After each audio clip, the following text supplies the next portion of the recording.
action-packed.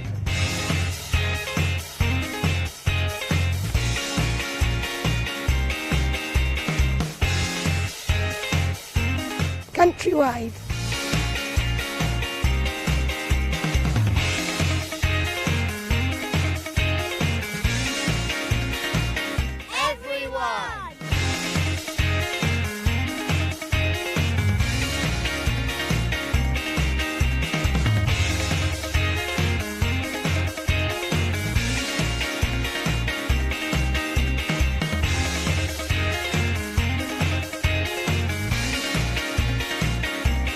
Sports for all.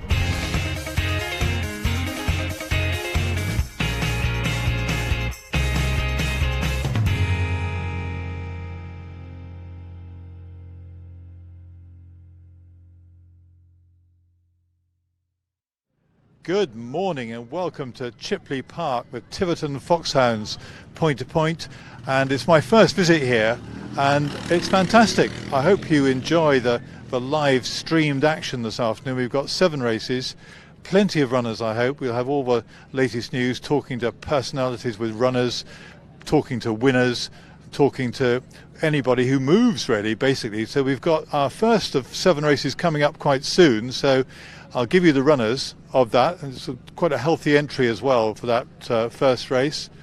We've got number 2 Grey Getaway, who's now ridden by Beau Morgan.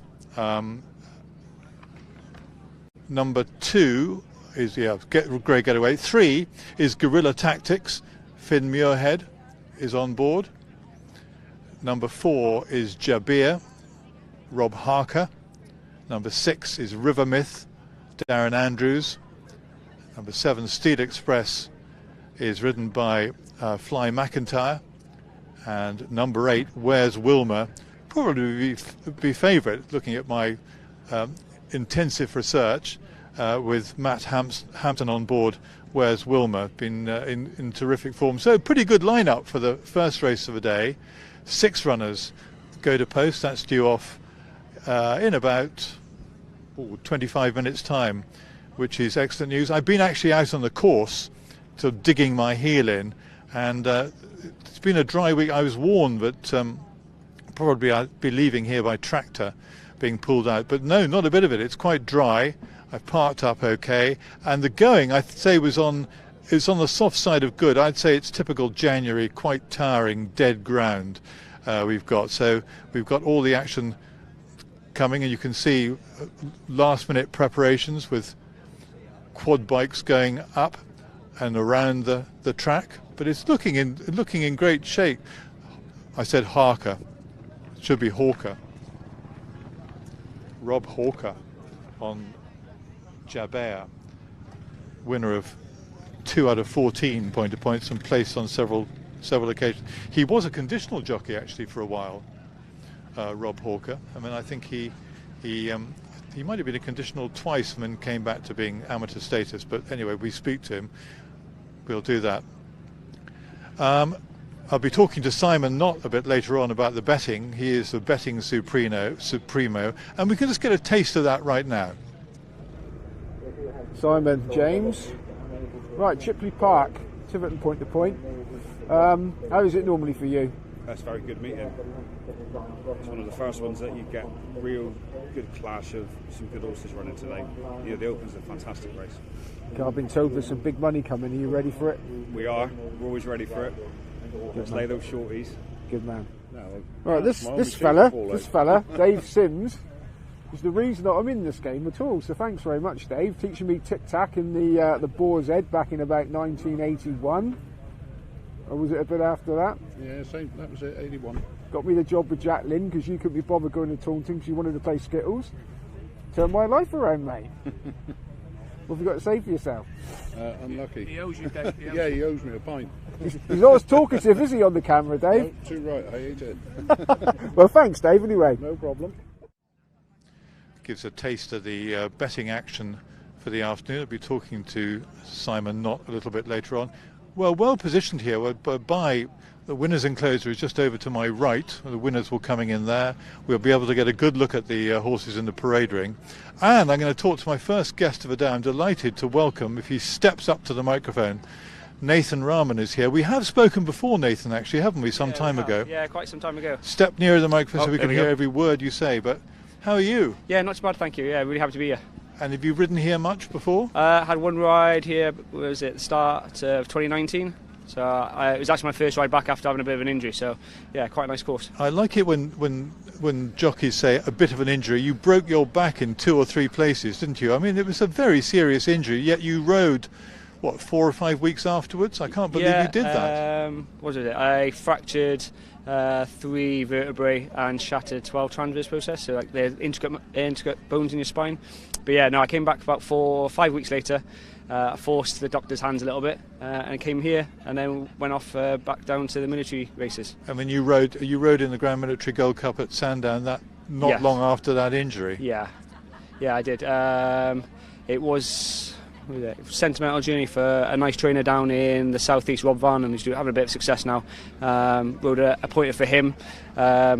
And yeah, we beat some of the big boys. So no, I was glad to get back nice and early, to be fair. And are you still in the 1st Battalion of the Royal Welsh? Indeed, yeah, I am. I've been there 14 years now, so I'm still serving, yeah. So you must be a colonel now, are you? No, not quite, no. So I'm a sergeant, got about 30, 40 blokes that are under my command. So yeah, we've just had a bit of a busy period. Unfortunately, I took a season out to do with work reasons mainly. We were helping out with the Nightingale hospitals and the testing centres, so COVID's had a big impact on the work side of things. And it seems to be, I mean, we've got to keep our fingers crossed, but it seems to be gradually getting better, life getting back to normal. Yeah, no, it is, and it's nice. Obviously, we can see today there's a nice big crowd here today. There's a nice crowd at Larkhill yesterday, and everyone's starting to just ready to crack on with normality, or whatever normal is. And there's been a training camp, hasn't there, at the British British jockeys? No, it's not British jockeys. Racing School. British Racing School. Yeah, I went there once, and not as in training, just to observe. It's a fantastic place, isn't it? Yeah, no, they got fantastic facilities. You know, the young lads and lasses coming through on whatever courses, they've got some really good instructors to work with there. We actually held our 2-day annual camp there for already military riders and aspiring riders. So I assisted Richard Perham, the head coordinator up there, with some training and just to identify some possible candidates to go on their amateur licence. Because you are a personal trainer, aren't you? By trade, personal trainer within the military, and I've just completed the level 2 BHA racing coach. So I can actually help out with, well, I've got a few pony races on the books and a few amateur jockeys, getting them through their fitness and whatnot. So yeah. And I'm sure your fitness helped you through when you had your injury. Yeah, it did. Yeah, no, it's that, I suppose, yeah, a bit of determination, a bit of stubbornness, but yeah, mainly the fitness brought me through quickly. And you're not here for the fun of it, as we can tell. Fernie Knapp, you ride in our second race. Yeah, nice big mare. She goes in the Mare's Maiden. She was due to run Pointing prior to COVID because Pointing finished. The owner decided then to put him into Seamus Mullins, so I was still riding out there. So we had a fair bit to do with her there. She had a couple of nice handy runs there, and then the plan was always, as soon as Pointing came back, to come back to Pointing. So really creditable run, came 3rd at Barbury, just shy of a little piece of work there. Larkhill, just didn't enjoy the ground at all, and obviously we're here now and I like to fancy our chances. And you get a big buzz out of it, I'm sure. Yeah, you know, there's work can be very full on, so my saving grace is I get my release every morning. I go and ride out for Colin Tizard, or I ride with the pointers, and yeah, it just puts me in a nice place, and then I go back to work in the afternoons. No excuses at all. No. Very nice to meet you, and we'll be watching very closely when you're riding Fernie Knapp in the second race. And Thank you. We'll keep our fingers crossed for you. Excellent. Thank you very much. Great. Thank you very much. Very nice to talk to Nathan Rahman, who rides Fernie Knapp, as we've discovered in the second race, and he looks pretty fit to me. He looks pretty fit. So personal trainer, therefore you've got to be fit for this game. Simon is around he will be here very shortly. Simon Knott with a bit of betting news.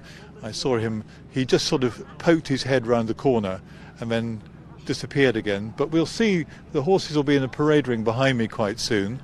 If you just joined us, welcome to the live stream here, live from Chipley Park, the Tiverton Foxhounds Point-To-Point. Only one Point-To-Point here in the year. It didn't take place last year because of COVID. And the weather is fine. It's overcast. It's not that that cold. I mean, I'm well wrapped up, but it's a pleasant January afternoon. If there is such a thing as a pleasant January afternoon, I think this would probably be one of them, really. Just we need the sun to shine, and we'll be laughing. But our first race coming up pretty soon, to give it its full title, the Stoneman Engineering John Pearson Brian Summers Memorial Hunt Members Race. So that will be off at 12 noon. So we're looking forward to that. Simon will be here quite soon with some betting news, but I do suspect that Where's Wilma will be probably the favourite. Oh my goodness, I just heard a message. Nathan has sent the live streaming link to Italy. Has he got family over in Italy, or has he just sent it over there? Yeah, to his family in Italy. That's pretty good news. So one of the many good things about streaming is you can stream from absolutely anywhere in the world. I think the link, I should know, point-to-point dc.com. So spread the word, live coverage this afternoon streaming, and I can see behind me, over my shoulder, I saw a horse in the parade ring, which is good news. It was the grey Getaway, and there we are.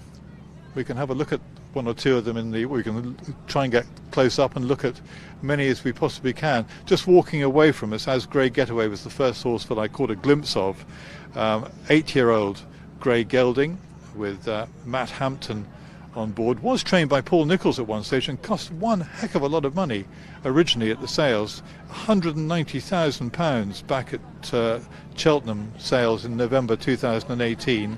Didn't quite work out. Pulled up last time out at Chaddesley Corbett in the restricted the end of December, but he looks well. 8-year-old, and you never quite know. And got cheek pieces on. So that is number 2, Grey Getaway. Just behind Grey Getaway, there's number 2. See who he's got coming up towards us now. This may be, in number order, number 3. Let's stay with number 3. That's Guerrilla Tactics, who's a 12-year-old. Has won one of his 15 points. He was beaten quite a long way at Barbary Castle last time. Who is trained by Camilla Scott, who is the daughter of top trainer Jeremy Scott, who won a very decent race at Lingfield yesterday on the flat with his only flat horse, and ridden by Finn Muirhead, who has ridden a winner over Point-to-Points. And Simon, I can see him coming into the site. He's going to go round, but otherwise he'd walk straight across my field of vision, although not that you can see him. But anyway, there is Guerrilla Tactics. We'll look at the fancied ones, more fancied ones, in a moment. Where's Wilma? And Simon is going to step up to the microphone now. It is still good morning, Simon. How are you? Very well, thanks, Bob. Yeah, very well. Full of enthusiasm. You've got your tic-tac gloves on. Yes. You need them today. It's cold. It's practical, isn't it? You've got to be tough for this game. So give us an idea how they bet. Well, it's going to be fun today because there's a big punter in the ring. He's had 1,100 quid on Where's Wilma at 10 to 11 in the first race. So that's now all taken by one bookmaker, or does he have to spread it down the line? I've sent a video of the ticket in. If they use it, they can see that you can get a bet on at a point-to-point. So what's that done to Where's Wilma's price? Where's Wilma's now 4 to 7. Because that bookmaker's hopped off his joint and he's had a little bit back with his mates, because that's a big bet to stand at a point-to-point. The other one, Rhythm Myth, is the one against it. 2 to 1 shot now, open 5 to 4. Going down the card, Grey Getaway's a 12 chance, Guerrilla Tactics 14, Jabia, trained by Mary Sanderson, and Mary Sanderson always used to have the winner in this first race. They tell me that this one's not as good as the front 2 in the betting, but you know, Mary does win this race a lot. Rhythm Myth 2 to 1 chance, Steel Express 16. What price was Jabia? 7 to 1. 7 to 1. Yeah, sorry. Rhythm Myth 2 to 1, Steel Express 16, and the last time I looked, Where's Wilma 4 to 7. But I imagine the bookmakers that haven't laid it will push that out again to try and get a few quid in for it. Well, that seems to, I mean, it's, in my way of betting, that is a big bet, but that seems a pretty big bet. It's a big bet for a point-to-point. It's quite a big bet anyway, isn't it? Really? Yeah, but there's a lot more money on course these days. So it's big, you know. There was a £5,000 bet at Exeter this week. So there's a lot more people having it on course again. And the official going good to soft, good in place. Oh yeah, it's good to soft, good in places. Good to soft, good in places. But that may change when we've spoken to the jockeys. So this will be a bit of intrigue then.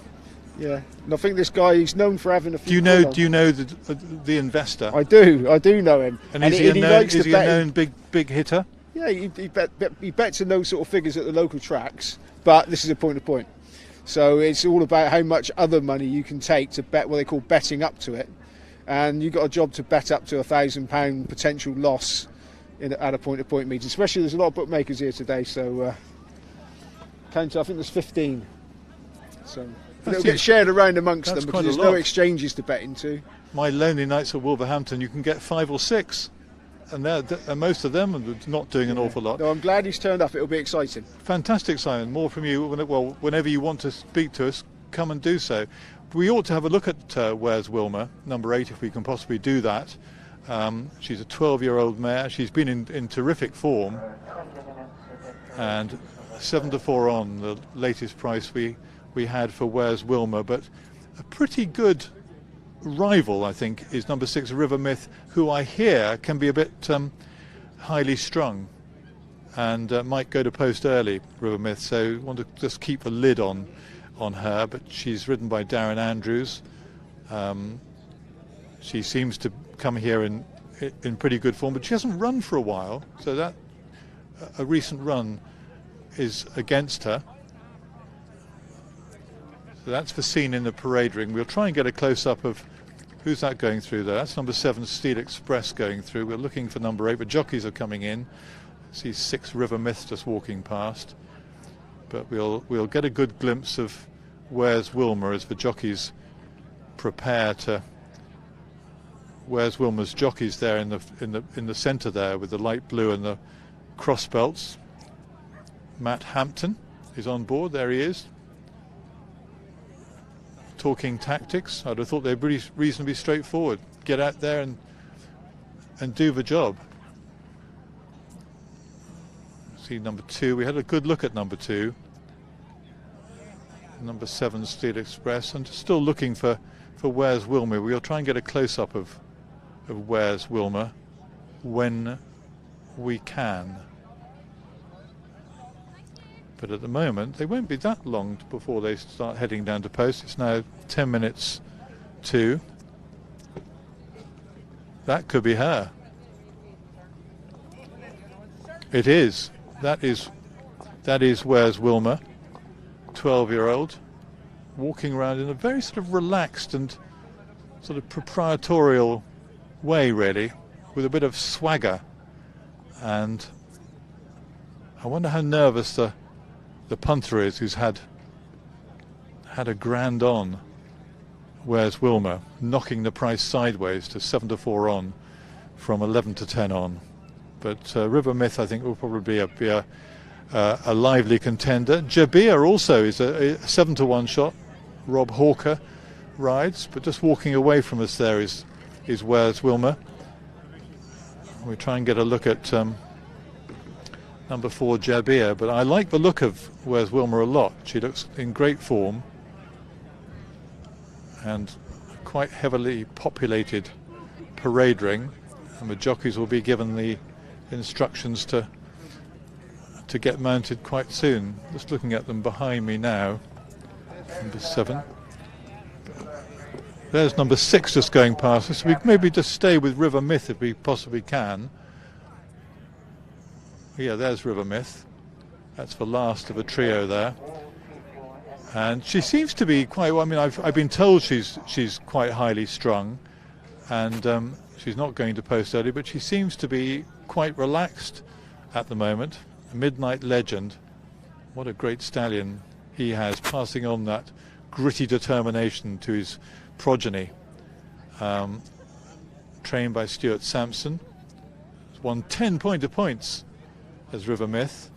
Hasn't run for a while. Was runner-up twice towards the in the spring to Los Alamos at Bratton Down. That was back in June,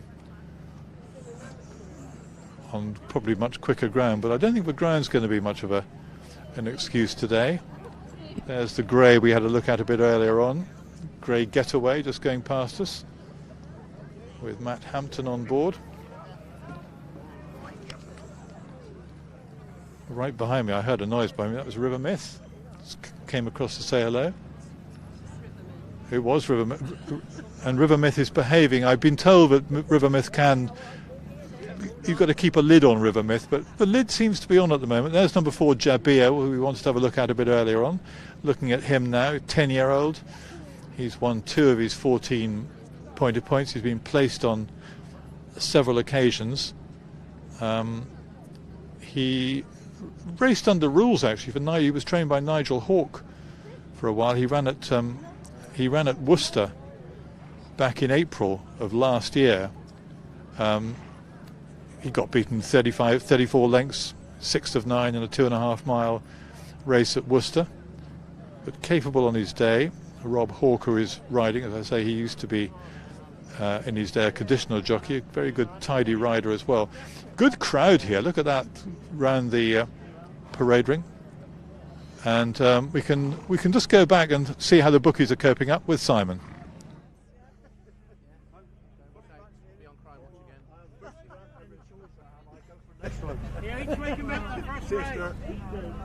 Right, Brian.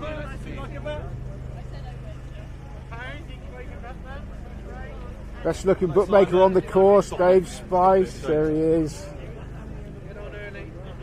Nice race, Chipley there. Hello, Jim. Come and have a word with you in a bit.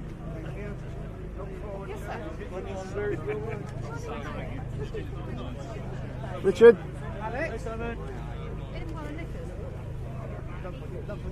Keep pulling them sweets up, Mike.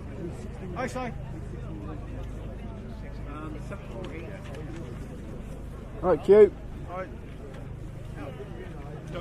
Don't show Elvis this one because he's like when I showed him on Tuesday.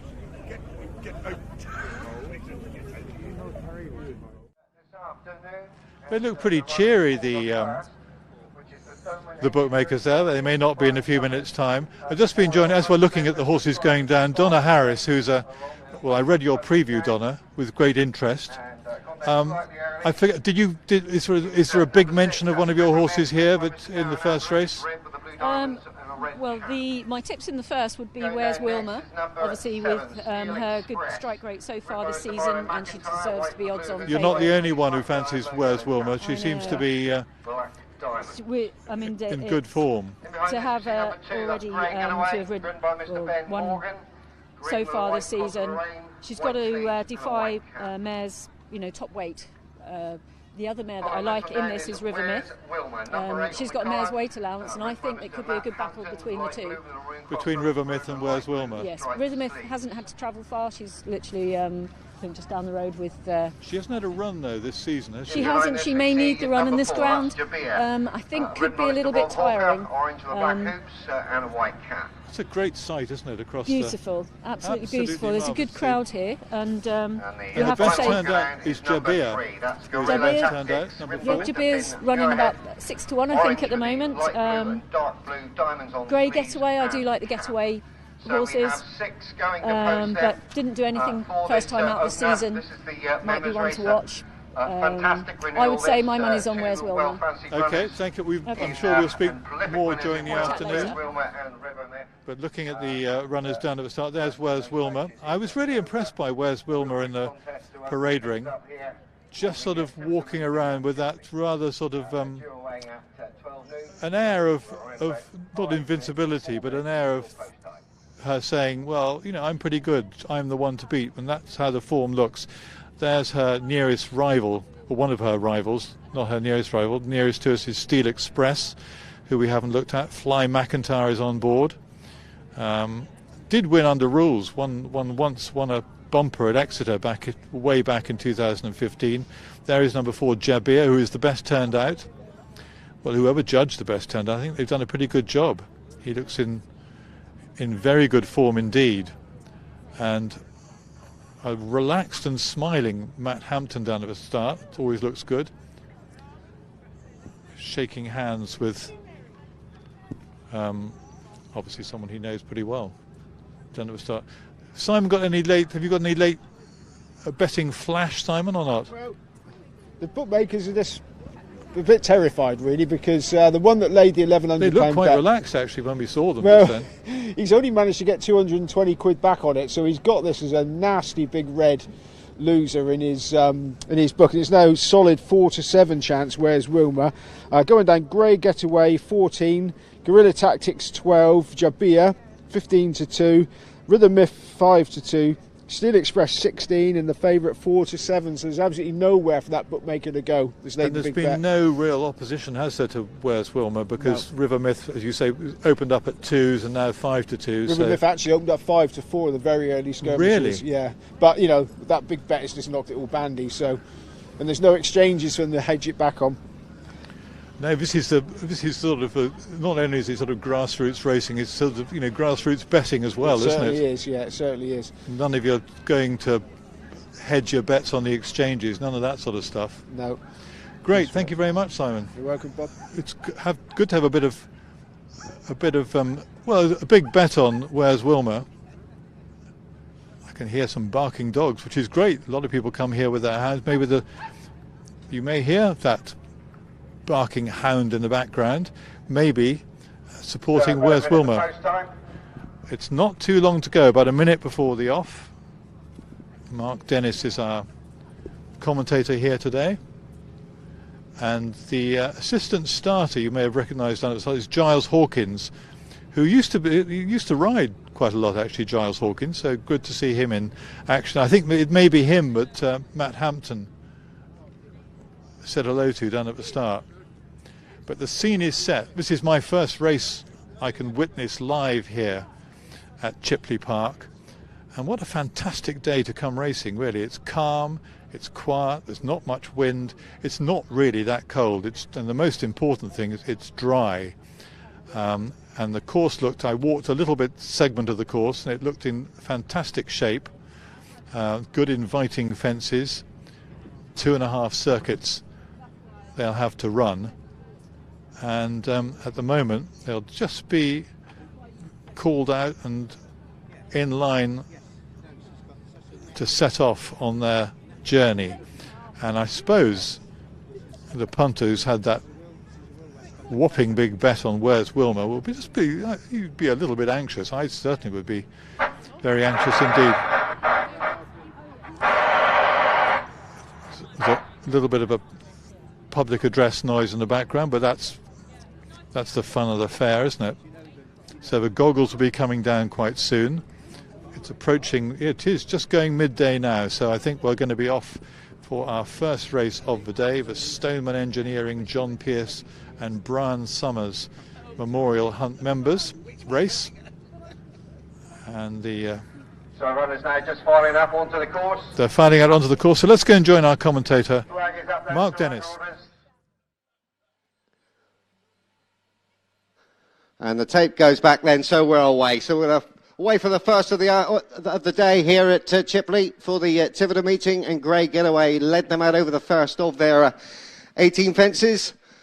They're now race right-handed. They're going to drop away down to the bottom end of the course. Grey Getaway by about 1.5 lengths to Where's Wilmer in second, who's up on the outside, or on the inside of River Myth. There is a length back then to Guerrilla Tactics, another length to Steel Express, and Jabir is the back marker of the six then as they continue to freewheel down over to the bottom of the course. And the Where's Wilmer was the 5-4 on favourite, River Myth 7-4, Jabir 13-2, and the rest are 10-1 or bigger. So they're on the run back up towards us for the first time then. 3 plain fences to take in this part of the course, and they come up pretty quickly. And as they do so, it's still Grey Getaway with the advantage. Comes to it, jumps it all. They'll jump it pretty well, and continue on then to the next fence number 3 of the 18. And again, they've all jumped that well. So Grey Getaway, Where's Wilmer on the outside, with River Myth on the inside. Guerrilla Tactics just jumped up on his outside with Steel Express. And Jabir continues as the back mark, but only about 5 lengths off the leaders then as they pass the judge.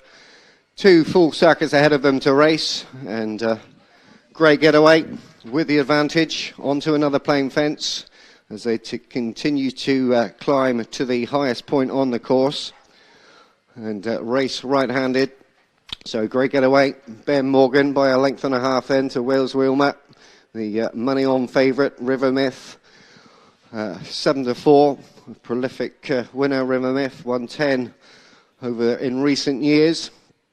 10-pointer points. Guerrilla Tactics has just made a little move up on the inside to go up and dispute second now from Steel Express as they prepare now to take on another plain fence before they make their way on towards the ditch.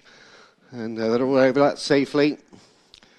So Grey Getaway still with the advantage, a length and a half clear of Guerrilla Tactics now, who's a clear second as they now set themselves up for the open ditch for the first time. And the leader there jumped it beautifully out in front, saw a lovely stride there. They've completed the circuit now and make their way on to another plain fence, final plain fence in the back straight, and they're all over that safely and continue on then to race right-handed now.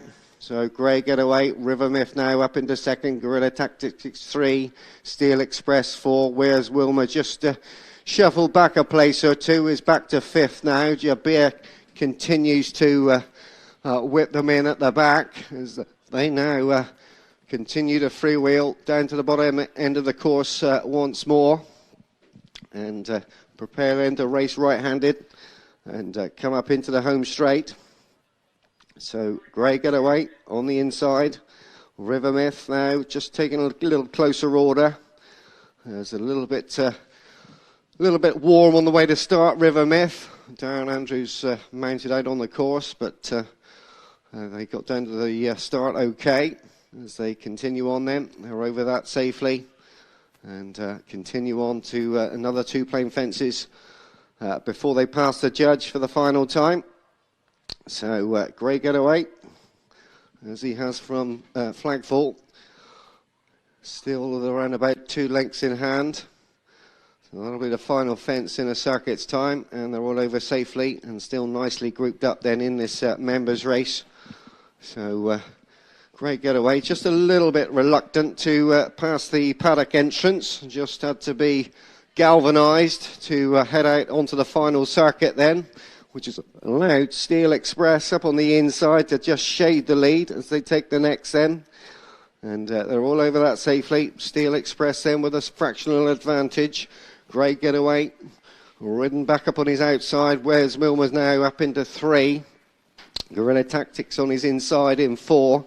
River Myth is next, and then Jabir still the back marker, but only around about 4 lengths off the lead then, as they make their way down the back for the final time. Plain fence, open ditch and plain fence to take. And up front, Grey Getaway on the outside of Steel Express. Guerrilla Tactics over in 3. And they're all look to be travelling pretty well within themselves at the moment. No big questions been asked then as they take on the open ditch then for the final time. Steel Express out over with Morin McIntyre. Around about a half length clear then from Getaway on his outside. Guerrilla Tactics 3, Where's Wilma 4, River Myth now a little bit wider out. Jabir just improving on his inside as they leave the back behind them then and begin this long run then to the third last.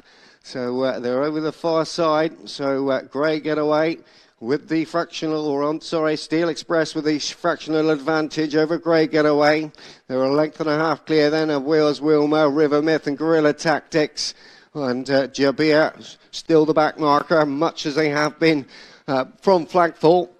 So they're up into the bottom of the home straight now and making their way up the hill to home, and they've got 3 fences left to take and racing towards the third last. This is 3 out coming up then in the centre. Steel Express with the fractional advantage. Grey Getaway on his outside. River Myth now on the outside of Where's Wilmer as they come to the second last then. And it's Steel Express and Grey Getaway. They've gone clear now. 5-6 lengths clear then as they race to the final fence. Steel Express on the inside. Grey Getaway on the outside. Steel Express and Jabir now driven on the inside. But it's Steel Express. Martin McIntyre all out to the line from Jabir. Grey Getaway. Where's Wilmer? Then Guerrilla Tactics and River Myth will be the final one to finish.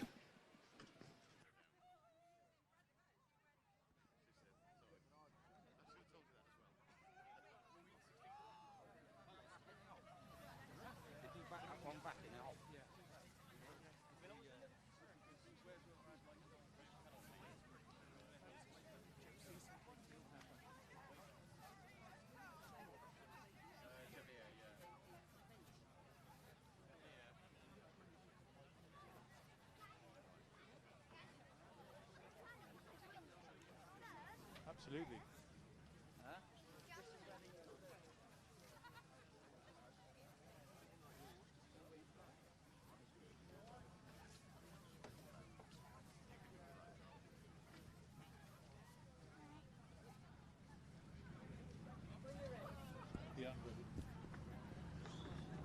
So a bit of a turn-up betting-wise in the first race. Steel Express, the winner, number 7, ridden by Fly McIntyre. Second home was Jabio, putting quite a strong challenge in the closing stages. And third was number 2, Grey Getaway, who made a lot of the running. But as far as Where's Wilmer's concerned, Simon has come back.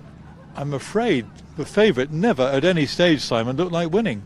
Those bookmakers, they've had it absolutely spark off. The winner's 16-1 outsider of the lot, and the ones that had to stand the favourite, well, they've copped. It'll be interesting to see what the punter does now. If he shuts his pockets up or whether he opens his shoulders, it'd be interesting. Maybe disappears out of a gates in a cloud of mud, do you think, or fights back? I think he's a bit of a fighter. But I think he'll be coming back.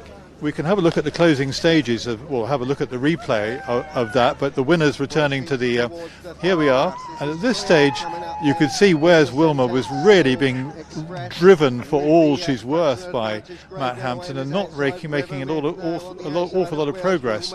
And at this stage, Steel Express came through to take it up from Grey Getaway, who run a very good, honest race. For late challenger was going to be in the orange and black hoops of Jabir, who ran on strongly to take second place. And you can see back in fourth, Where's Wilmer staying on up the hill, but never looked like getting there.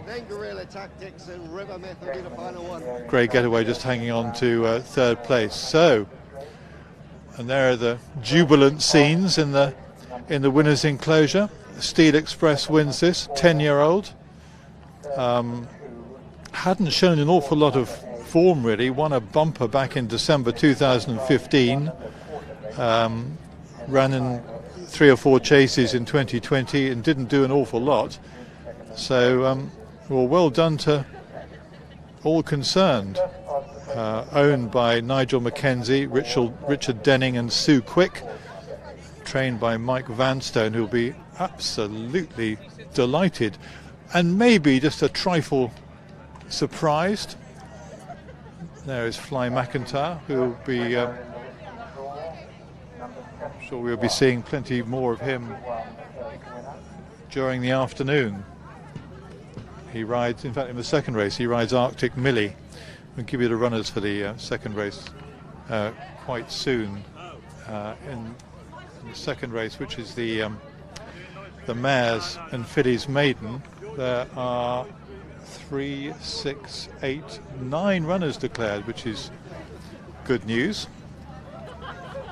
But meanwhile, a bit of a buzz around the place, whereas the favourite well and truly turned over in that first.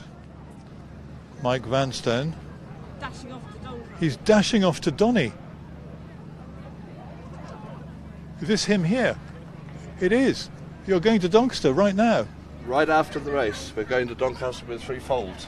Step up to the microphone because our viewers would like to hear and see you. But what about that? Was that a bit of a surprise? It must have been, mustn't it? For the time he's had off, yeah, we were just hoping for a nice run today. Because he'd been off, he missed the whole of last season, did he? He did. No fault of his own. Just that the previous owner, husband, had a heart attack and things didn't go too well. And we managed to get a syndicate for him for this year. And it's a grand way to start the season for us. But amazing, when fitness is very much at a premium, I mean, you must have got him pretty well ready at home. He's a very active horse at home. He doesn't really take an awful lot of getting together because of it. He is very active, and he enjoys his work. But he seemed to, I mean, it's quite a stiff uphill finish here, but he jumped particularly well. Jumped particularly well. And once he hit the front, he never looked like being beaten, did he? No, he's tough. Craig Steele. He's tough. He is. He's well named, isn't he? Yes. So have you got many more where he came from? I've only got two in this year, point to point. My partner Linda, she's got 8 under rules. So yeah, 2, but we can build on that. And no doubt we'll be seeing plenty more of him during the all being well. Yeah, all being well. Definitely. And the ground, I mean, the ground is not that demanding out there. But does he like it? If it was any deeper, would that matter? He goes on any type. It was actually surprising how they've travelled on that today, because when we walked it gave you the impression it'd be a little bit sticky. I thought it would be very sort of dead, tiring ground. They went a nice pace on it, and yeah, and they've all got home as well. Fantastic. Brilliant. Well done. The presentation is about to be made now. Have a happy trip to Doncaster. Hopefully. Thank you very much indeed. Let's give you the official result. You can see it before your eyes. There it is, with me behind it. I've vanished now. First, number 7, Steel Express at 16-1 for Fly McIntyre. I just heard from Mike Vanstone, who is understandably delighted. Second was number 4, Jabir at 6-1, Rob Hawker. And third, number 2, Grey Getaway. And the favourite was only fourth in the end. Where's Wilmer? 7-4 on favourite. And the race was won in a time of 6 minutes and 38 seconds, which I don't know is that fast or slow, but I'd have thought, considering a lot of the point-to-points here at Chipley Park have been run on very, very, very soft ground, that would be a reasonably decent time. And they're going just on the slow side of good. It didn't seem to be that tiring, really. A length and a quarter.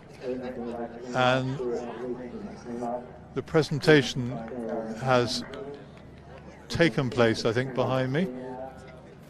He's got 5 rides today, Fly, and he's changing at the moment because he's riding in the next race. In fact, we can give you the runners of the next race very shortly, because he has let's have a look at that, because he rides in the next race, number 1, Arctic Millie, who was pulled up on the latest start. Anyway, number 1 is Arctic Millie, Fly McIntyre, trained by Les Jefford. Remember Les in the old days. Number 3 is Boss Baby, who's ridden by Bradley Gibbs.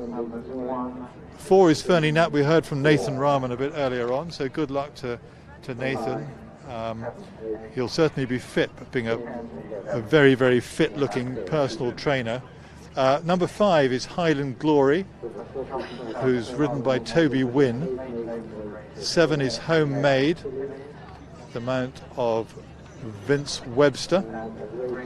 8 is Molly Marteline, who's ridden by Charlie Sprake. 10 is Polly Sands, or Polly Sands, we call it Polly Sands, I think. Darren Andrews. 11, Southfield Megan, ridden by Will Biddick. And number 13 is Taralee, who's ridden by Ella Herbison. So good field, I mean, good lineup for that. The bookmakers there. Spot the bookmaker with the biggest smile, who took that bet on the favourite in the previous race, and the favourite only finished 4th, so I'm sure he will be feeling extremely pleased with himself. So it's quite, often people say, oh, point to point, the favourite always wins.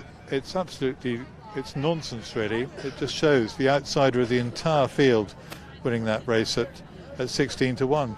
Bottom left-hand of your screen there, Stuart Howe, who used to train a few seasons ago.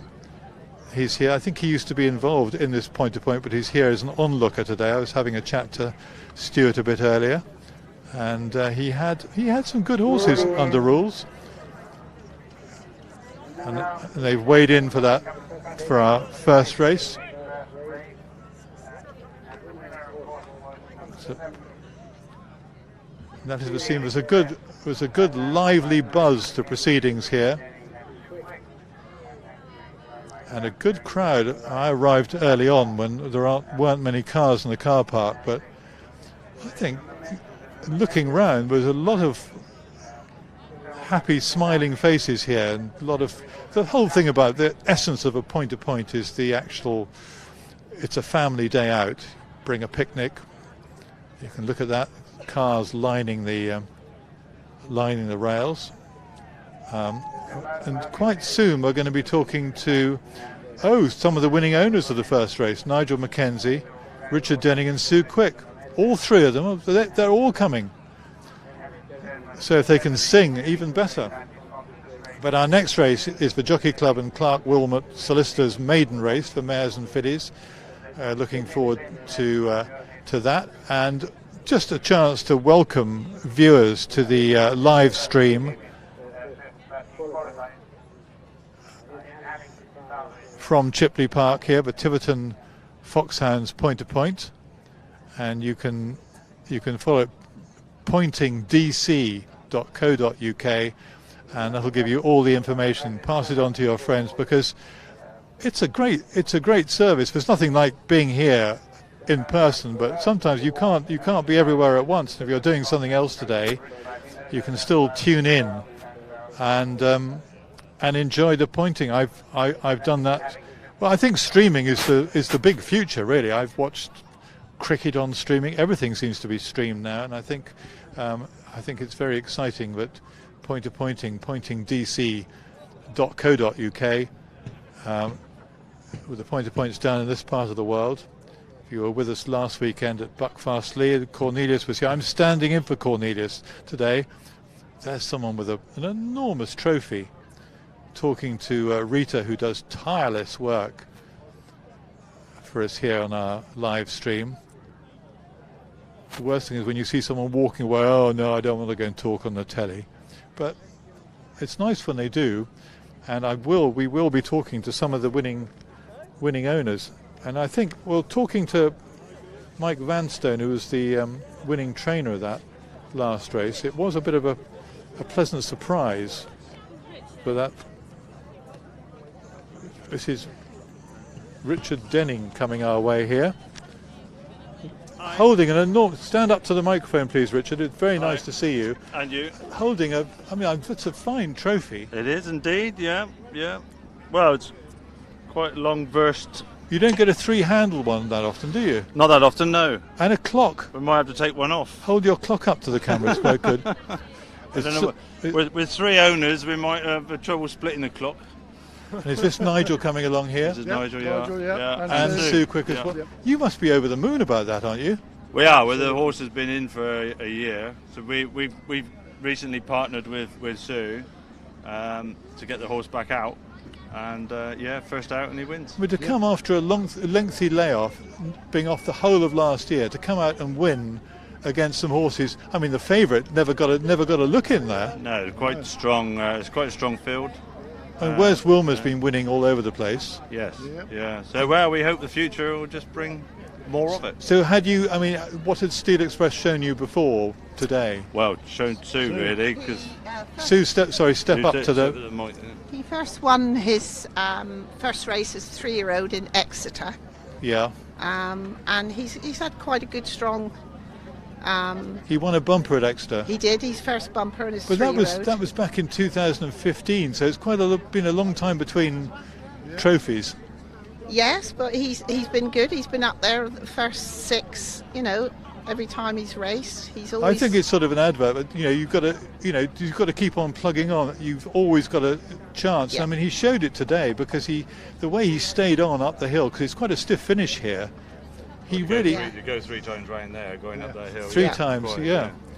We haven't heard from the third owner, Nigel. That's me. How pleased are you? I mean, Very, absolutely ecstatic. I think we are.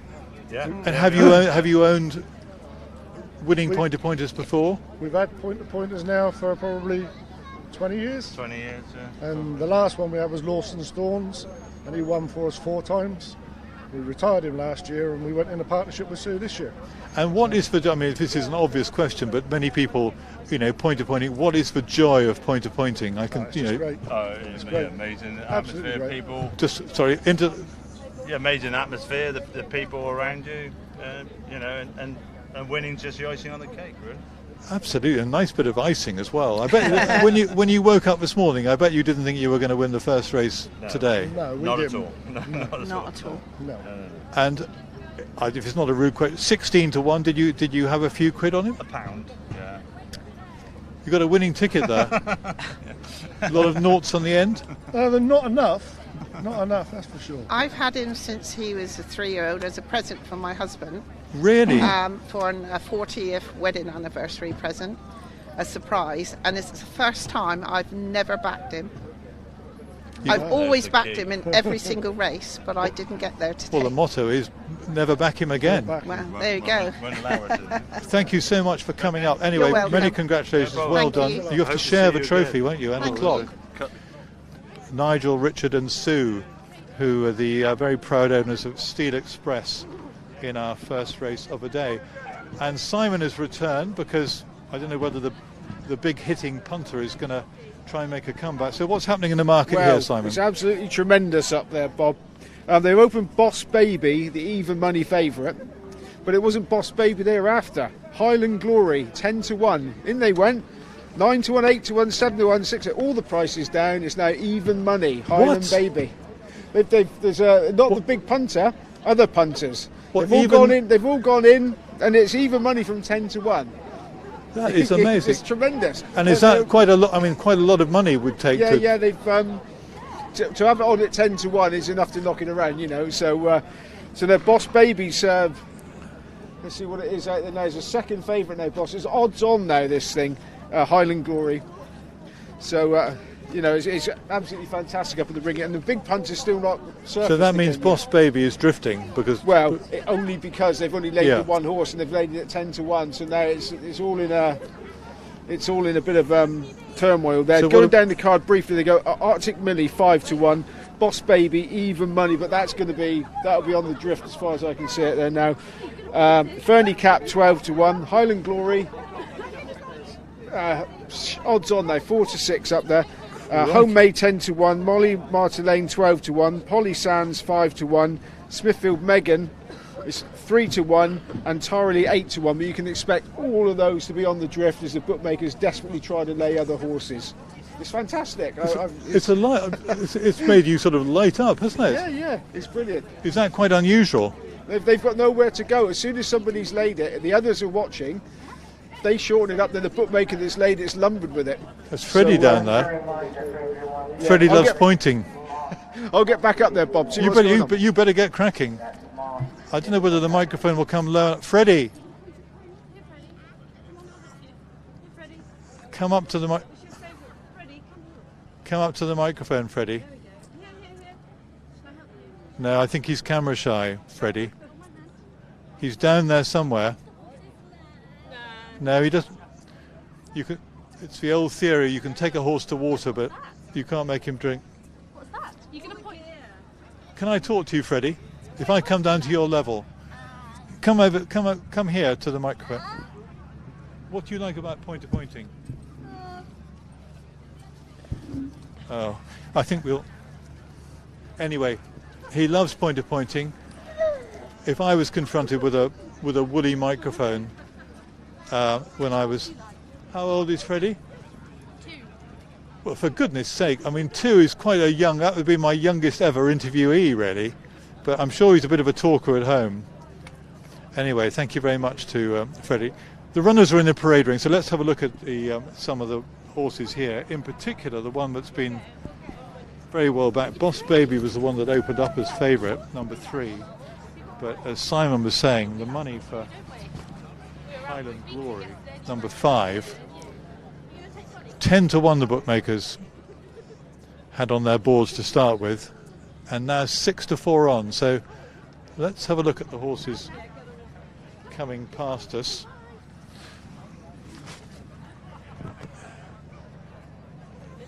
First one heading our way. Oh, I can see number 5 just coming past us now. Is Highland Glory. Looking relaxed. Little does she know. She was trained at one stage by Dan Skelton. Toby Wynn is on board, and she races in a colour change. So if you're following this and you've downloaded the card, it's different colours actually. It's light blue with dark blue chevrons and a light blue cap for Highland Glory. But we'll see that. But her form is, as they say, nothing to write home about at the moment. She was trained by Dan Skelton, and he couldn't get much of a tune out of her. She pulled up in a couple of Irish maidens back last year. Got well beaten in a maiden hurdle at Lingfield when with the Skeltons. So, but there's been plenty of money for Highland Glory. But the one that was thought to be favourite early on, well, is no longer favourite. It's number 3, Boss Baby, who we get a look at. See number 3, number 11 going through the jockeys in the parade ring. In the paddock, just behind me, there's number 1, Arctic Millie, going round. We try and get just getting a general view. Just walking through shot there is number 4. That's Fernie Knapp, ridden by Nathan Rahman, who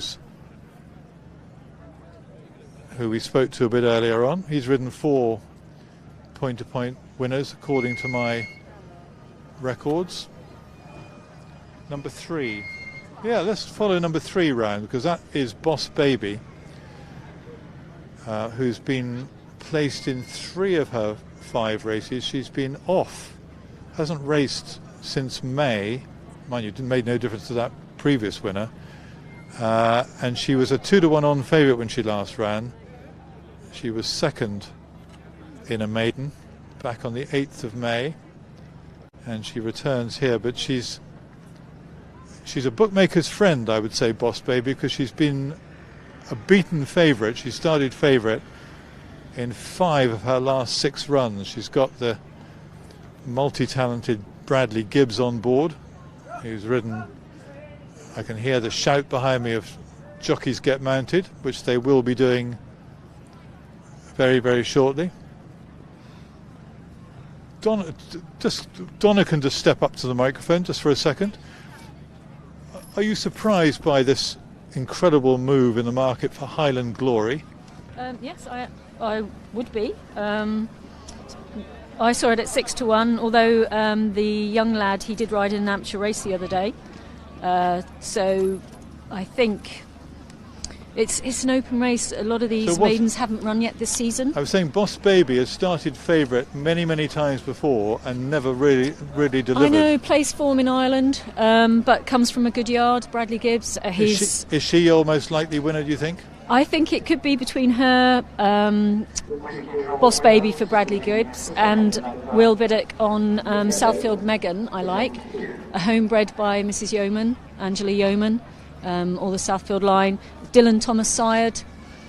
And the horse, actually, I see the horse every morning when it is working out. So I'm keen to follow her progress. And Will's actually leading in the national gentleman title at the moment. He's on 14 wins and Bradley's on 11, so it's going to be really competitive between the two. Absolutely. Thank you very much, Donna. Okay. And the runner's leaving the parade ring, just going through shot there, number 11. That's Southfield Megan, who we just saw. Have a look at her again a little bit later on. It's number 13. That's Tara Lee, who's having her first run. Good luck to Tara Lee, a 6-year-old Cafe Tara mare. There's number 3, Boss Baby, who, as I say, has started favourite many times. 5 of her last 6 runs She started favourite, just going away there in the orange cross belts. But the runners leaving the paddock and heading down to the start amid much speculation and excitement.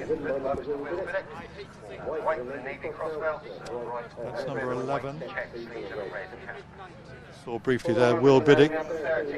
We heard from Donna, the leading rider so far this season. 13 Tara going down for her first run. It's great to have a good entry, good strong entry. Going down plenty keen enough is Molly Marteline. Charlie Sprake rides 7-year-old mare. Hasn't run since February of last year, Marteline. Pulled up in an open maiden. Just going through shot there is number 3. Number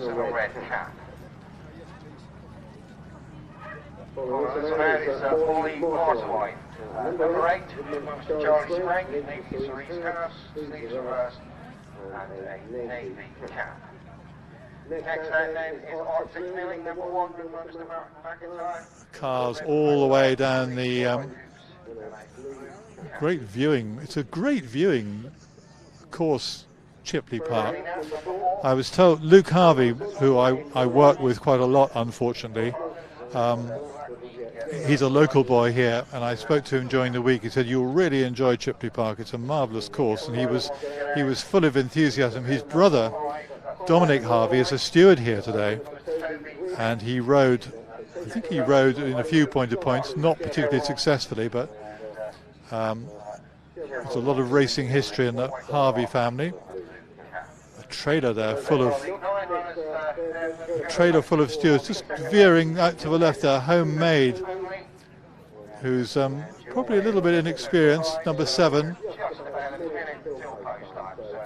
Hasn't raced in a point-to-point or under National Hunt rules, so she's having her first run, trained by Hugh Thomas and owned by the Thomas family. So good luck to them, and welcome aboard any viewers watching the live streaming today from Chipley Park, the Tiverton Foxhounds point-to-point. And Simon is back with some betting updates. Last we heard was 6-4 on Highland Glory. What's happening in the ring?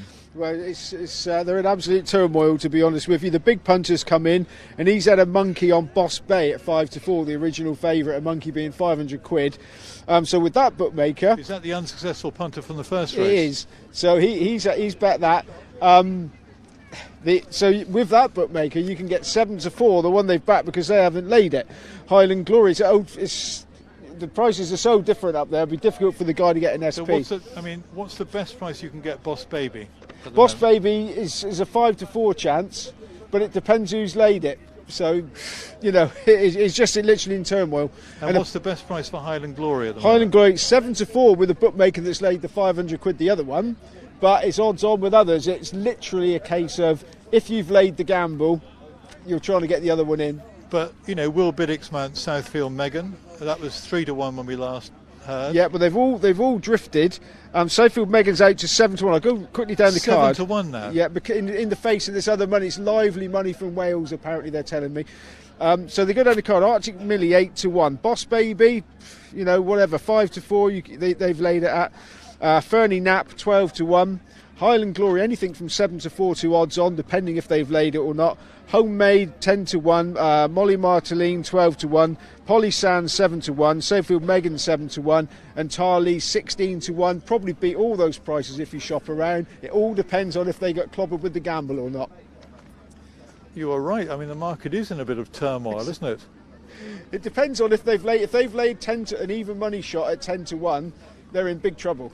I wonder how deep the punter who's had a monkey, £500 on Boss Baby, how deep his carrier bag is. That's a relatively small bet for him, so he may be, because it's a point-to-point and it's not familiar territory for him, he's maybe clipped his wings a bit, but we'll see. It adds a bit of spice to a maiden, doesn't it? Yeah, it's good fun. Thank you, Simon. So there are the runners gathering down at the start. And Boss Baby races in the grey and red cross belts we had a look at a little bit You can just on the far side of the pack there with the cheek pieces there, right in the centre of your shot. So if you're on Boss Baby. And 5 Highland Glory, as I mentioned, races in a colour change, light blue and dark blue chevrons. You can see there in the foreground. Number 5, Toby Wynn is on board, and depending on the bookmaker, varies from, seems to be 7-4 to 6-4. So plenty of interest. But I certainly wouldn't rule out. Polly Sands has just had one race, ran in a point-to-point flat race at Lark Hill back in December. Got well beaten, first time ever jumps today, but not completely ignored in the market. Southfield Megan, she's out of Southfield Etoile, who was unraced, but she was a half sister to Southfield Theatre, who won loads of races, so she's quite nicely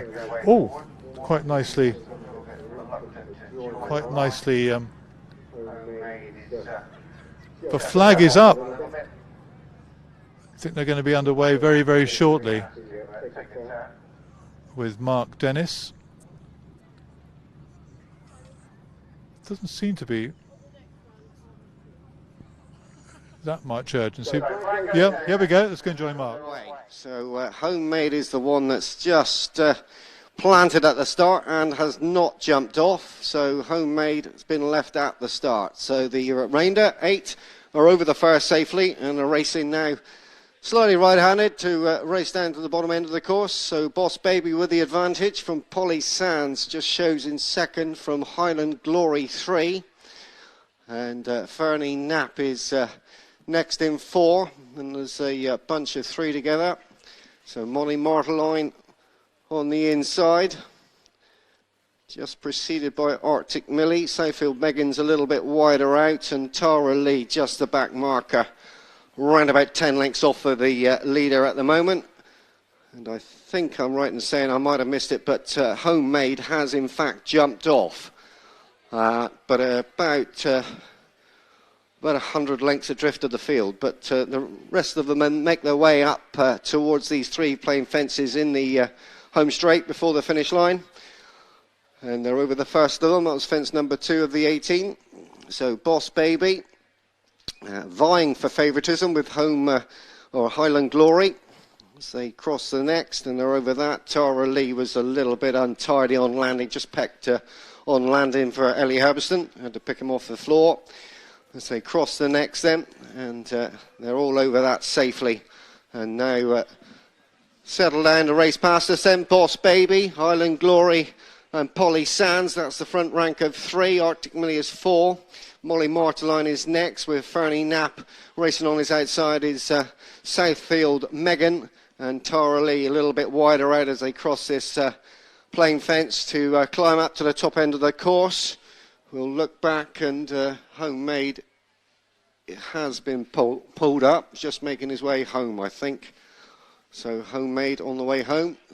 So the 8 then make their way down the back straight in full for the first time. Boss Baby by around about 3 lengths now to Highland Glory. Just shows in second on the inside of Polly Sands. They're 2 lengths clear then of Arctic Millie. Molly Marteline is next, then Fernie Knapp as they take the first of the first plain fence down the back straight. And Boss Baby just steadied into it, and allowed his lead to be reduced by about a half length now as they prepare now to take on the open ditch for the first time. Boss Baby over with the fractional advantage. Tara Lee's the back marker as they pass their point of departure then and take on another plain fence, and they're over that safely. And now a long run to the next, so they sweep right-handed to make their freewheel down over the hill.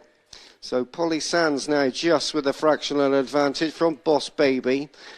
Highland Glory just a length off of these 2. Then Fernie Knapp, who races on the inside then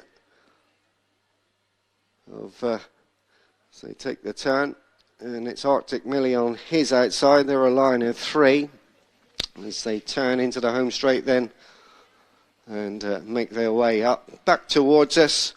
Quite a pull here at Chipley Park for these three fences as they come to the finish line. So they make their way on them.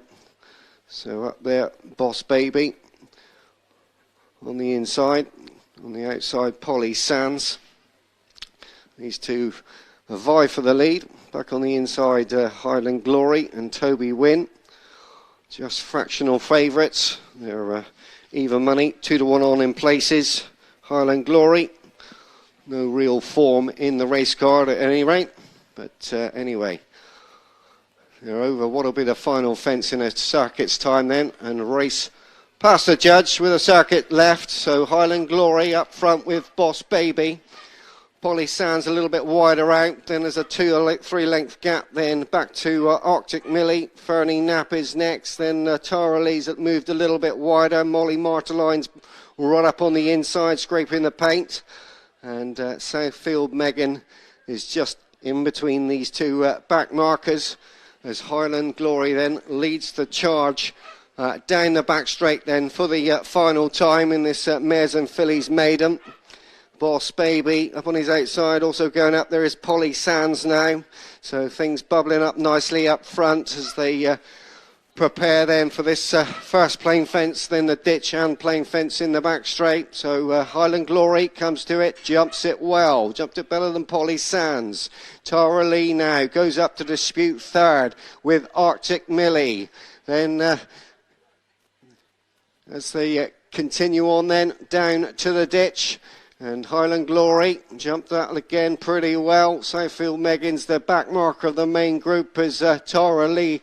They've started to leave this one behind and may well be being pulled up.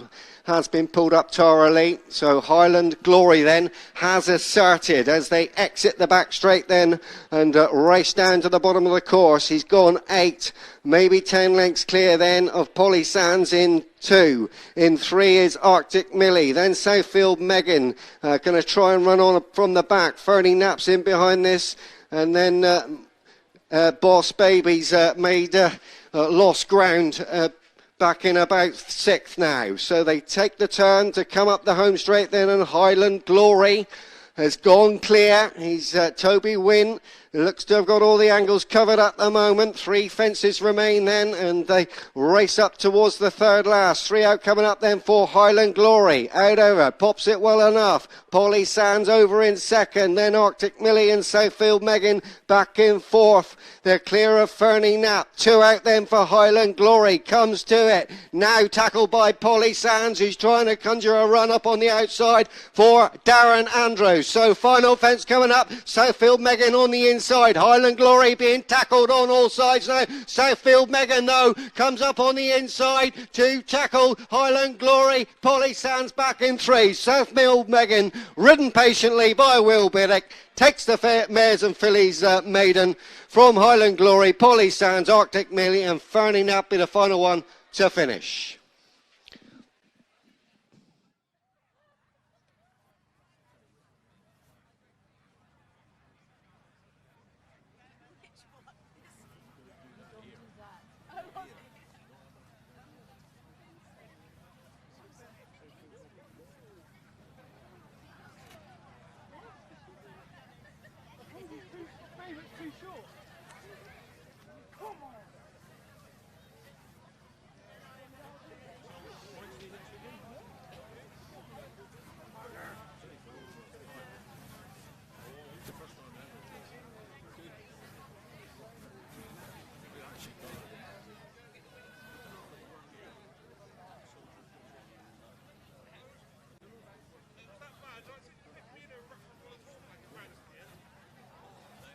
Okay. So Southfield Megan wins with Will Biddick, another winner for the top rider of the season so far. Highland Glory, the big gamble, went for home under Toby Wynn, quite a long way from the finish, and she didn't quite see it out. That stiff uphill finish found her out. She has finished 2nd, Highland Glory, and 3rd was Polly Sands. No real sighting of the other fancied runner in the field, which was Boss Baby. But Southfield Megan has won. Simon just gathering that in. For a moment, it looked like the gamble was going to be landed, Simon. It did, didn't it? But they've got away with it again, those bookmakers. I mean, the winners returned 7-1, which was the opening show you had 3-1. Yeah, I mean, it just one of them excitedly was telling me as the race was off what he's laid. I'll go and speak to him in a minute, and you realise it's been absolute chaos, is how he described it up there. Would that would be a winning race for the bookies? I would imagine it would, because it was all the betting was revolving around the two horses. If they've done them at the right prices, they've had a good result. But either way, I think they've got away with it yet again. Well, it was the expertise and cool head of, you can see Will Biddick returning there on the winner, Southfield Megan, who has won. And but I mean, the disappointment in the race was the one that opened up as favourite, Boss Baby, wasn't it? Yeah, never really got into it, did it? Never got into it. Was that returned 11-8 in the end, so that drifted from evens to 11-8. But a lot of that would have been to do with the gamble on the runner-up. We can see the eventful closing stages again. And probably as we join it, Highland Glory, you can see Highland Glory has gone half a dozen lengths clear there, doesn't she? I mean, it looked after this fence here, which she jumps okay, the distress signals are beginning to appear, aren't they? They are. I think probably got a little bit too excited and went a bit too soon. But at this point, you start to feel the bookmakers have a chance. Whereas the wily Will Biddick is just sitting there waiting to pounce on Southfield Megan, and you can see on the left of the picture comes through on the inside to take it up. Highland Glory runs a good race, but I'm afraid it's no good for the punters. But mind you, anyone who backs Southfield Megan has got a bit of a bargain price. Opened at 3-1, you say return sevens. Yeah, especially with Will Biddick on board. Absolutely, it's normally 7-1 go-to winner for the punters. If they don't know, they back Will Biddick. So fantastic. Anyway, let's have more of the same, more excitement in the next race. I'll give you the declarations for that quite shortly. Plenty of runners in the next race as well, posing for the winning photos. And in fact, we can just go back with the bet Simon was talking about in that previous race, and here's Simon's report. This is at the time of the big bet. Right, Dax, let's let people know that there's no betting exchanges on the Point-To-Point. You've laid a £1,100 there. At 10-11, someone that's gone off at 4-7, and you've had a dream result. We got lucky really, because we definitely laid the wrong price, but it didn't really ever seem to be going that well. So, the alarm bells weren't really ringing, so it was quite nice when it was 5 lengths down at the last. It was quite a relief. So yeah, good start for us. Do you think he's going to be out the door, or will he open his shoulders? I don't know, mate. I'm not going. It's not over yet. I'm pretty sure of that. Well, there we are, the bookmakers. They can. It'd be brave. I'd be far too cowardly to be a bookmaker laying that sort of taking those bets. But I suppose when it works out, it's fine. A balanced book is the ideal situation. We could give you the runners for the next race. Actually, I think Will Biddick's going to come over and have a quick chat to us, which will be pretty good.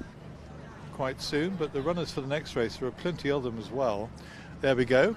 Number 1 is Albert Hucklebuck, who's ridden by, I'm not sure what his name is, Jenny Gordon's, who I think is married to Chris Gordon. It's their son. I'll find out more about that. All about the memories. Apologies for not knowing my homework, not going well there. Pippa Glanville is on board. All about the memories. 3, halfway there, is ridden by Heidi Stevens. Number 4, Ask Alfie, Will Biddick, will be here quite soon. Number 5, Ben Away, ridden by Amber Jackson Fennell. 7 is Foda Marlborough, Darren Edwards. 9 is Indigo Stamp, Tamika Lee, Tamika. Number 12 is Not Now Arthur, who's ridden by T. Dixon. Do we know him? Tom Dixon. 13, Oyster Perch, Darren Andrews. 16, Fly McIntyre, that's Red Cap. thought it was a colour change for a moment. It's a horse, red cap, and 17 Rock the Boat is ridden by Vinnie Webster, who works for Victor Dartnell, I hear. So plenty of runners for the next. We've got 3, 6, 9, 11 runners for the next race. So really good entries here at Chipley Park this afternoon for this Tiverton Foxhounds Point-To-Point. And there are bookmakers doing some lively business. 1 or 2 masks in these COVID times, which I hope will be behind us quite soon. But it's great to be able to get out in the fresh air and enjoy life, really. And point-to-pointing does offer plenty of that. It's great to be out and about. And the bookmakers, well, it's hard to know. They've been doing plenty of trade today. And those are the placed horses you can see about to be led away. So an exciting second race of the day, the Mayor's Maiden, won by Southfield Megan and Will Biddick, who I do hear I know he's a busy man because he's riding in virtually every race these days, leading the national riders table, and a very good pilot he is. It was a very good patient ride in that previous race. We've got 1 or 2 colour changes in the next race, but we'll face that bridge when we come to it. Probably best to look at them for real.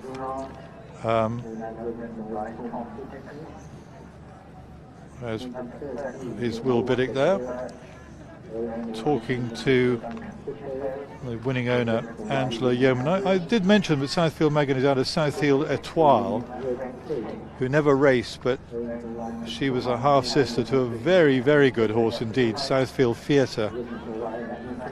And Southfield Megan had 5 runs for Mark Bradstock, I do believe. Welcome aboard to anyone joining on the live stream here from Chipley Park this afternoon.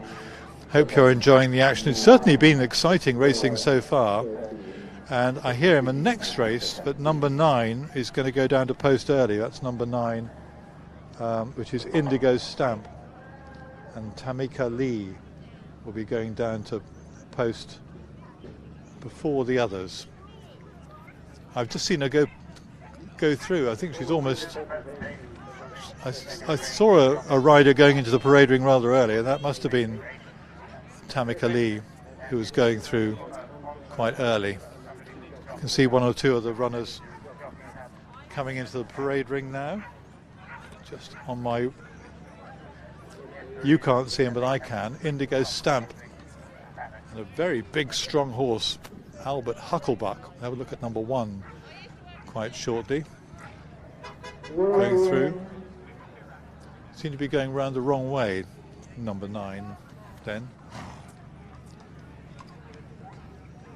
Now this third race is the Mount Pleasant Inn and Friends of a late Jeff White, who is the father of Johnson White, who has been assistant to Philip Hobbs for a long time.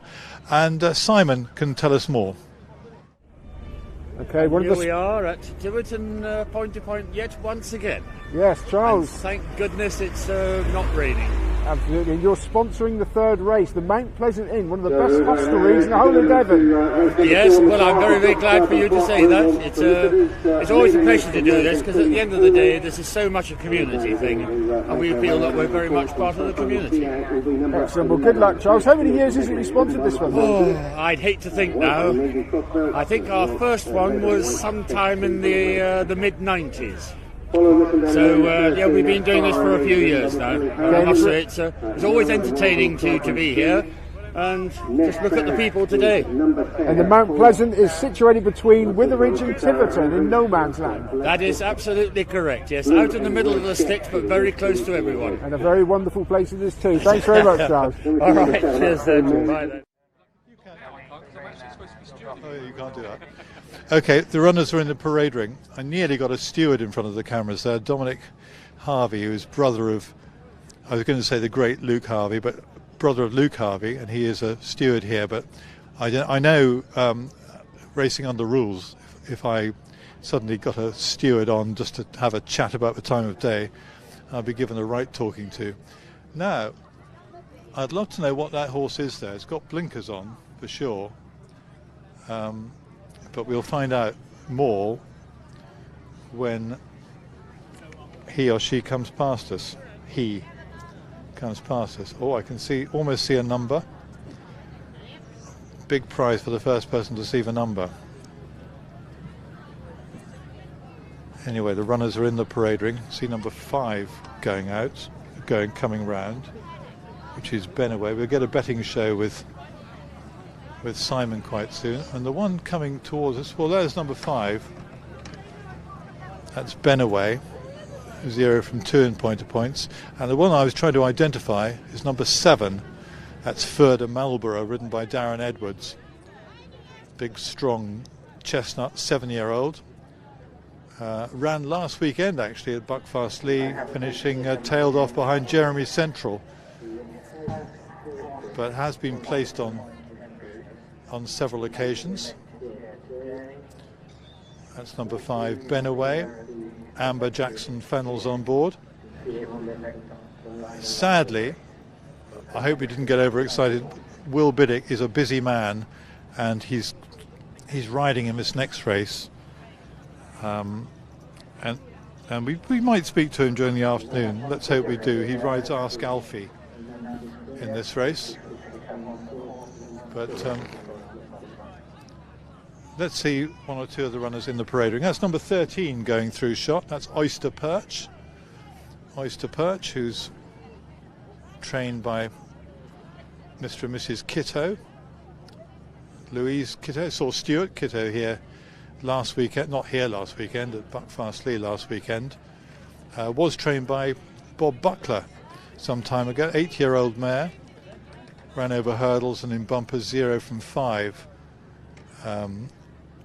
and doesn't have that much of a profile. Darren Andrews though is on board. That's always offers plenty of encouragement. But Oyster Perch runs in this race.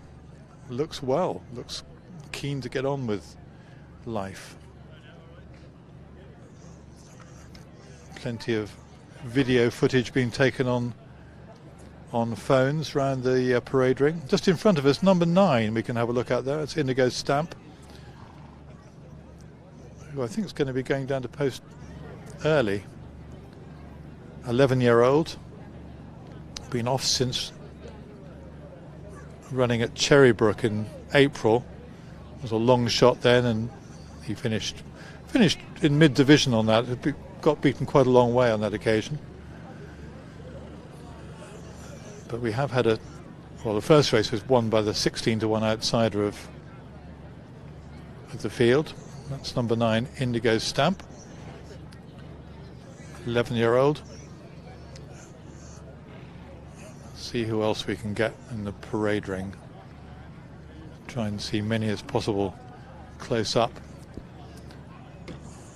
I imagine that's could be number 12 behind, Not Now Arthur. I'm just taking a bit of a guess there. Trained by Mark Grant,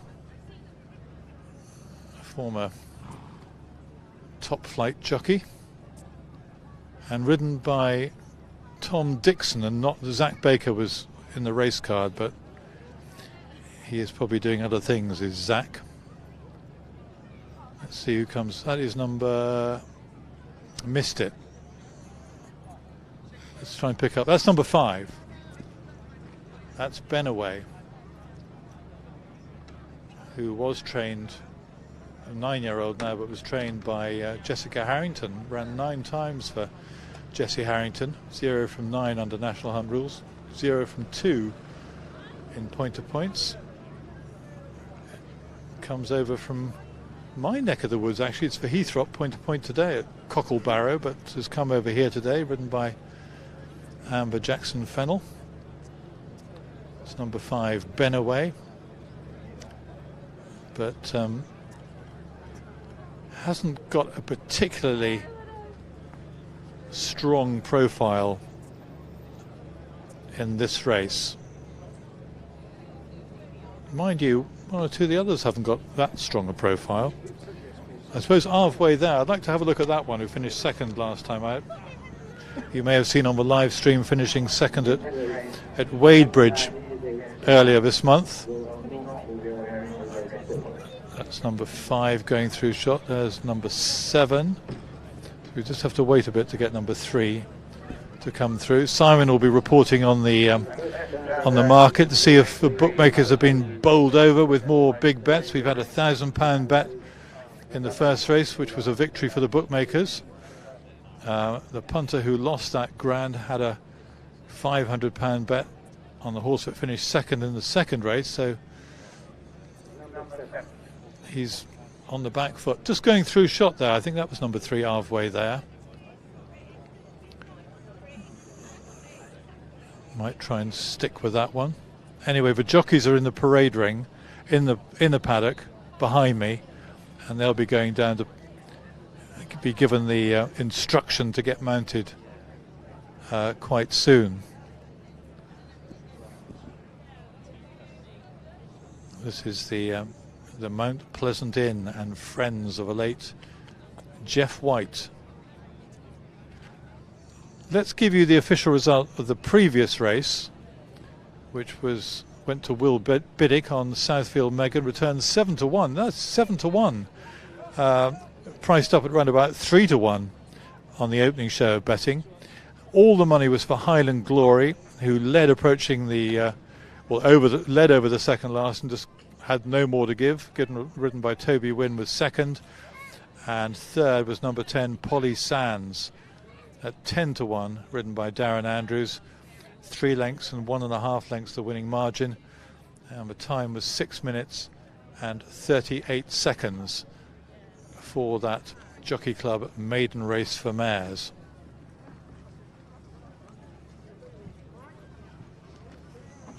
A few anxious looks in the parade ring as the jockeys prepare to get mounted. Quartered colours in the foreground. I think that was might have been Fly McIntyre on red cap, but just coming past us now, it's number 13, which was Oyster Perch and Darren Andrews.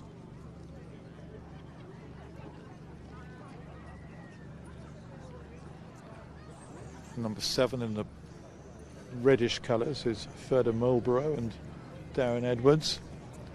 The blue of number 2, all about the memories. The quarter colours of number 16, that's Red Cap.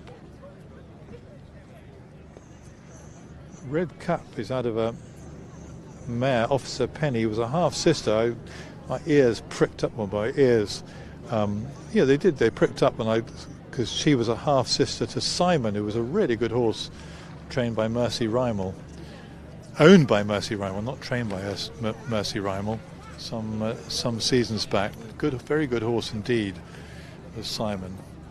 So the runner's preparing to leave the paddock and head down to the start. And Simon, I can see the white gloves have arrived, and we'll see what's happening in the market this time, Simon.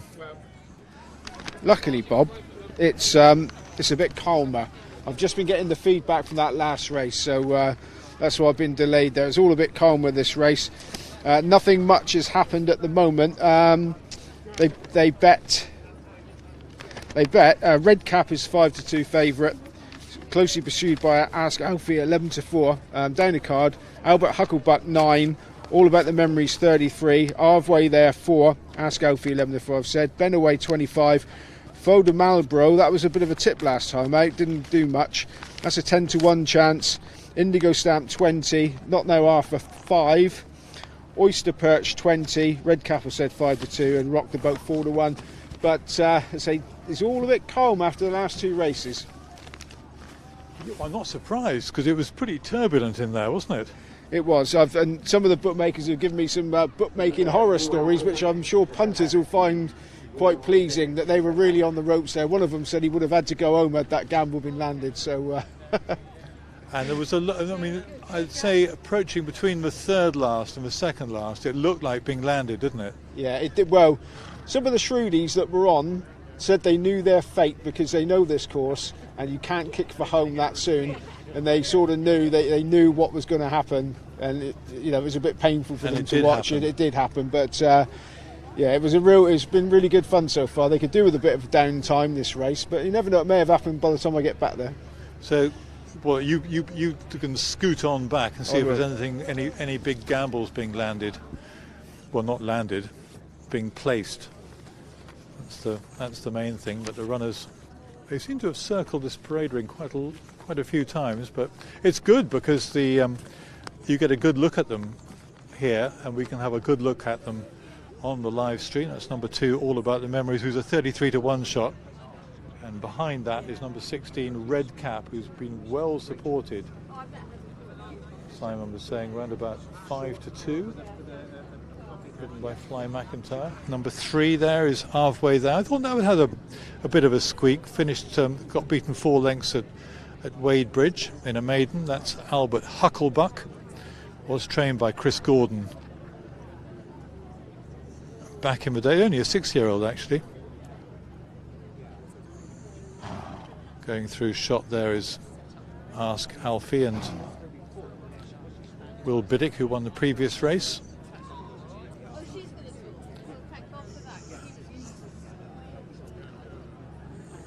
So we move on now, ladies and gentlemen, to third race of the afternoon. This is the Mount Pleasant Inn and Friends of the Lake. The runners leaving the parade ring, going down to the start. There's a nice shot of number 5 going down, which is Benaway. There's number 12, Not Now Arthur. Tom Dixon. Just about to go down as All About the Memories. That's one of the outsiders. Followed down by Red Cap. The pink and green quarters. It's the last few trickle out. One of the last to go down will be halfway there. Red Cap, ridden by Mr. Brian McIntyre, pink and green quarters with the green sleeves and pink. That's Albert Hucklebuck. Number 1, that's Albert Hucklebuck, ridden by Mr. Freddie Gordon. White sleeves, pink helmets, white cap and pink. One just in reverse mode coming out of the parade ring. He's halfway there. He ran very well last time actually, only got beaten 4 lengths at Wadebridge in a maiden beginning of the year, but just a little bit reluctant to go down to the start. Halfway there, whether it's a characteristic of this 9-year-old, I don't know. If he wins, I'll find out. I'm sure once he's on the move, he'll be fine.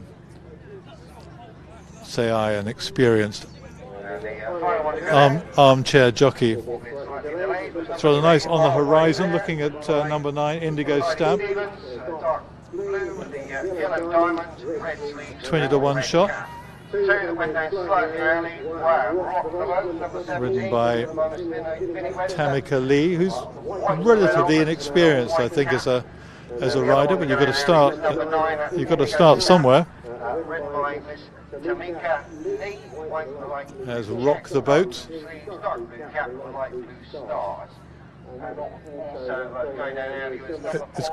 It's rather like standing in the middle of a public footpath where we are. Suddenly,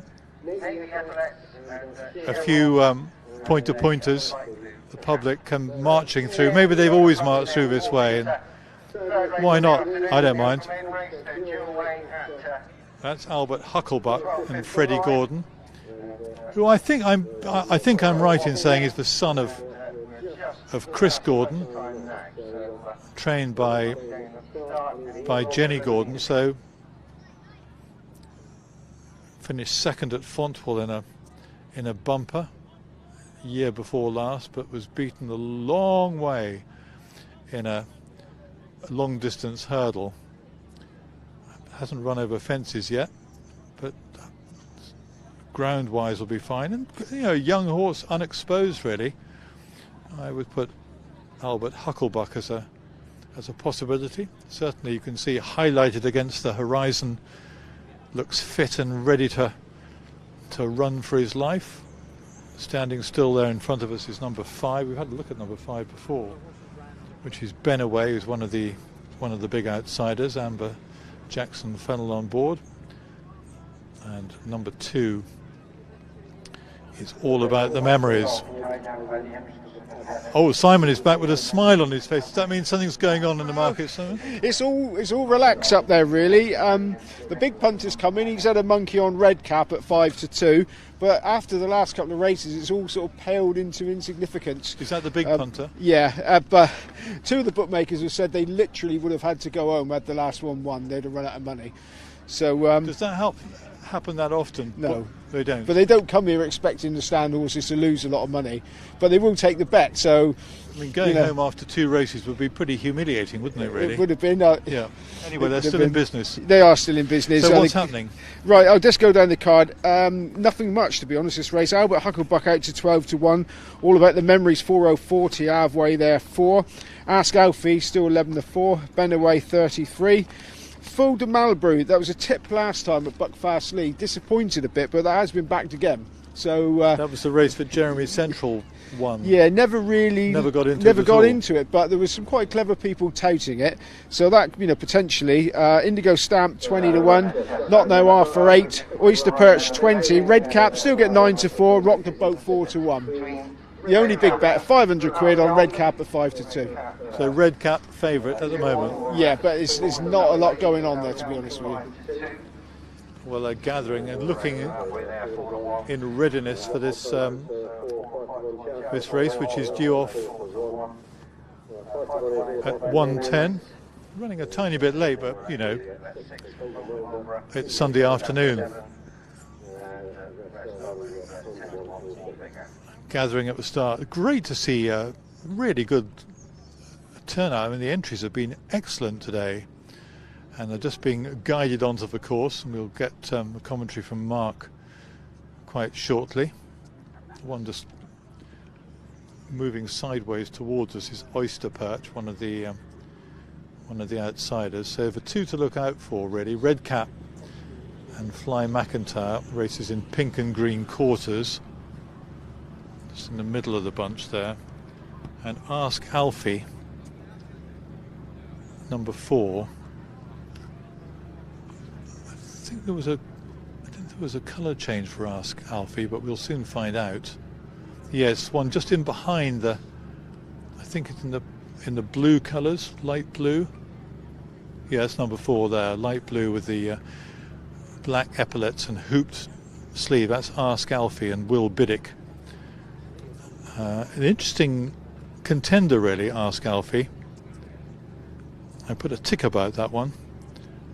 Finished behind Churchill Boy and Ben Bromley and Miss May Hill last time. That was a good run at Barbary Castle in a bumper, in a flat race. But first time over jumps today. So they're coming into line. Let's get across to commentary to Mark Dennis. Outside of the open ditch. So they're now on the approach to the line.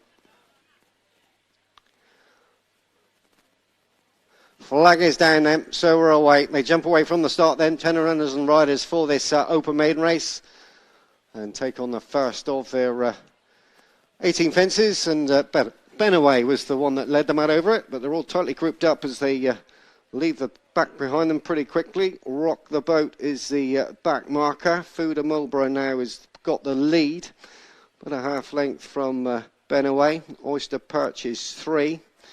Then racing on the inside, disputing 4th is Red Cap. And Albert Hucklebuck also up there on his outside. And Indigo Stamp also up there disputing 3rd and 4th as they track right-handed then and come into the bottom of the home straight. And as I mentioned, all pretty tightly grouped up at the moment. These 10 runners and riders as they race on then to fences 2, 3 and 4 before the winning line. So they come to fence 2 and they sail out over it. Fordham Marlborough with the advantage, although only fractionally, as the Indigo Stamp is up on a little bit wider out. Oyster Perch in the centre, and Benaway as they cross the necks there. Red Cap was a little bit untidy on landing, but they continue on then to this plain fence before they race up past us, and they're all over that safely. All about the memories, just jumped a little bit wider out under Pippa Glanville, but Fordham Marlborough and Darren Edwards making his first appearance this afternoon lead the way past the judge then and up towards this final plain fence in the home straight. As they come to it, Benaway jumps up on his outside. They're all over that safely and continue on then. So Ask Alfie, one of the leading protagonists in the bettings, right there in mid-division in the light blue colours. Under Will Biddick, Will took the last in with Southfield Megan, looking for a quick double as they lead the charge then down to down the back straight to plain fence in the open ditch. So Fordham Marlborough from Benaway, and halfway there on the inside of Oyster Perch. Ask Alfie's next, then and halfway there pecked badly on landing there, and it looks as though All About the Memories has been pulled up. So they prepare themselves now then for the open ditch for the first time. Fordham Marlborough jumped that pretty well with Benaway jumping up on his outside. Halfway there 3, Ask Alfie on the inside of Red Cap and Oyster Perch, and also up there is Not Now Arthur, just in between those, as they again leave the back straight behind them and prepare now for this long run down over the hill. So Fordham Marlborough and Benaway, they've gone 3 lengths clear now of halfway there. Oyster Perch is there, clear 4th now. Ask Alfie on the inside of Not Now Arthur. Rock the Boat's also improved up there. Albert Huckleback races on the outside of Red Cap. They're the 2 back markers of the slightly reduced 9 runners now as they race up into the home straight once more. So Fordham Marlborough and Benaway, much as they have been from Flagfall, up there in the front rank. Oyster Perch a little bit wider out, just in behind them. Ask Alfie as they take the next then, and they're all over that safely and continue on then to another plain fence. They come to it now.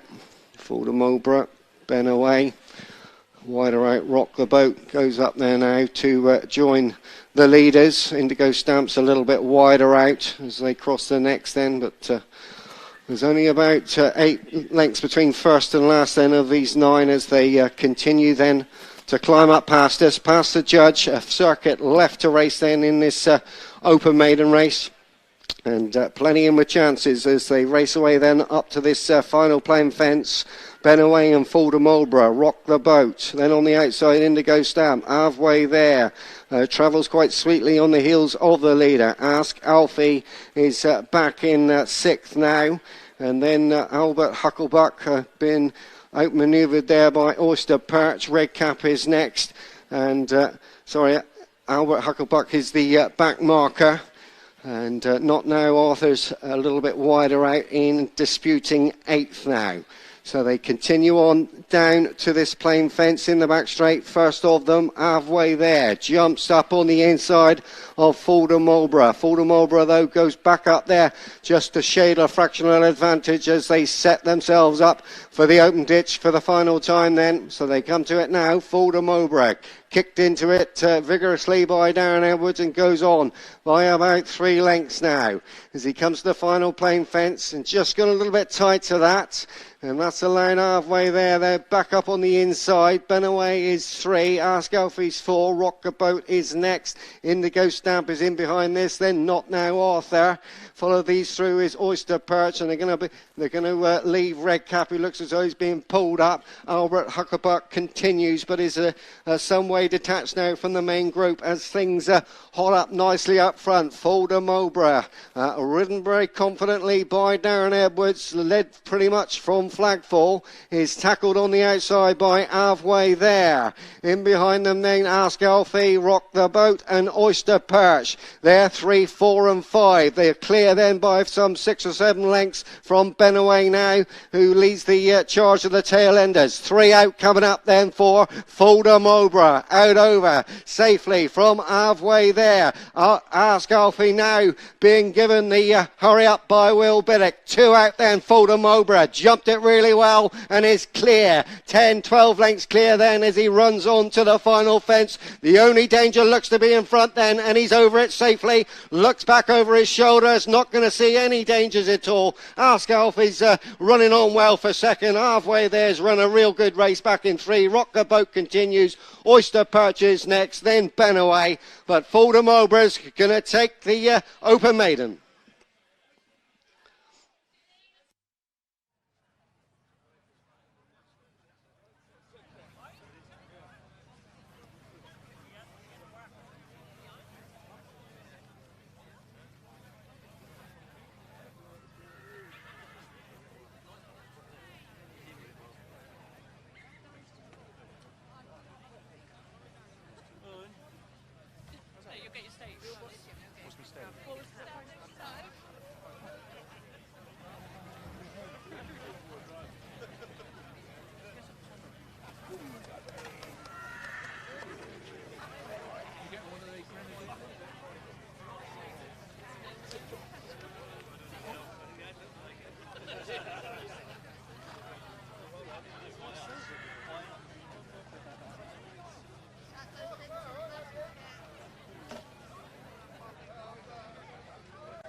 There is the winner.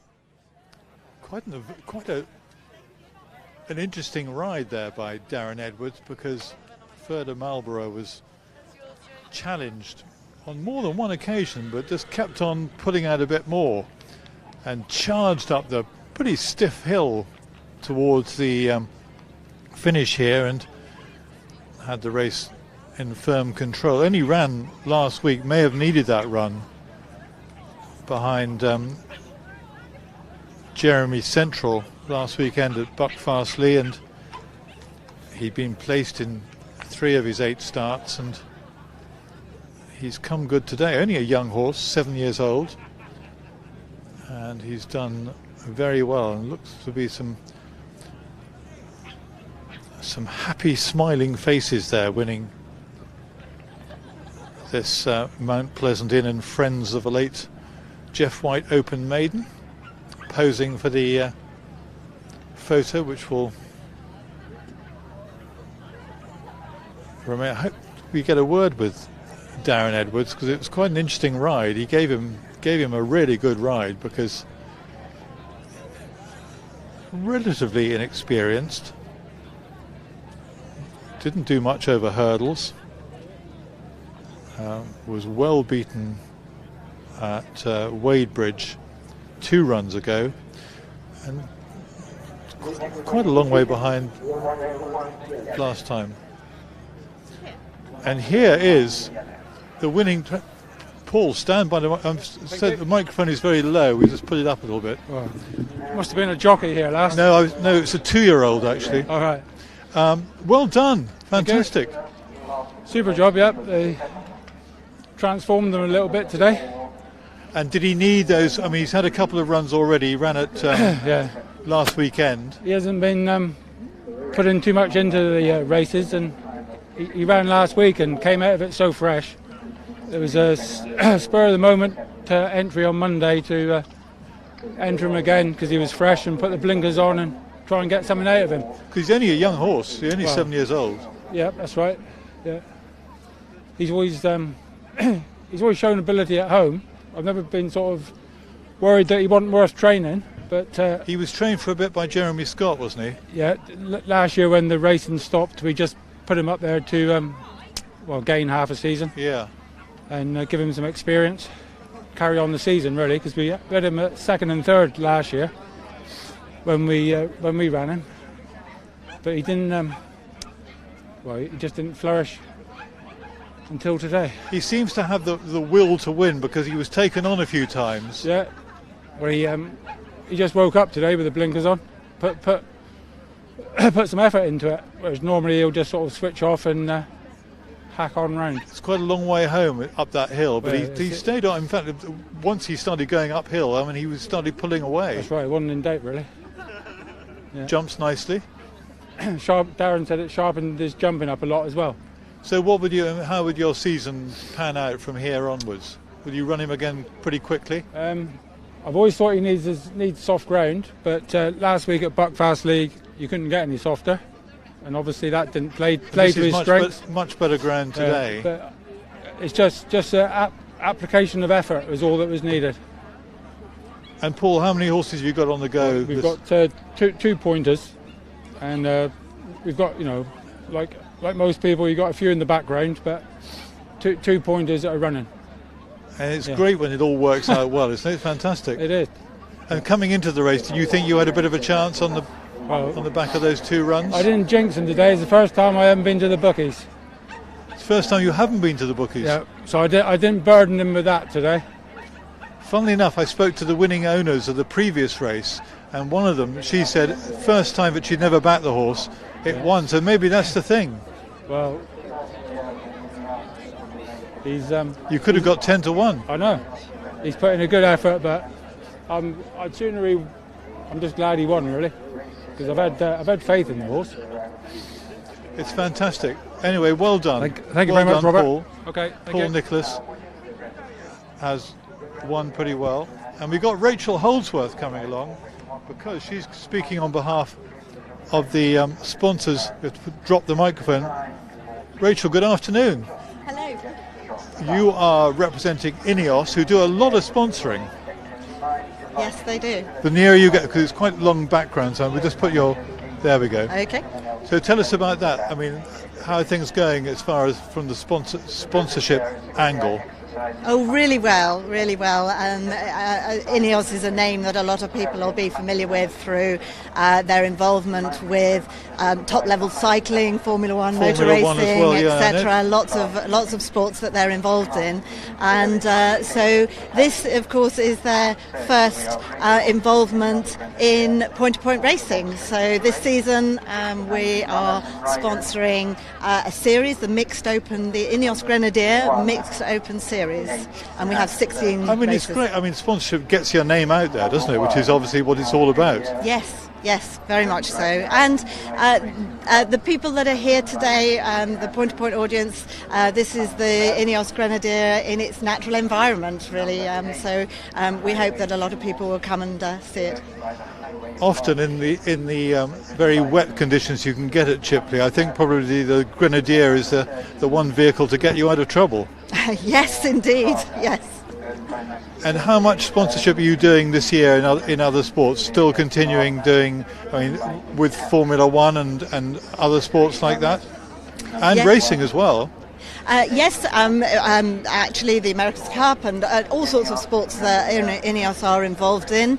My role principally is looking after the point-to-point series, and we have 16 races this year, and the final at Cheltenham at the end of April. And which you'll be obviously sponsoring that big Cheltenham Hunter Chase evening. That's right. Which will be fantastic. Mm-hmm. Very good. And your involvement yourself in point-to-point, you look as if you're thoroughly enjoying yourself.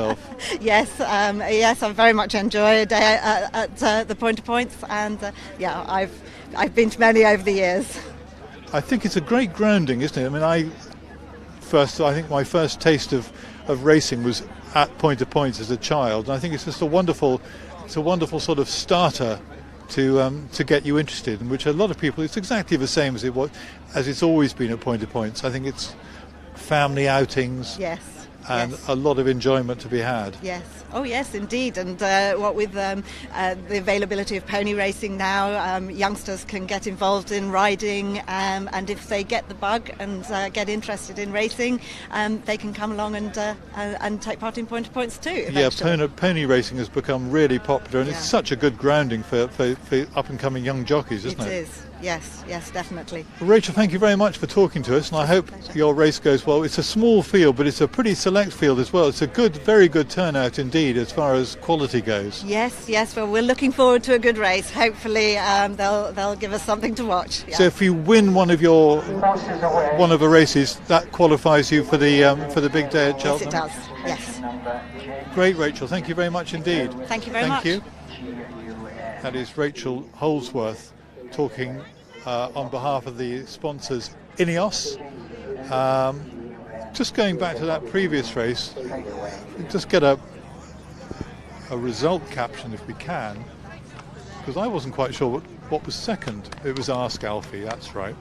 But Further Marlborough, we heard from the winning trainer Paul Nicholas, delighted he was as well. Darren Edwards, the winning jockey, 11-2. Ask Alfie was second at 4-1. Will Biddick, who won the previous race, and third was Halfway There. So fancied horses really first, second and third, not in betting order, but Further Marlborough winning at 11-2. So that was an exciting finish.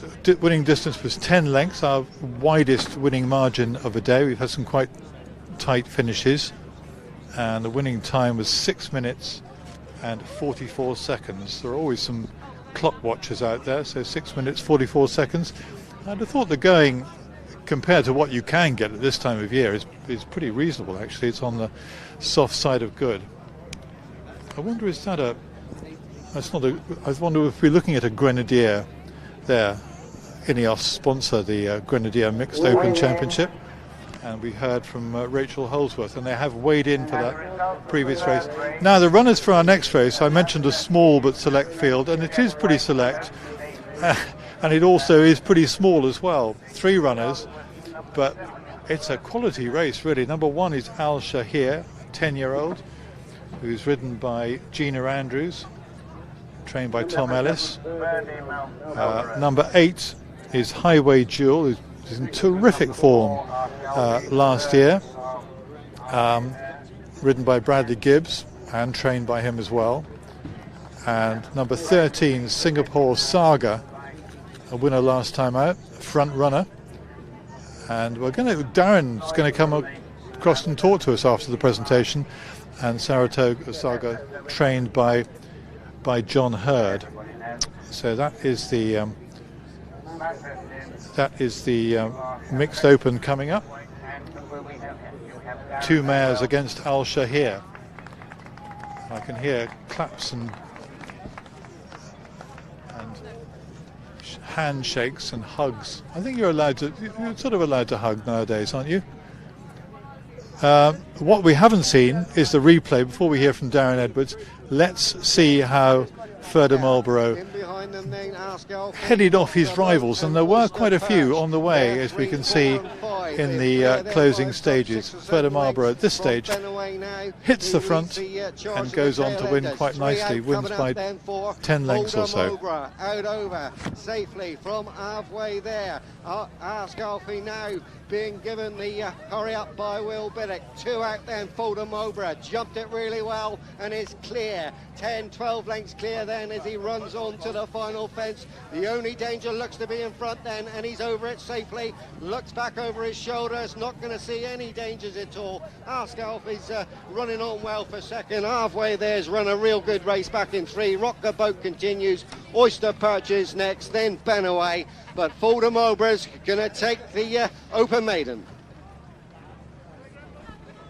Good finish. Well, it was a good finish if you were on Further Marlborough, because he was a clear-cut winner. Not good if you want sort of a spine-tingling race like we saw, like you may have seen at Ascot yesterday with Shishkin beating Energumen. What a race that was. But you get some great finishes here, and we can have a look at and see the horses are behind me. It's sort of like being in a pantomime. Behind you, and there are the We've got 3 runners for our next race, and we can have a look at that. Oh, here comes Darren Edwards. Talk us through. Well done. Thank you, Bob. Nice to see you. Very nice. I spoke to your dad last weekend. Did you? Yeah. He's a course inspector today. Is he? Yeah, so we're all contributing a bit. But that was an interesting ride on Further Marlborough. We heard from Paul a bit earlier on, and he may have come on for those 2 runs he's had already, recent runs.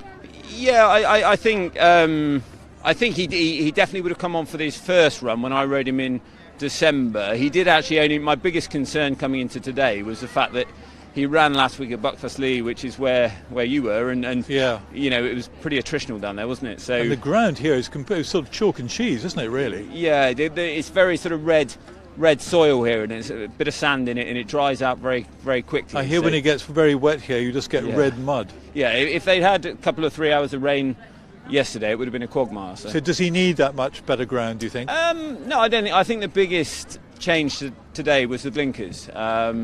Paul's been a bit disappointed with him because he's shown glimpses of good form. And during the lockdown last year, he went over hurdles for a bit, and he showed moderate form over hurdles, enough to suggest he might win a small handicap under rules. And then he's come back, and he ran okay the first day, and then he was disappointing last week. But he just keeps a bit back for himself. What I like, because you were taken on once or tise, weren't you? And you just kept on.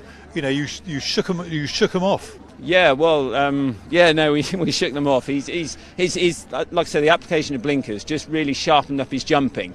So in times gone by, was that the first time he'd had blinkers on today? Yes, yeah. So in previous races, he would always tend to sort of chip in and put in an extra stride when he didn't need to. But he was happier today with blinkers and more focused. He's obviously got loads of ability, hasn't he? Loads might be pushing it, but he's got enough to ability win more to win races. again. Yeah, definitely. Yeah, I mustn't get too carried away. No, yeah. And the ground out there, is it sort of dead January ground or better than that? Yeah, it's just on the dead side of good. But I think considering how wet it has been in the last sort of couple of weeks or a month, then it's getting back on sort of a decent surface again. And yeah, he certainly enjoyed it out there. I've been watching the streaming a lot. I was there last weekend, and you seem to be having a pretty good time with things. Yeah, so I had a winner last weekend and three the weekend before that. So yeah, I'm having a good little run of it, and good for you to get involved, Bob. I thoroughly enjoy. It's where I first sort of started off going to Point-To-Point. It beats Southall, doesn't it? Going to Southall on a sort of Monday or something. On the sand. Yes. Well, it's Wolverhampton on a Monday. I think it certainly beats. It's the same sort of thing. Shows how much I follow it. Well, anyway. But any more interesting rides during the rest of the day? Yeah, I've got two nice rides to come for Dean Summersby. Horse in the intermediate race, which he won last time. And then I've got a nice horse in the restricted who also won last time, and he's learning the job, but he's plenty of ability. Very nice to see you face to face. I've seen you in action many times, but great to see you. Well done. Thank you very much. Thank you very much. Thank you. Darren Edwards walking away, and we've got this 3-runner race. Someone's coming to the microphone. Oh, Johnson White is here. I was warned that you might be here by the great Luke Harvey. I was speaking to him about... Yes, local track, and Luke, I'm sure, would be like to be here as well, but I'm sure he's busy elsewhere. That last race we've just had, but Darren Edwards won, was run in memory of your father? Yes, it was, which was fantastic. He was a huge point-to-pointing enthusiast, and he and my mother trained point-to-pointers for a number of years, which myself and my brother and various other jockeys, including Luke Harvey, rode, and so he would have been very proud to have seen that race run today. Luke was giving me, Luke's lowdown is never the most generous one. He didn't say anything nasty about you, but his brother, because his brother Dominic is a steward here today. Absolutely. He was saying that Dominic was virtually, I think he had 10 or 11 rides and he got roundabout once, but I think he was better than that. He was much better than that, and I actually had a horse in training in the Beulah colours, which Dominic rode, so I never That's saw... a bit of an honour, isn't it? I never saw Luke Harvey riding in the Beulah colours. And where were you yesterday? We had runners at Ascot, Haydock and Taunton, with not huge success, but they've all come back in one piece this morning, so that's and are the Hobbs horses firing at the moment? Yeah, we're going well, thank you. Plenty of winners. Sporting John at Warwick last week was fantastic. He was fantastic. I mean, the time before at Cheltenham, does he just have to have things his own way, do you think? I'm not sure he has to have things his own way. He's very classy, isn't he? I think he wants to be ridden a little bit handier than he perhaps was at Cheltenham. But he looked very good at Warwick last week, so he'll go straight to Cheltenham now.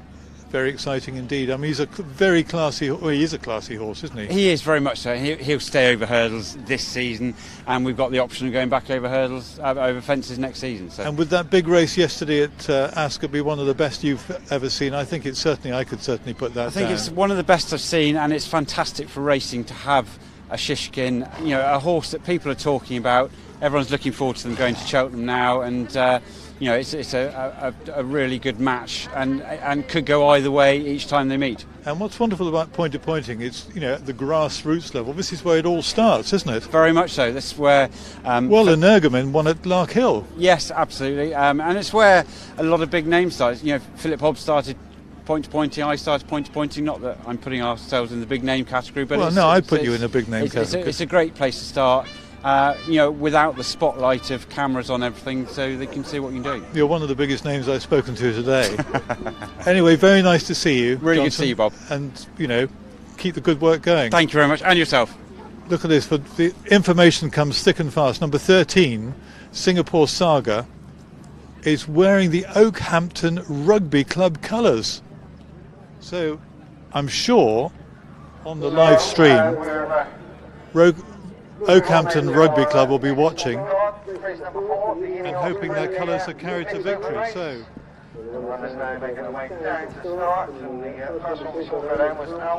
Simon is here with the betting. Gina Andrews, 3 runners. black seams, armlets and a black cap. Tell us more, Simon.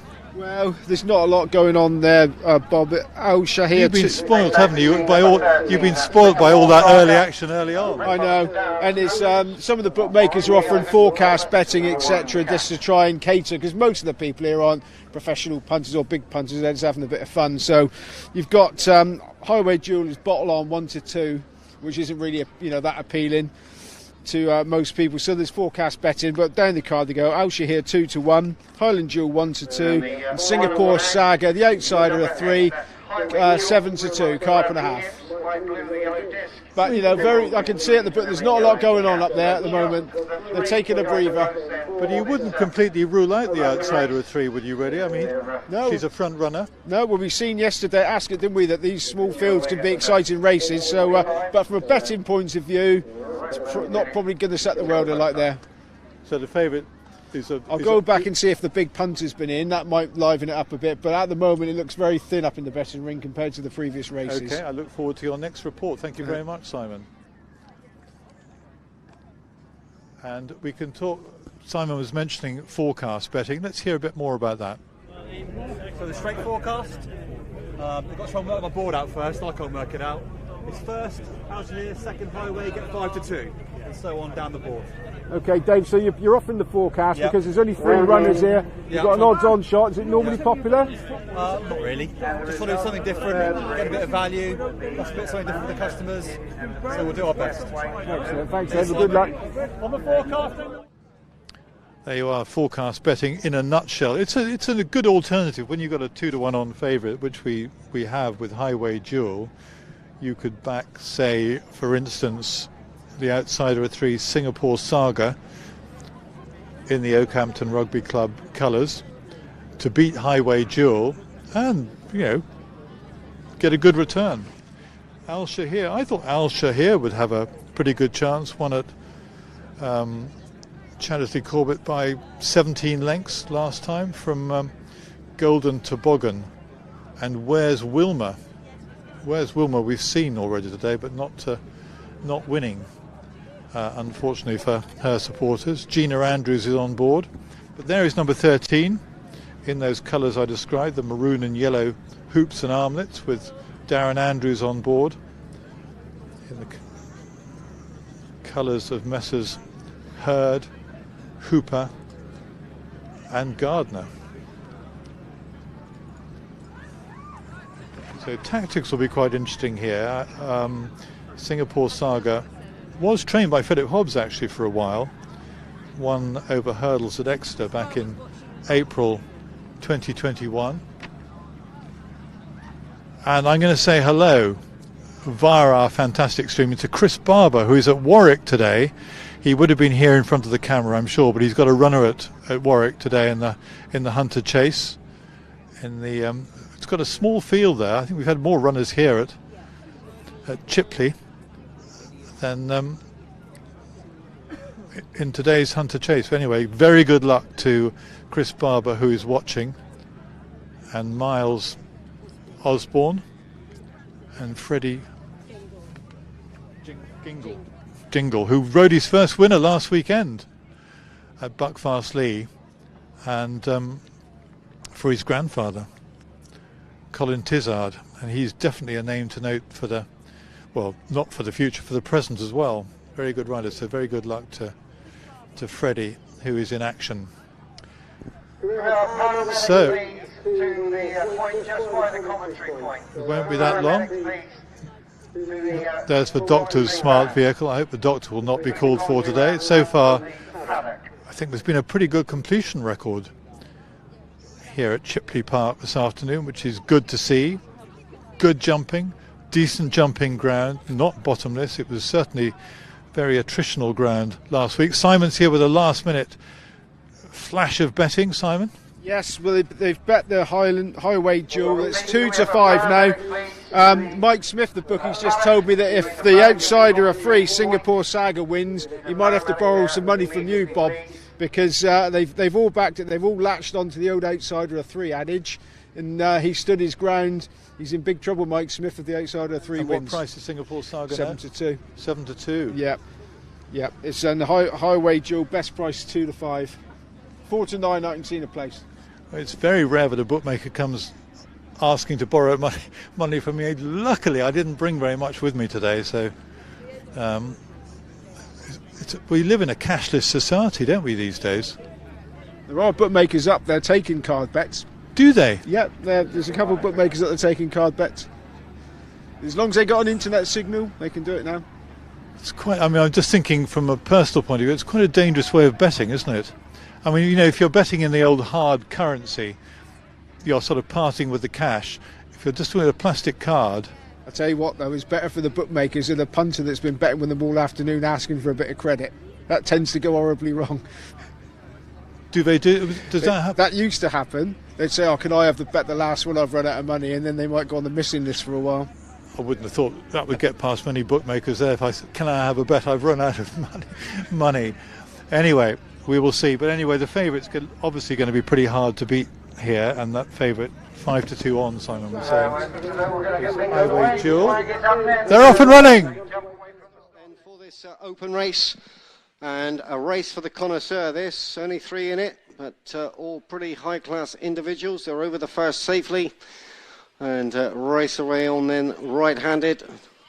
Long run to the next, and Highway Duel with the advantage. 2 lengths clear then of Singapore Saga in second, and Al Shahar, the back marker, around about 6 or 7 lengths off of the leader as they continue to descend down to the lowest point on the course.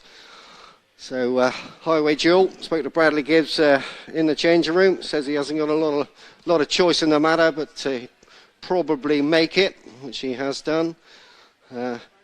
And he is clear now. He's gone 6 or 7 lengths clear of Singapore Saga. Singapore Saga, a winner at the Cornwall Club meeting, routed the field that day. One of the fastest times of the day, so absolutely no slouch is Singapore Saga, although the outsider in the betting at about 4-1, 7-2 in some places. As they cross the next then, Al Shahar, the back marker, a winner at Chabbersley back on the 28th of December, and made a real mess of that. Al Shahar went straight through it, and give him a decent shake of the reins on landing after that to wake his ideas up. So they race past the judge then, 2 circuits ahead of them to race then in this open, and race up towards this plain fence at the top of the home straight, and Highway Duel with the advantage. Singapore Saga a half length down in second now,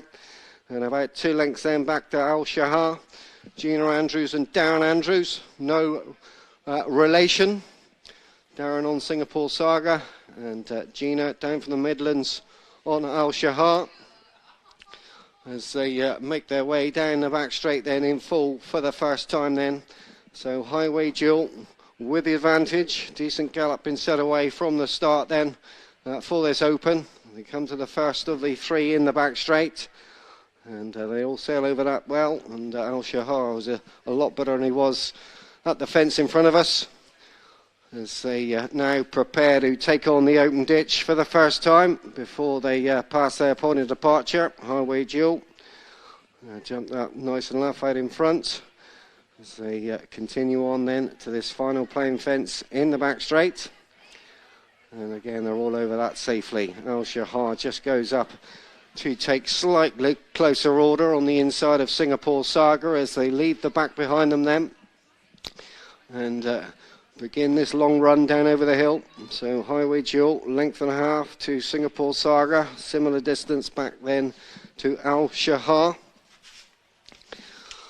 And Highway Duel is the 2-to-1 on favourite.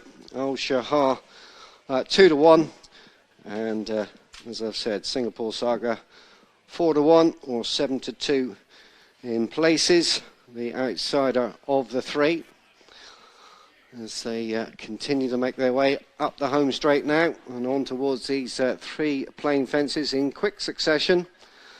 So Highway Duel still with the advantage, increased the lead by about 4 lengths now, as they continue on then to another plain fence.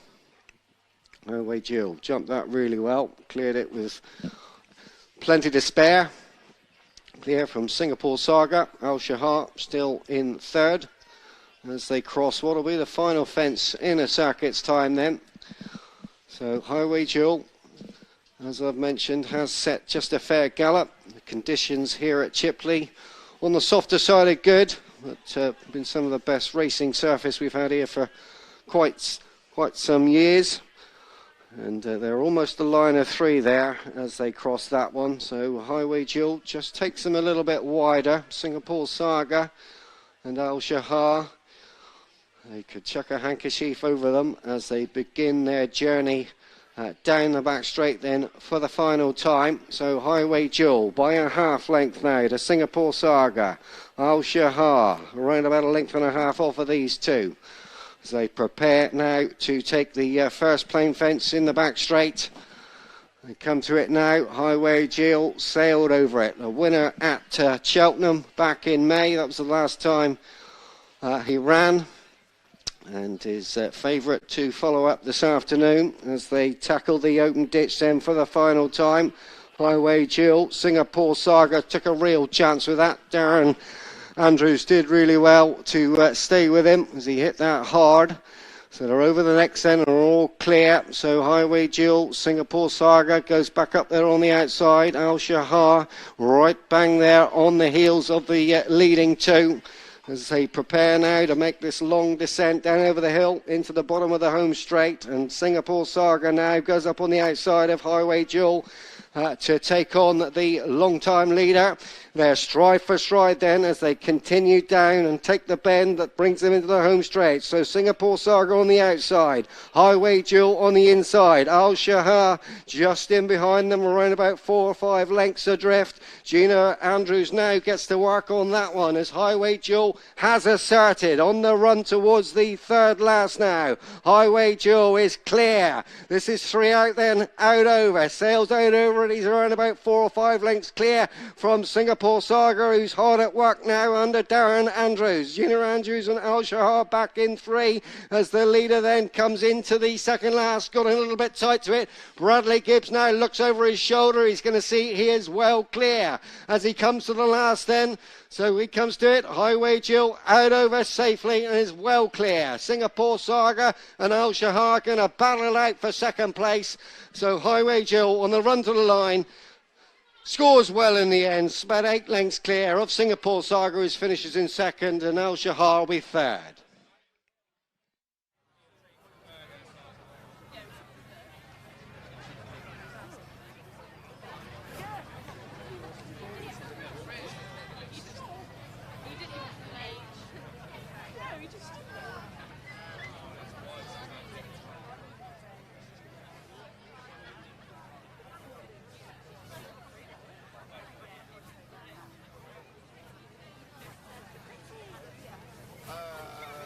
Yeah, basically.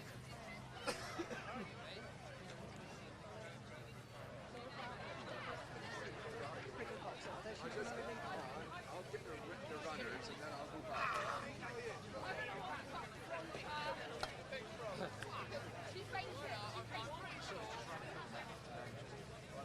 We're going to go down that way anyway. The winning favourite wins the Ineos Grenadier Mixed Open race quite convincingly in the end under Bradley Gibbs. She stormed up the hill to beat Singapore. If you're doing forecast betting, Singapore Saga was second, and third Al Shahir, but returned, Simon tells me, 2-1 on Highway Duel. So I don't know what sort of weight of money that would be. Enough. Did shorten to 5-2 on. Well, there's Singapore Saga, who ran an honourable race really. She ran really well and hung on pluckily for second place from Al Shahir, who arrived here with a win last time, won a conditions race and has finished last of the three, but by no means disgraced. It hasn't been beaten that far in the end, so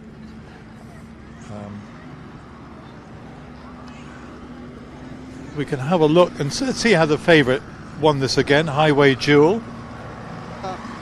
There we go. Downhill before the uphill run, and Highway Duel has gone to the front, gone past Singapore Saga, and working hard back in third place is Al Shahir, not making many inroads at all. Just a little bit skew whiff at the second last, but already with a commanding lead in the favourite under Bradley Gibbs. Storms over the last. That was the second last actually. Coming to the last now, and Highway Duel, 8-year-old chestnut mare, has won pretty well. Trained by Bradley Gibbs, ridden by Bradley Gibbs. What more could you want? Winning this Ineos Grenadier Mixed Open race. Quite tight for second, but second place going to Singapore Saga ahead of Al Shahir, who's finished third, and that's the scene in the paddock behind me at the little segment in the corner over my right shoulder, reserved for the first three home, and they all got round safely and all jumped pretty well actually. Jumped very well indeed. I think I must be standing in the middle of a public footpath. Got a lot of people have been wandering past, but it's fine. It's been a lot. I hope you're enjoying the for live streaming, watching from wherever you may be. I know we spoke to someone a bit earlier. I think Nathan Rahman said he had either relations or family watching in Italy. The thing is about streaming, you can watch it from everywhere, and it's live stream DC. Is that right? Pointing DC. Pointingdc.co.uk. There it is. I should know that, having seen it a few times before, but it's a great way to follow the action if you can't actually be here, and on occasions you can be here or wherever the point-to-point is taking place. There's only one a year here, and that is today. You can either follow it on the live stream or go tell your friends, watch on the live stream and think, oh, I quite fancy doing that. It's a great way introduction. And Bradley Gibbs is going to come and talk to us after he's weighed in, which will be very shortly. Let's have a look at the official results. 2-1 on favourite wins Highway Duel.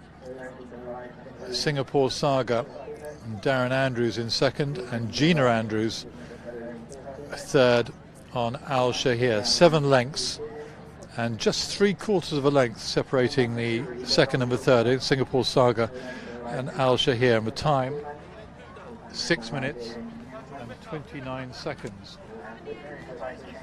I don't know if we've got time while we wait for Bradley to come and talk to us. For the next race, there are loads of runners in the next race. There are more that aren't running. I can see someone lurking in the wings who might be coming to talk to us, so maybe we'll just save them. But the two that don't go are Billy Gwynn 2 and Footloose. Otherwise, we have a field of 8 runners. And here is the owner. Oh, four owners, and you are one of the 4. Step up to the microphone, please. Well done, congratulations. Thank you. And which owner are you of the? D. Phillips. Stand right. That's because it's quite noisy in the background. Right. Yeah, one of the owners, Mr. Phillips. There we are. We've adjusted the mic, and she's done the job very well indeed. Yeah, She's obviously she's a classy mare. She is classy. She stays. She jumps well. So yeah, we're pleased with the run. She needed the run. So yeah, we are really pleased with it in the end. Because that was her first run since. Well, she ran at Cheltenham in that Hunter Chase meeting. That's right, yeah. And she won that, and she was a hot favourite to win that. Yeah, that's right. She made a couple of mistakes, but she won well going up the hill at Cheltenham. And she ran just 3 times last year. I mean, she won at Cheltenham, and time before she ran 3 times, was only beaten once. Yeah, that's right.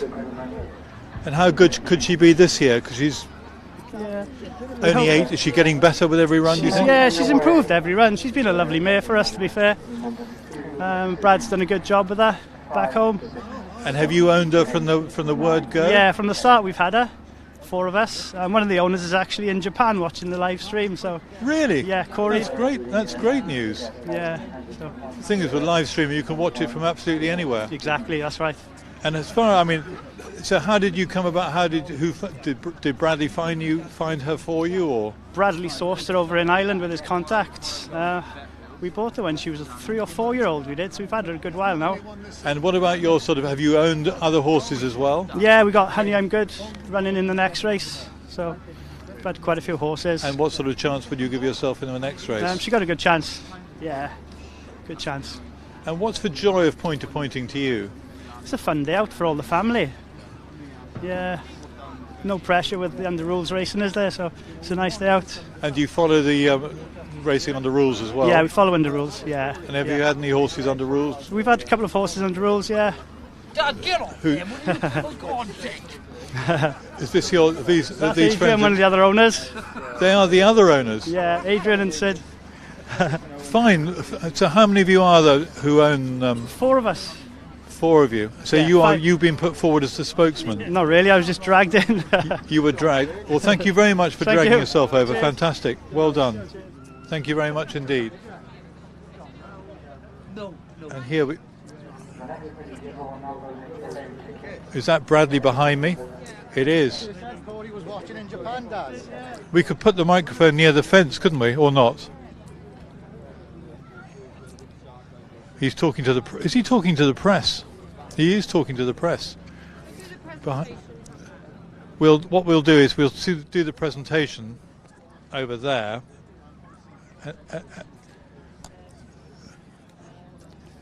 And we heard Simon Knott talking a bit earlier, saying if the outsider of a trio had won that race, Singapore Saga, the bookmaker would be walking home alone. Let's hear a bit more about that. Mike, you just told me something a bit alarming. If number 13 Singapore wins here, I would have to borrow some more of you, Simon. I've stood this for packets. You've obviously mistaken me for somebody with money. Surely you got money the way you're dressed today, Simon? No, I haven't got it anymore, but I spent it. Is it a punter you know's back there? Just general, outsider free. They've all acted onto it and I've stood my ground. And you don't fancy it? I don't fancy it. Okay. Come on then, everyone. Cheer on the outsider are free. They always win. Thank you, Simon.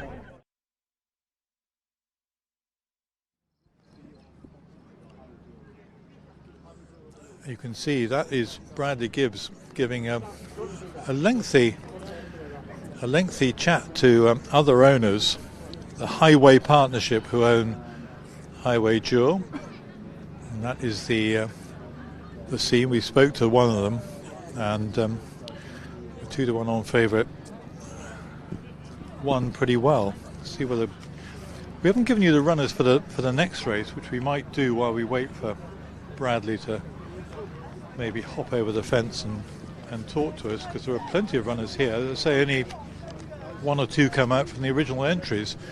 2 is Clondor Bunny, who is ridden, I'll give you my details, my sheets are getting in a little bit of a tangle here, ridden by Oliver Puffett. 3 is Dr. Rhythm, Fly McIntyre, Gina Andrews, who finished not beaten that far in the last race, rides number 5 Inda Rocco. 6 Mickey Stark, ridden by Zoe Hawkins. Number 7 is Morpet, Ella Herbison. 8 Porter Clock, Darren Edwards, we spoke to him a bit earlier on. 9 The Big Sting, was trained by Harry Fry at one stage, and is ridden by Will Biddick. And number 10 is the Ibster, who is ridden by Alexandra Goodman. The Ibsters, who's won 2 from 19. Some very fine looking dogs nearly took a walk across here, but I think they've gone round the other way, which is nice. There are the bookmakers with their electric boards. And we've got this race. The next race is the Exeter Racecourse Intermediate qualifier, due off at 2. Well, they're going to be running a bit late, but you know, we're not sticklers for time here, really. Wade in. And they have weighed in for that. They're going to do the presentation now. And I hear that Bradley Gibbs ate virtually nothing for the last 2 days to do the weight. It requires a lot of sacrifice to ride in these races, so it's paid off with Highway Duel winning that race.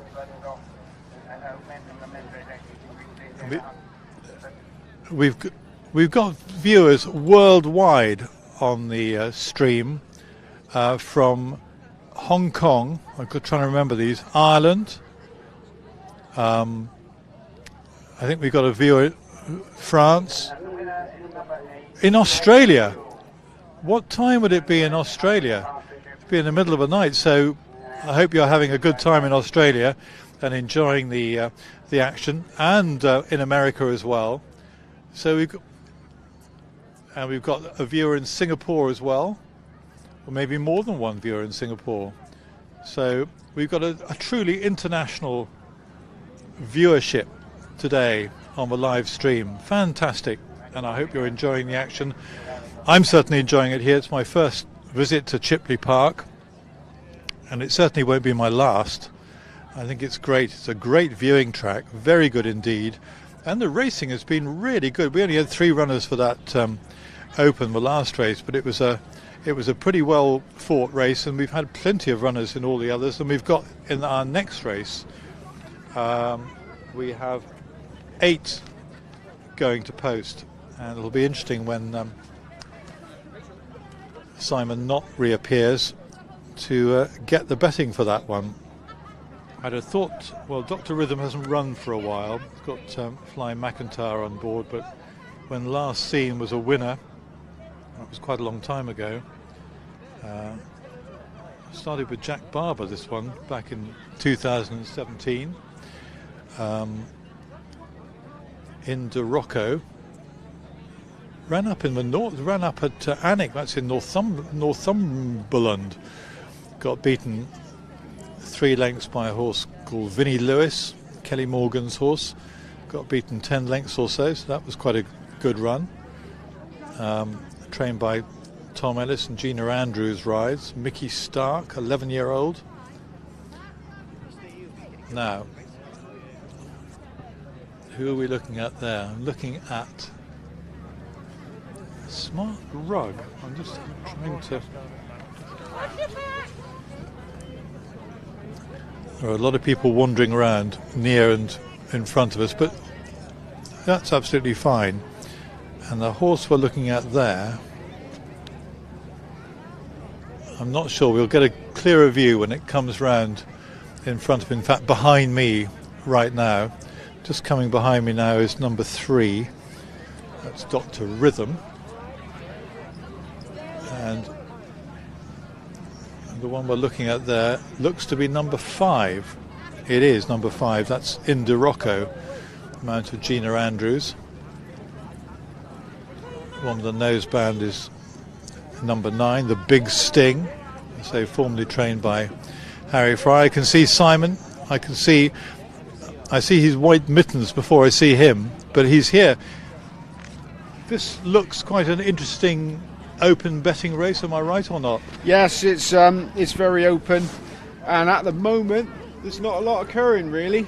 The big punter appears to have retired to the bar. Well, I'm not surprised. He's taken a bit of a battering today, hasn't he? He has taken a bit of a battering. Do you want to go down the card? Yeah.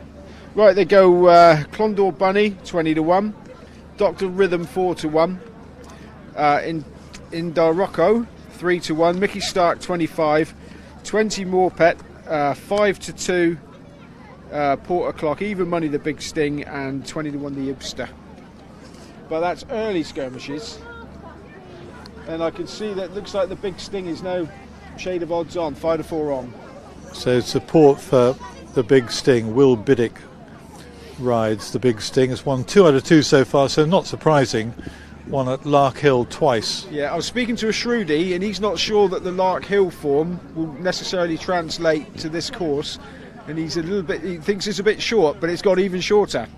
So we'll see if the Shrewdy's right. He was looking to oppose with the. Is he a genuine Shrewdy? A very genuine Shrewdy. He wouldn't even let me say his name because he works for a big yard. He's in with the points and stuff, but he's a very clever chap. Yeah.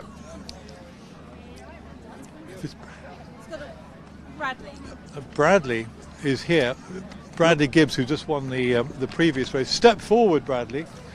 Very nice to meet you. Well, and I hear you hadn't eaten for days before. No, I've probably haven't eaten for 2 days. Have you eaten now? Not yet. I got one more ride.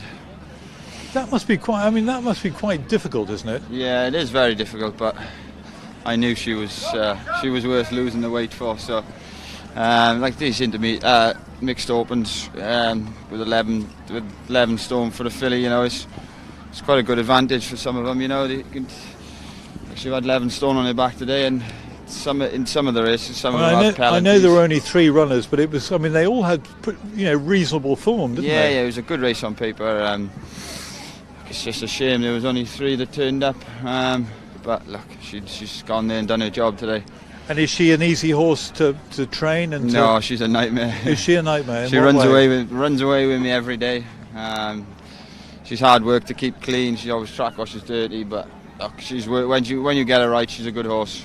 So what would the plans be for her for the next few weeks? Probably, she may have one more run in hand to chase, and then go to Cheltenham Foxhunters. If not, we'll see how she is in the next week or so. We may just have to go straight to Cheltenham. We were a little bit later starting than what we would have liked to. We had a few little niggly problems with her, and now we've got her right, and look, she's come here today and done her job, so we'll see what the morning brings. And she's run at Cheltenham before? Yeah, she won there last year in the maze race, the Hunter Chase evening. So would she be about as good as you've got? I think so, yeah. She's very nice. We got a few nice horses there. We got Premier Magic. He won in Chadsey Corbett, beating Pollock Bay. So yeah, look, it was hard to single them out. They're good in their own different ways, you know. But it's just nice to be able to have a horse of that calibre in the yard. Absolutely, and I'm sure she'll be winning again. I mean, she jumped very nicely, didn't she? Yeah. That's what she is very good at. She jumps and travels and just keeps going. She just tries very hard for you. And are we going to be seeing you again this afternoon? Yeah, I got one more in the next race. And what's that? Honey I'm Good, one of my own horses. She won a maiden round Barbary by 10 lengths, so hopefully she can do the same today. Another, up and coming. Yeah, she's talent. She's only a 6-year-old. She had 2 runs for me, unseated me the first day, and then she won the next day. So she's getting the hang of things. Fingers crossed, we can do the job today. Well, I hope. Are you able to eat between now and then? No, I'll just go and way out straight away now. You can enjoy the evening, though. Yeah, definitely. Thank you, Bradley. Lovely, thank you. Thank you very much. Bradley Gibbs, who starved himself for days and days so he could make the weight on Highway Duel, and it's paid off. Carol Gray's coming to talk to us quite soon, which will be a bit of a treat. He's got a runner in this. Has he got a runner in this? He's got a runner in this one, and that is... I'm going to find out in a moment. Well, I'm sure we will find out, but the favourite for this race is the Big Sting. There's number 3, we've got a close up there, Dr. Rhythm. Fly McIntyre on board. He's been kept quite busy actually, won a maiden at Bratton Down. The ground will be a bit of a question mark for Dr. Rhythm, who seems to be, maybe it's not that deep today.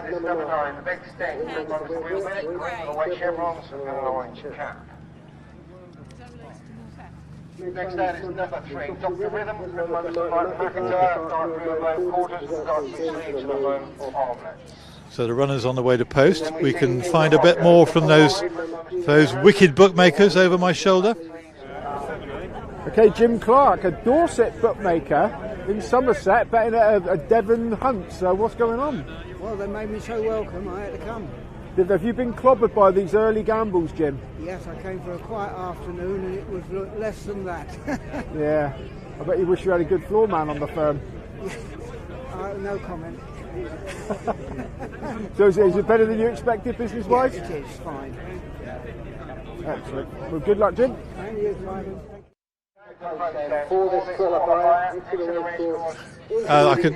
I suddenly saw someone walking faster than anyone else, and it's Simon Knott who's heading this way quite shortly. We see the horses heading down to the start, and Simon has arrived at the point where he can talk to us. Yeah, well, regardless of what the Shrudy said, it's all about the Big Sting. The Big Sting is now wrist on, 5-4 on, with the exception of anything else really been backed. Bumped into said Shrudy again. He still sticks by it. If this is around Lark Hill, it'd be a good thing. Around here, he's still a bit worried. He wishes he could lay it. So it's interesting. And I suppose Will Biddick will be aware of that and probably will try and counteract that. Yeah, the fact there's nothing else been supported at all. Porter Clock, second favourite. Yeah, 3-1, open 5-2. Quickly down the car we go. Clondall Bunny 33, Dr. Rhythm 5-1. Inderucco, that's been steady at 3. Mickey Stark 20, Morpet 33, Porter Clock 3. The Big Sting, let's say, wrist on 4-5 and 4-0-40 the Ibster. So, and it's gone quiet after the early excitement. The excitement started very early on, didn't it? It did start early. We peaked too soon, as they say. But yeah, because the big hitter's gone home. He's gone to the bar, I think. So maybe he'll come out bolstered for the lucky last. We hope so. Anyway, the Big Sting, and the Shrudy says that maybe you can't translate the Lark Hill form, because he's won twice at Lark Hill, to the form here at Chipley, the track here at Chipley Park. We'll see, and the Shrudy apparently is very shrewd, so we'll find out whether the course will suit the Big Sting, but the punter certainly thinks so. That's number 5 we're getting a nice close-up look at. Gina Andrews mount Inderucco, who's a very steady 3-1 shot. Ran up in the northeast at Alnwick and got beaten, was made favourite actually on that last run and finished 3rd behind Vinnie Lewis, horse of Kelly Morgan's last time. Has won 2 from 4 Point-To-Points and been placed a couple of times as well. But the runners gathering at the start for this 5th race, the Exeter Racecourse Intermediate qualifier, and the series final is run at Exeter Racecourse on April the 14th. Carries a good prize as well, £4,000 in prize money. So anyway, wherever you are in the world, we've got loads of international viewers today, from Japan to Singapore to France, You might even have a viewer in Essex, my old stamping patch. So truly international we are today. And Oxfordshire, that's where my home is now. But anyway, that's enough about me. We've got serious action coming up with this race, which will be due off pretty soon. They're running a tad late, I would say. No, only a tiny bit. 2:20 it's due off, so no. And I also promised later on one of our stewards here today, Dominic Harvey, brother of the it's hard to know how to describe Luke Harvey, but you know who I mean. He said he'd come and talk to us a little bit later on. I think when his stewarding duties are over, because obviously he's in an official capacity and he can't talk to us before. Anyway, see whether the favourite obliges here. The Big Sting, well backed by the punters, but the Shrewdy thinks the track might not suit. But we can head back to Mark Dennis in the commentary box. They're about to be set on their way.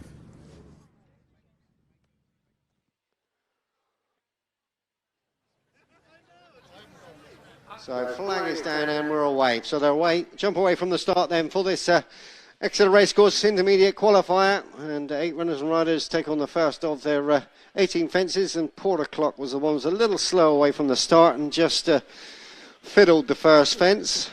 Darren Edwards partners this one and is just a little detached in the very, very early stages. As Indy Rocco has got the lead, fractional lead from Mickey Stark on his outside. The Big Sting's back there with the green colours with the orange cap in third. The Ibster is next. Clondall Bunny just follows this one through. Then More Pet and Dr. Rhythm, the back marker of the main group. And Porter Clock around about 5 lengths adrift.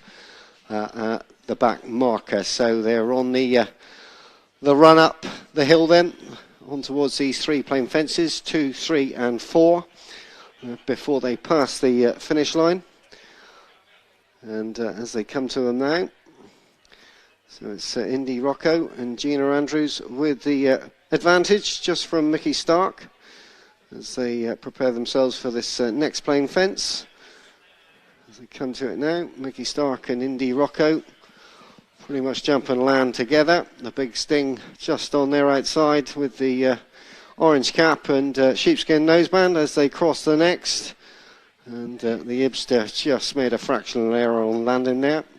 So they race away from us then. Past the judge, 2 circuits ahead of them to race. And on up towards another plain fence. So Indy Rocco on the inside of Mickey Stark, the Big Sting and the Ibster. Clondall Bunny's next as they cross that, and More Pet just jumped out to his left slightly, gave Dr. Rhythm a bit of a nudge. Porter Clock continues as the back marker, so the Big Sting was the 6-4 on favourite. Porter Clock next best at 11-4 in some places. Indy Rocco a 3-1 chance. Dr. Rhythm is 5s, and then we're out to the bigger prices. Mickey Stark's 20-1. Clondall Bunny 40s, the Ibster also a 40-1 chance. More Pet 28s as they meet the first one in the back then, and Indy Rocco now with a clear lead has gone out to a 1.5 length lead from the Ibster. The Big Sting in 3. Mickey Stark just lost a little bit of ground and is back to 4th now as they set themselves up for the open ditch then for the first time. And Indy Rocco jumped away from that okay. Porter Clock continues to be a little bit adrift as they've completed the circuit now and sail out over the next. They're all over that safely and now begin their right-handed turn to make this big descent down to the bottom end of the course. So Indy Rocco about a 1.5 lengths clear of the Ibster, who just shows in second from the Big Sting. The favourite under Will Biddick. We're looking for another winner this afternoon after Southfield Megan earlier on. And a gap then of about a 1.5 lengths back to Clondall Bunny. As they've completed the descent now and begin right-handed to come into the home straight and begin to meet the rising ground. So the Ibster on the outside of Indy Rocco. These two now pretty much matching strides. The Big Sting, Clondall Bunny and Dr. Rhythm a little bit wider out. Dr. Rhythm the widest of them all. as they take on the next. They come to it and sail out over it. A big jump there by the Ibster. As they come to another plain fence then. Come to it now. And again, they're all safely out over it. Just grouped up a little bit tighter now. Porter Clock has reduced the deficit under Darren Edwards at the back to latch on to the back of the main group as they all cross that okay. Mickey Stark now just the back marker and been given the hurry up. So they pass the judge then. Full second ahead of them to race. Things nicely poised then. So Indy Rocco with the advantage from the Ibster and Dr. Rhythm's gone up there on the outside under Modern McIntyre to take closer order. The big stings run up the inside on the inside of Clondor Bunny. Porter Clock also travels quite sweetly on the bridle now for Darren Evans on the inside of Morpet. And Mickey Stark has also come back on the bridle as they set off then down their journey down the back straight then for the final time. Indy Rocco, Gina Andrews, length and a half clear of Dr. Rhythm. The big sting now travels sweetly on the inside of the Ibster in fourth. Clondor Bunny is next. More pets on this one's inside. Porter Clock on the outside. A little bit wider out as they cross the next. And they're all over that safely. Mickey Stark now just becoming slightly detached from the main group then as they set themselves up for the open ditch for the second and final time. So they come to it now. And Indy Rocco saw a lovely stride there. Jumped it beautifully. And continues on past the starting point then and on towards this plain fence. Leader jumped it really well once more. And the Ibster now is the one that's struggling to go with them, as is Morpet and Mickey Stark. As the front five kick clear. They've gone about 6 lengths clear then of the Ibster and Morpet. But up front now it's the big two. So Indy Rocco and the big Sting. Under Will Biddick on the outside, a half length down in second. Clondor Bunny's 2 lengths back in 3. Dr. Rhythm is next, and Porter Clock's 2 lengths off of this one. As they take the turn then, that brings them into the bottom of the home straight. Still a bit of a run to the third last then. So the big Sting being set about his business on the outside of Indy Rocco, as these two have gone clear of Dr. Rhythm and Clondor Bunny. So 3 out comes up then for Indy Rocco on the inside. They jump and land together, these two. Dr. Rhythm giving chase in third from Clondor Bunny. Porter Clock all out back in fifth. 2 out comes up then for the big Sting, who may have just taken over as they run up to the final fence then. The big Sting on the outside of Indy Rocco. Indy Rocco now, though, gets on top. 2 lengths clear from the big Sting. Increases to 4 lengths now as they race to the line. So Indy Rocco kicked out to the line by Gina Andrews. The big thing in second. Dr. Rhythm is 3. Porter Clock's run on from the back into 4 from Clondor Bunny. The Ibster, Mickey Stark, and then Morpet will be the final one to finish.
I love those pictures of the horses walking back to the unsaddling area. Terrific. That's Morpet, who was one of the beaten horses, but a great finish, really. Indy Rocco has won with Gina Andrews on board, getting the better of the big Sting. So for Shrewdy that Simon Knott was talking about, who said that the Big Sting might not be suited to the track. But Shrewdy was right, Simon. He's a very clever man. He knew, and he also, the Indorocco was one of the two up against it that he sort of fancied. Well, if he was wanting to take on the Big Sting, I'd imagine the obvious one to back would have been Indorocco, who has returned Burlington in the end. 130. 130. Yep. The favourite returned 4-5. Finished runner-up, and Dr. Rhythm 6-1. So the market, but just in not quite the order the punters wanted. No. Well, that's often the way, isn't it? Certainly is. If it was always that easy, we'd all be millionaires, wouldn't we, It's Simon? lucky for the big punter, he's still in the bar. Is he still there? In the bar, I think. We've only got 2 races to make a very late comeback. He might have retired. We'll see. Is he a local man? He's a local man, yeah, from Tiverton. So he'd be out every weekend, would he? He's more often seen at Exeter and Taunton and Newton Abbot. Those would be the places he's normally. Maybe he made a lot of money at Taunton yesterday. Quite possibly. Yeah. Quite possibly. Thank you. More from Simon a bit later on. Oh, look at that. From Nick Child. I've got a message from him, actually. But look at the tweet there. Superb coverage of Chipley Park this afternoon with Pointing DC. Welcome to all of those who are watching on the stream. Would be great to be there. Fingers crossed for next year. Well, in the old days, if you missed it, you missed it. But now on the streaming, you can see it. And Nick also, he's a friend of Luke Harvey. That's not a great recommendation, actually.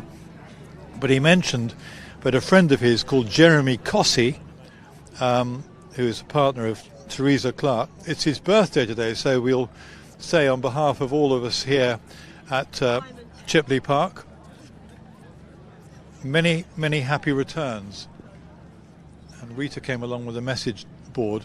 Simon Andrews is representing Tom Ellis, and here he is. How are you? Very well, thank you. Well, obviously on very good terms with yourself, yes, with that win. Yeah, very good. Very good. And Indorocco has been in, well, sort of a couple of near misses, have been sort of knocking on the door. Yeah, he ran in a pretty hot race. Where did he run? At Alnwick, and they got racing a long way out and took him on a bit, and he didn't sort of quite see it out. But today, a nice easy lead, and I think that helped him, and he enjoyed himself and kept going well. And lowering the colours of the Big Sting, who'd won his last 2, is quite a mean feat, isn't it, really? Yes, but we thought that our horse was equally as impressive winning his maiden restricted as Will's had been, so we weren't thinking we were no hopers, really. And am I right in saying he went up to the northeast to race last time? We go everywhere, yeah. To Alnwick, that's a hell of a journey, isn't it? Hell of a journey, So yeah. where are you based? Well, the horses are based in Warwickshire, so it's about 4 hours to Alnwick and about 3 I know that. here. Well, I mean, I'm in Oxfordshire, and usually all points of a compass you can get to the. Yes. It's still a heck of a way to be beaten favourite as well. Well, they've been up there. Or did he run a good race? He got beaten by a horse of Kelly Morgan's. Yes, they've been up there a lot, Tom and Gina, with their horses, and I think they're something like, I think she's ridden 10 winners from 12 rides up there, so that's why they like going. So what do you think the future holds for Indorocco? Well, I think it's just a horse they're going to have a lot of fun with.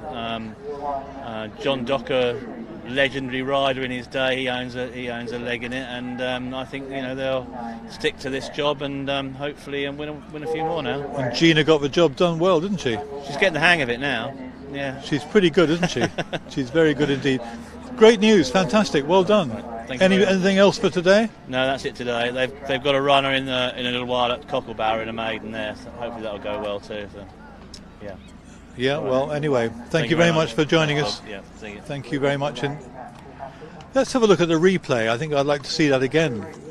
We heard about Indorocco winning that race, trained by Tom Ellis, and at this stage it was in the melting pot because the Big Sting was bang there. The big 2 were were fighting it out, but in the end, in the blue colours and the dark sleeves, in the Rocco, in the Docker colours, and even at this stage, that's 3 out, I think. I've learned, yeah, maybe that was 2 out. But a good jump, and a good jump also by the Big Sting. They're now racing up towards the finish. Gina Andrews in full cry, winning that.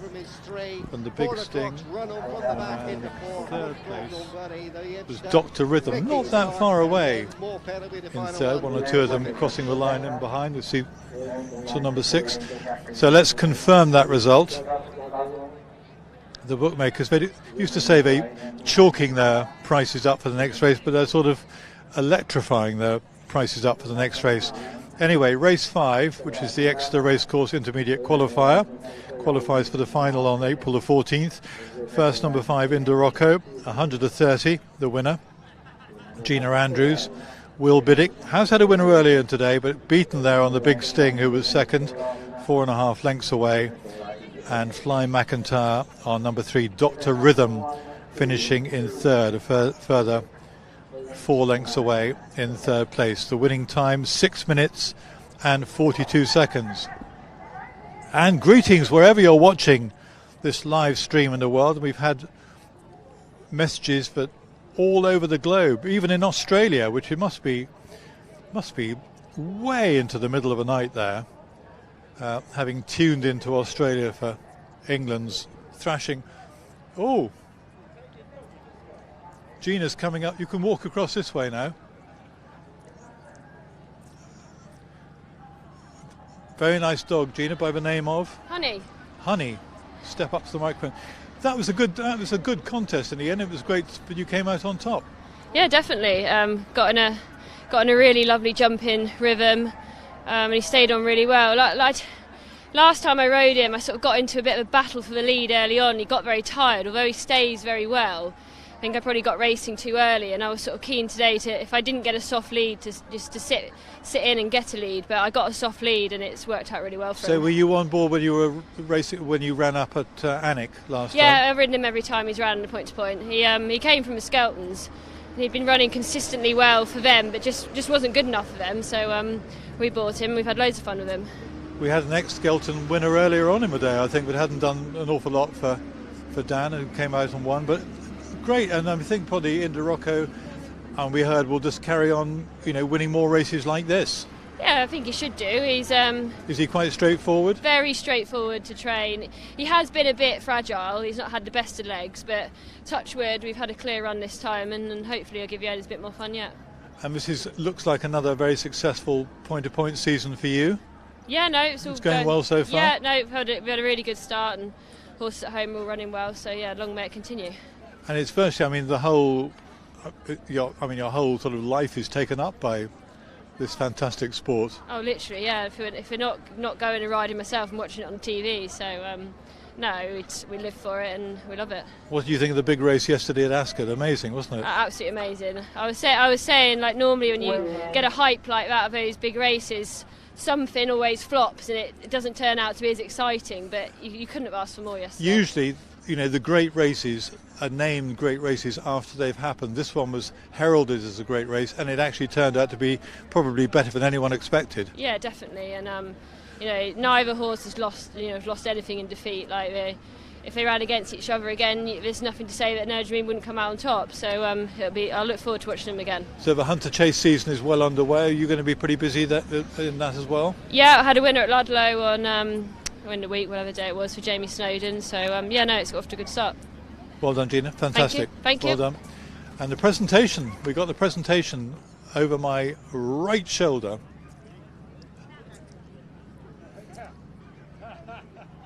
Well, you can imagine it.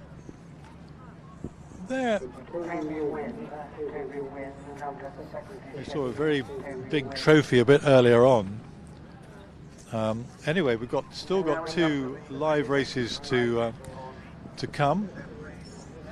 The big punter's been cowering away in the bar. There is Gina Andrews about to get her presentation in the winning colours of the the previous race. She's a terrific rider, she really is. And Indorocco, you saw her. We've got a very good head-on view of her on the run-in there, leaving nothing to chance and winning by 4 lengths or so on the Tom Ellis trained Indorocco. And they're proudly posing for the photo. Simon has returned for our news of the next race. Yes, well, already? I bumped into the Shrudy, but I was just congratulating him on his for seeing the result of that last race, and we were in mid-conversation. One bookmaker put up even money, Honey I'm Good. He was left me standing, went straight in there and backed it at even money. It's now 4-7 best if you're lucky, so Honey I'm Good is apparently well named. Strongly fancied in this race. The Shrudy was on at evens. He's probably about the only person that got that price. And we spoke to Bradley Gibbs a bit earlier on. He's on board, and I think he was reasonably bullish about Honey I'm Good's chances. Very bullish. People are out there very bullish. They're happy to take the odds on there. So if the Shrudy, I mean, you were in mid-conversation and the Shrudy just flew off. He's like a praying mantis. His eyes were darting around. The first bookmaker that priced up went evens. Just left me for dead mid-conversation, straight in. Took the even money. That poor bookmaker. Well, no, not poor. We mustn't say poor bookmaker. Not at all. Anyway, give us the rundown on. Right. Well, these prices will probably drift now after that's happened. But the tentative early show: Benny's Miracle 3-1. Don't Ask Us 10-1. Earthstorm 14. Honey I'm Good. I think you probably have a job to beat 1-2 now. Looking at it, Nobody Does It Better 10-1. Stradmalin 14. And the only one they think's got a chance by the looks of the market is Transition Periods, a 3-1 chance. But Benny's Miracle 3 as well. But those prices will drift by the time I get back there. So the bookmaker who laid that bet to the Shrudy, hoping that either Benny's Miracle or Transition Period or any of the others proved too good. But well, the Shrudy really, what he should have done was stood around and waited until a few other people went up evens, give other people a chance to get on. Once the Shrudy's been seen to back it. Would you do that if you fancied? You wouldn't, let's say, after you.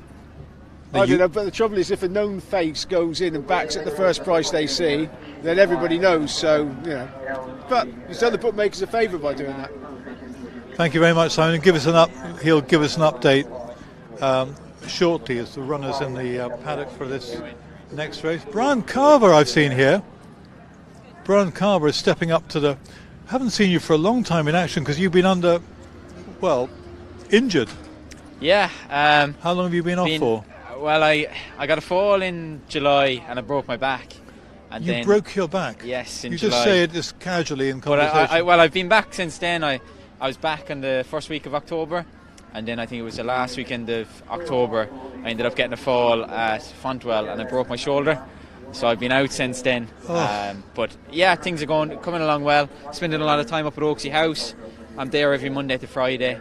And then I suppose the weekends are filled up with doing stuff like this. It is fantastic that such a facility exists these days to sort of speed your recovery. It is, yeah. We're very lucky to have it because it keeps you right physically, but as well, I suppose, when you go from, when you're riding out every morning, you're going to the races every day, you're busy every day, so I suppose mentally as well, Oaksey House, it gives you something to do Monday to Friday. So what else have you been, apart from getting fit at Oaksey House, how do you spend your time? Well, it was actually my first time. I managed to get back home over Christmas. I had a lovely time over Christmas back home with my family for the first time in about 6 years, and then other than that, it's just trying to keep busy, really. So when are you going to be back? Hopefully another 3 weeks, all going well. And the good thing is these days, the season goes the whole, I know it's, this is the main part of the National Hunt season, but it does carry on the whole year. It does, yeah. And look, all going well, I'll be back about the 12th to the 15th of February. And if that's the case, you've still got February, March, April, and it still goes on all throughout the summer as well. So there's And before the injury, things were going really well. They were, yeah. Last season was brilliant. Your name kept on cropping up. Yeah, and I suppose I had a good start to the season as well. I started with 7 I had 7 quick winners, and then obviously I got the fall in July. I was off with that, and I kind of thought, right, we'll come back and we'll have a good go at the rest of the season. But because how long have you been riding over in the UK now? I've been over here now for 5 years, but I've only been conditional for 2.5 years. Yeah. I spent the rest of my time here. galloping around Point-To-Points, and that was very good. And what, I mean, a day here. I mean, if anyone who's not here today watching on the live stream, I mean, point-to-pointing, it's fantastic. Oh yeah, sure. It started me off like brilliantly. I was coming here. I actually think this was one of the first Point-To-Points I came to, and it starts you off. It gives you a good grounding, and I think for any young fella starting out, it's definitely something that they should be doing. Well, you're still a young fellow, and I'm sure when you come back, you'll be riding plenty of winners. Very nice to speak to you. Thank you very much. Come back soon. Brilliant. Thank you. Excellent news. Brian Carver with his. Thank you. With a whole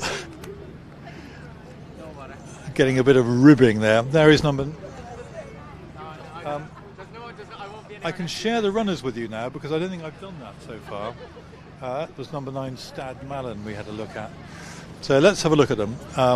Will Biddick rides number 1 Benny's Miracle, trained by Teresa Clark. We just given a shout out to her partner's birthday today. 2, I think that was right. 2 is Don't Ask Us. 3 is Earth Storm. 4 Honey I'm Good, who is the red hot favourite at the moment, around about 2-1 on when we last hear. Bradley Gibbs, who's already had a winner here today. Fly McIntyre rides Nobody Does It Better. 9 is Stad Malin, trained and ridden by Heidi Stevens. And Darren Edwards rides number 10 Transition Period, who'd be one of the main dangers to Honey I'm Good. It was around about 3-1 when we last heard, trained by Dean Summersby. So we can go back to the paddock and have a look at them. They're right behind me here. It's great seeing them. I mean, they look really, really well. Number 9 we had a look at a bit earlier on, just coming behind me here, which was one of the longer shots, I think, actually. Stad Malin looks really well. Heidi Stevens' horse hasn't done an awful lot so far in Point-To-Points. We will try and get a look at number 6 Honey I'm Good. Someone was approaching me with rather a nice spaniel, and they suddenly saw that I was talking into a woolly microphone and did an about turn and disappeared. That's number 2 going past us, still on number 9. We'll try and find number 6 Honey I'm Good. It would be quite nice to have a look at her before she comes round. She's just coming past me. Maybe that's number 9. I think that's Stad Malin. No, that is Honey I'm Good. Let's see.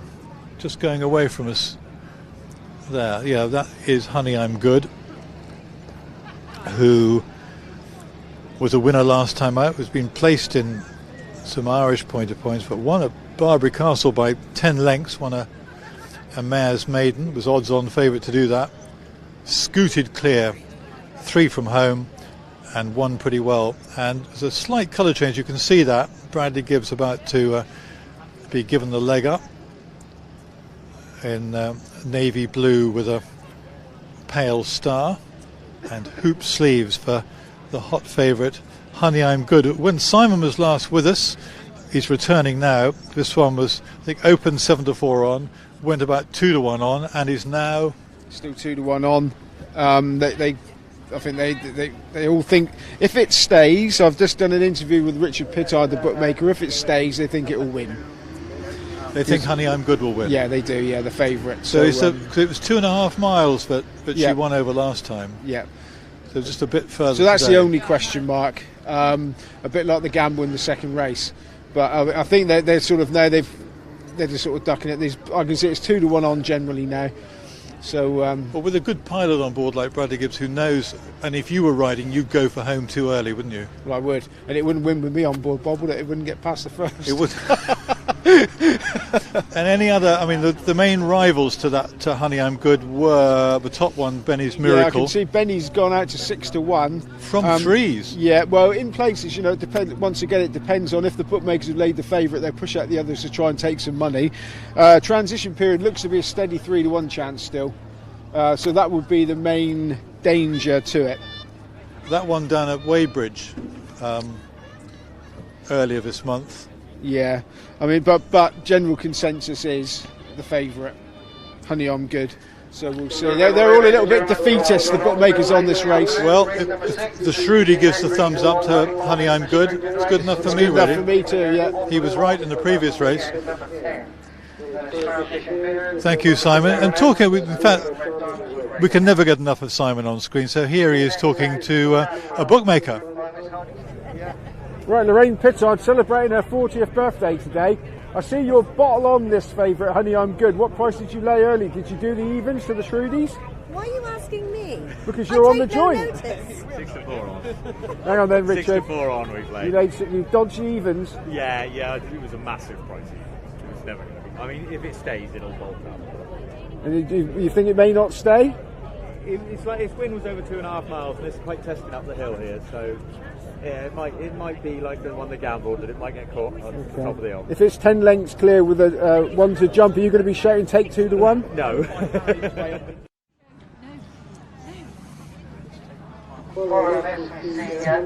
We were talking to Donna Harris a bit earlier on. She was saying she's given 2. Donna, just step this way just for a second. I'm moving the microphone especially for you as we look at the horses arriving down at the start. You've been prove that you're informed. Is the favourite going to win this one? I do fancy the favourite, yes. Honey I'm Good for Bradley Gibbs' team. But I do also like Transition Period for Darren Edwards. You only want one, is that right? Yeah. Okay, well I'll go for Benny's Miracle and Will Biddick to score a double this afternoon. Okay. Okay. You'll be marked on that a bit later on. Thank you. Thank you, Donna. And the runners there. It's turned a little bit sort of hazy and misty, but it's been a most pleasant afternoon. I mean, racing-wise, weather-wise, and I don't think that many people are going to get stuck in the car park afterwards. Famous last words, but tractors will be poised to pull anyone out who does get stuck. That's Earth Storm, who's won 2 of his 12 races in Point-To-Points. He won a maiden back in 2017. He won the Quantock Members in 2020 on heavy ground, but then his form rather tailed off. Earth Storm, who was round about a 14 to 1 shot when we last had. Nearest to us there is number 10. That's Transition Period, who was steady in the market. You can see there in the red and dark diamonds, just nosing out of the picture. But yeah, there's Transition Period and Darren Edwards, and I think probably he is the main danger to Honey I'm Good, Bradley Gibbs' mare. Darren Edwards and Bradley Gibbs both on the board today with winners, but Transition Period has been, I think the best is yet to come from this young horse. He's only 6 years old. He was even money, and he won the Open Maiden at Wadebridge back at the beginning of January. Beat Lighthouse Mill and Redcap, who we saw a bit earlier in the day actually. And before that, he was second in the Wadebridge, another Wadebridge Maiden. He's only beaten the head, so 2 really good runs. And I think, well, I don't have enough money to back an odds-on favourite, so I think I'd probably throw my support the way of Transition Period, who seems to be improving, unexposed, and seemingly getting better with every run. So they're circling down at the start, and the ground, I think the ground is genuinely just is good to soft, which in the middle of January, towards the end of January, is a pretty good sign. I mean, you can think, last weekend at Buckfastleigh, they were, you could hardly, just saw the horses' ears outside the mud. In fact, they had to doll off the final fence, which is top of the hill, before the run to the line, because in the first race they were finishing so tired, and it was they bypassed the last fence because of the very soft ground. But none of that today. Really decent, almost spring-like ground for this restricted. Due off very shortly, just gone past post time, 2:55. Greetings to everyone watching on the live stream worldwide. We hear from Japan to Australia, Singapore, the USA, France, and they're off and running. Step away from the start then for this restricted and take on fence number 1 of the 18, and Benny's Miracle with the advantage. Earthstorm also up there in the front rank. Nobody does it better, just goes up on the outside of the leader now.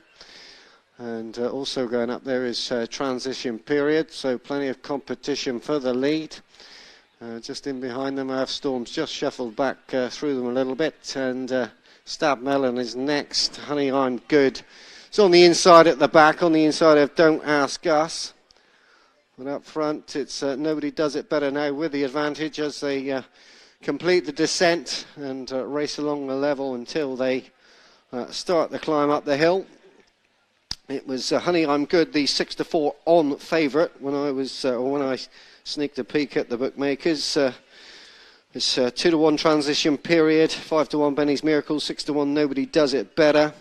And the rest are 10-1 or bigger as they cross the next then, and they're all over that safely. So Transition Period now up on the outside of Nobody Does It Better. As they cross the next, those two jump and land pretty much together. And Benny's Miracle right up the inside under Will Biddick. So as they cross the next then, and again those three jump and land together. So 3 jockeys up front, Modern McIntyre in the centre, Will Biddick on the inside and Darren Edwards on the outside, all looking for doubles this afternoon alongside Bradley Gibbs, who's sat back on the favourite in about 6th position now. Back on the inside, Don't Ask Us is the back marker as they cross the final plain fence in the home straight and continue to climb up to the top end of the course then. And now big sweeping right-hander that takes them into the top of the back straight. So up on the outside, Transition Period. And Darren Edwards, a winner down at Weybridge earlier in the season. Nobody Does It Better though, takes over, goes on by half a length. Benny's Miracle on the inside. Just shows a third from Honey I'm Good in 4. Earthstorm's next in 5th on the outside. As they cross the next, Stab Melon and Don't Ask Us, they're all over that safely and have jumped it without issue. And now continue on to the ditch before they complete one circuit.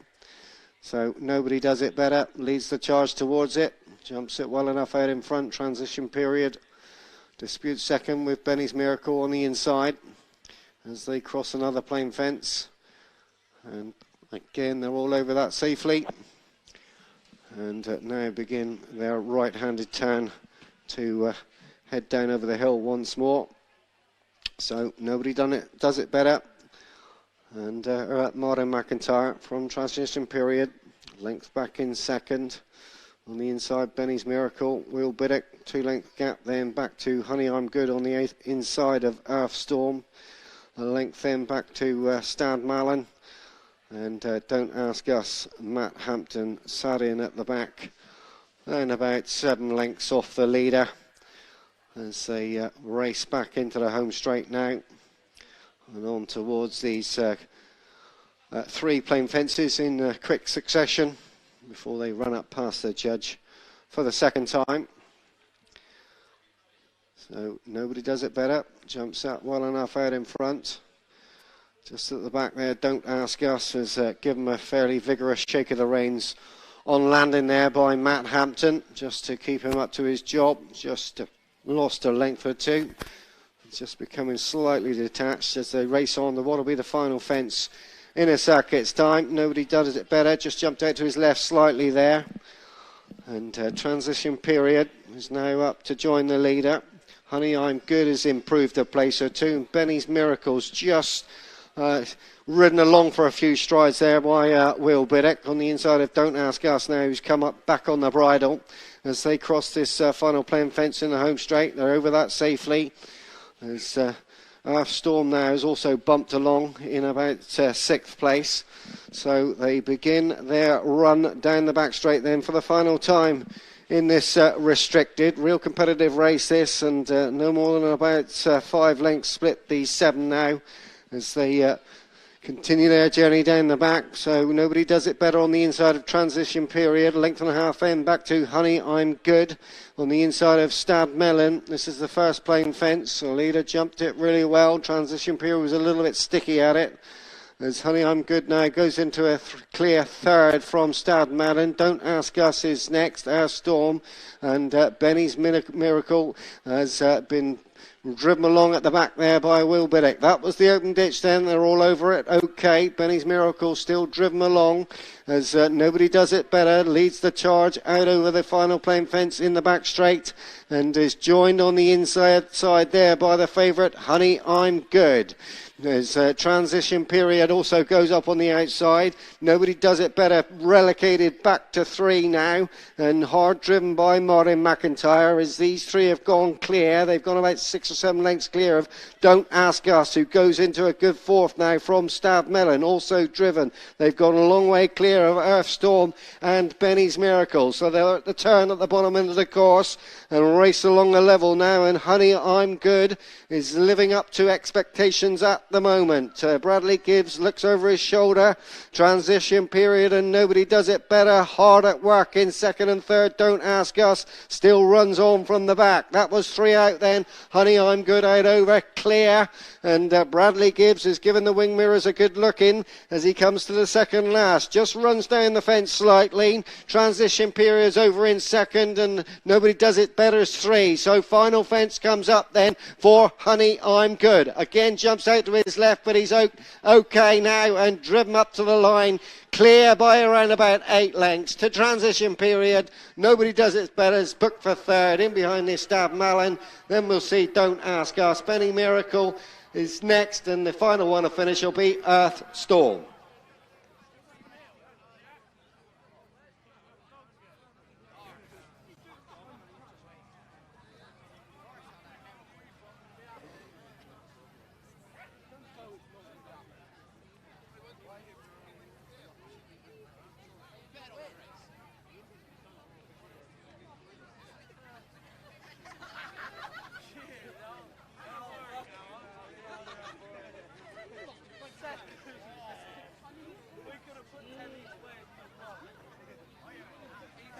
Winning favourite, Bradley Gibbs, almost got a crick in his neck. He looked round so often at, well, nothing really was coming out of the transition period. Has run a good, honest race in second place, and Nobody Does It Better ran really well in third. But Honey I'm Good, and as Simon Knott was telling us a bit earlier, our betting guru, that the Shrewdy he was talking to, he was in conversation with the Shrewdy, the unnamed man, and when even money went up on the board, he left like a rat out of a drain pipe to get on at even money. Returned 6-4 on in the end. Honey I'm Good, beating transition period second. He'll be winning plenty more races. Any young horse, 6-year-old. In fact, the first 2 were 6-year-old mare Honey I'm Good winning in transition period. Same age in second, and Nobody Does It Better, who ran well unseated last time, was a 6-1 shot when unseated in a race where the winner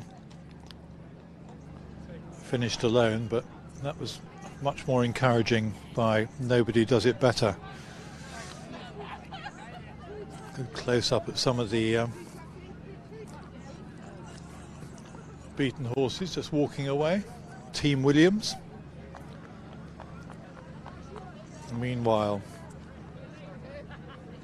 I think the after race scenes are almost as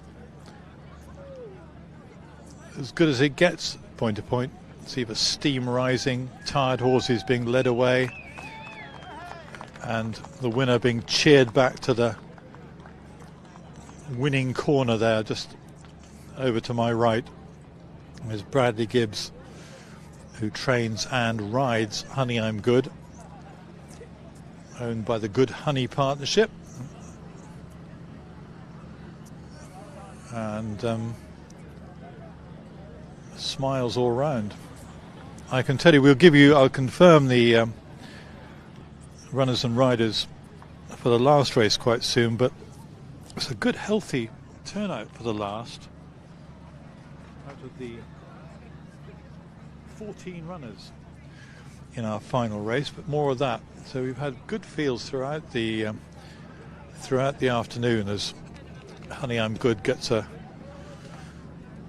refreshing bucket of water, which it makes me shiver to think of it, but after galloping 3 miles or so, well deserved by Honey I'm Good, who backs up an easy win at Barbary Castle in a 2.5 mile mare's maiden, winning over a bit further today.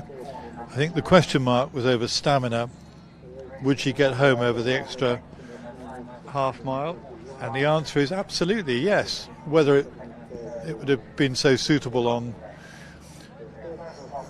very testing ground, well, maybe we'll find out later on. But on drying ground, where it's been dry for most of the afternoon, well, most of the week, I meant to say, it's been dry all of the afternoon here, and morning, and last night. And Darryl Phillips is coming forward because there are 10, I hear, in the Good Honey partnership. And Darryl, you're back. Yeah, back again. Fair play. Brad said she would go well, and all the lads have turned out to watch it today, so we're really pleased. Brad's having a good day, and yeah. You're having a good day too. Yeah, very good day. Don't fancy the bookies about having a very good day, to be honest, but. Well, I hear 6-4 on in the end. Yeah, 6-4 on. She opened up evens. You could have piled in at evens, but you had to be very, very quick. Yeah, you couldn't have gone much on at evens, but the boys did have a few quid on it. All pleased. I suppose the only question mark was stamina, because she won over 2.5 miles last time, but she got the extra trip easily. Yeah, she stays well. She wants better ground, to be honest. She's quite small, isn't she? She is small. She'll improve for the better ground. And Brad just said she's the next highway jewel for us, so we're really pleased. So you wouldn't want the ground to be too deep for her? No, not at all. When we bought her, they said don't run her in this ground, but she's won twice now through us, so So this time, because this time of the year you can get pretty deep ground, so it's a bit of a bonus being able to win now, isn't it? Because you've got the whole spring in front of you. Yeah, the ground should get quicker for us now, so we're looking forward to possibly going to the Hunter Chase night at Cheltenham next to win possibly the intermediate race there we're going for. So it's all a load of fun, isn't it? Yeah, it is. It must be fantastic to own these good horses. Definitely, yeah. It's a good day out for the lads. Fair play. He had a good look round, didn't he? Yeah, he did have a good look. He told me exactly what he's going to do, Brad. He's going to kick on the top bend, and hopefully the speed will. So he did exactly what he said he was going to do. He did, yeah. He did. Well, you're going to have a few celebrations tonight. Yeah, I think we're going to have a few local beers in Pontypridd where we're all from. So. Have you got work to go to tomorrow? Nothing this week now. A few days off. So you can just recover and and enjoy yourself. Well done. Very nice to talk to you. Cheers. Thank you. That was great for the Good Honey partnership. 2 winners not for the Good Honey partnership, but that gentleman we spoke to just now. Oh, I'm there. Sorry, I was turning away from our viewers. As we come to the last race, I can't express. Well, I can try and express how much I've enjoyed my afternoon and morning here at Chipley Park. Naturally, I got here early to walk the course, a segment of the course, and I like everything I see. It's a very good, as far as the loads of people who've come here to support the racing here this afternoon. It's great. It's a great viewing course, and I hope that if you hadn't been before and you've been watching on the live stream, you've enjoyed the action. Oh, a professional rugby player is in the syndicate. And he is watching. I take it it's a he. You do get women professional rugby players, but he is watching in Japan. So whoever you may be of the Good Honey partnership, well done, congratulations, and celebrate. Have one for me. And I tell you, if you're watching in Japan, you want to see how Honey I'm Good won. So let's have a look at that again. So Bradley Gibbs looks over his shoulder. Transition period and nobody does it better. Hard at work in second and third, Don't Ask Us. Still runs on from the back. That was 3 out then. Honey, I'm Good out over clear. And Bradley Gibbs is giving the wing mirrors a good look in as he comes to the second last. Just runs down the fence slightly. Transition period is over in second and nobody does it better as 3. So final fence comes up then for Honey, I'm Good. Again jumps out to his left, but he's okay now and driven up to the line. Clear by around about 8 lengths to transition period. Nobody does it better. It's booked for third. In behind this Stab Malin. Then we'll see Don't Ask Us. Benny Miracle is next, and the final one to finish will be Earth Storm.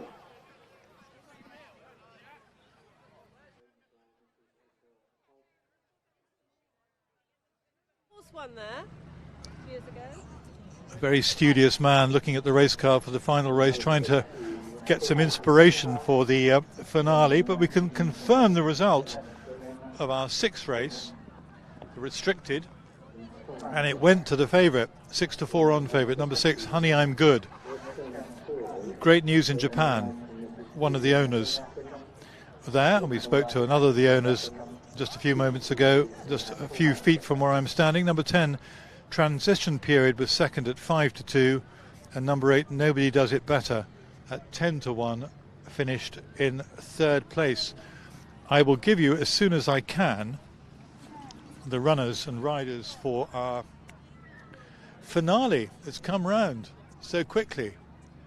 Can it really be getting on for 3 o'clock? It's after 3 o'clock. It's nearly 3:15 for international viewers, if you want to know what time it is here. Bradley's back. We've got him again. Bradley will have a crick in his neck. You look round so many times, but there were no dangers there. No, to be honest, coming here, I thought she would do that. Only thing I was worried about was the ground being a little bit too soft for her and a bit dead, and it did ride a bit dead on it, but I think her class just pulled her through today, you know. And trip-wise, it was 2.5 miles. Yeah, she won over 2.5 the last day. She's very versatile. She'd go, look, she won better ground, but she won twice now on soft ground, good to soft ground. Small and game. Yeah, she's small and game. She jumps like a bunny. But I think we'll see a better horse on better ground then. And the Good Honey partnership, we've just given greetings to one of your owners is over in Japan. Yeah. Corey Hill, he used to play for Wales. He's in on Highway Duel, he is. And he's in on this one, yeah. He's in on Honey, I'm Good as well. He's out in Japan playing rugby, so big stuff. Hopefully he's watching from out there. He is watching, so you can speak to him if you want. Yeah. What have you got to say to him? I don't know. Put me on the spot there. Well, and next time, so while the ground remains good, I mean, you'll probably be back in action quite soon. Yeah, well, look, we'll take it day by day. We'll see how she is in the morning. She normally comes out of her races very well. She's a very hardy mare, so look, we'll see how she is in the morning. I'll speak with the lads and then we make a plan from there. Been a good day's work for you, isn't it? Very good day, yeah. Very nice to talk to you twice. Lovely, and thank well you done. very much. Thank you very much. Bradley Gibbs, who just won that race very nicely. Our 7th and final race, we ought to give you the runners and riders if that is possible. We'll do that very shortly. Look at those, only just fit on the screen. There are so many of them. Number 2 is Ballyhound. Number 3 is Broadclist, ridden by Anna Johnson. 4 is Cage of Fear, who's ridden by Ellie Jefferson. 5 is Dan's Wee Man, ridden by Daisy White. 6 is Eric III, was trained by Tim Vaughan for a while, Eric III, I remember. Back in the day, Lauren Reed rides. Number 7, Good to Know, ridden by Jordan Devlin. 14-year-old Good to Know. 8 is Heaven Sent, ridden by Amber Jackson Fennell. Number 9 is High Hatton, Harriet Tudor. 10, Hit the Highway, ridden by Molly Landau. 11, Kilcray Bridge, ridden by Keegan Kirkby. 12, Calaro Boy, I remember that was trained by Henry Oliver. I remember that was a good horse in his back in the day. 13 years old now, ridden by, I'm not sure what the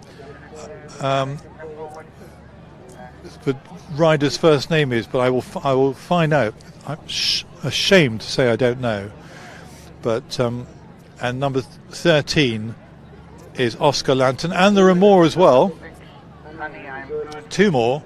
15, Talk of the South, ridden by Chad Beaumont, and number 17, Ashley Dascombe, rides number 17, West End Story.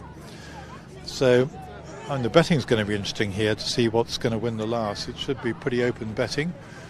We see the course not too cheered up. Many happy racegoers there, studying their race cards, writing notes, chatting, watching the horses, doing all the things you do at a point-to-point, just wandering around. There's a lot of stalls here where you can buy gloves and hats and various items of clothing and other things as well, I suppose. But there was plenty of things going on here. Just walking away from us there is one of the protagonists. Luckily it's got one of those very convenient see-through rugs, and that is Eric III. I was talking about Eric III because I remember him when he was a younger horse. He was trained by Tim Vaughan. He won 7 times under rules. He won 4 times over fences. He's now 13 years old, and he's not the force of old, but you never know. He could run pretty well. He won a race last year. He's had a couple of runs already this season. Got beaten 6 lengths last time, finishing 3rd. He was a 7-4 shot. Got beaten by the even money favourite Broad Clist. So that's relatively intriguing to see how he gets out. And Broad Clist is in this race as well, trying to confirm that form, having won last time. Won a novice riders race at Wadebridge. So plenty of action around the paddock as the race goers here crane over each other to have a look at the runners. I'm not quite sure what that one is. I'm trying to read the number through the it could be a 5, but I don't know is the answer.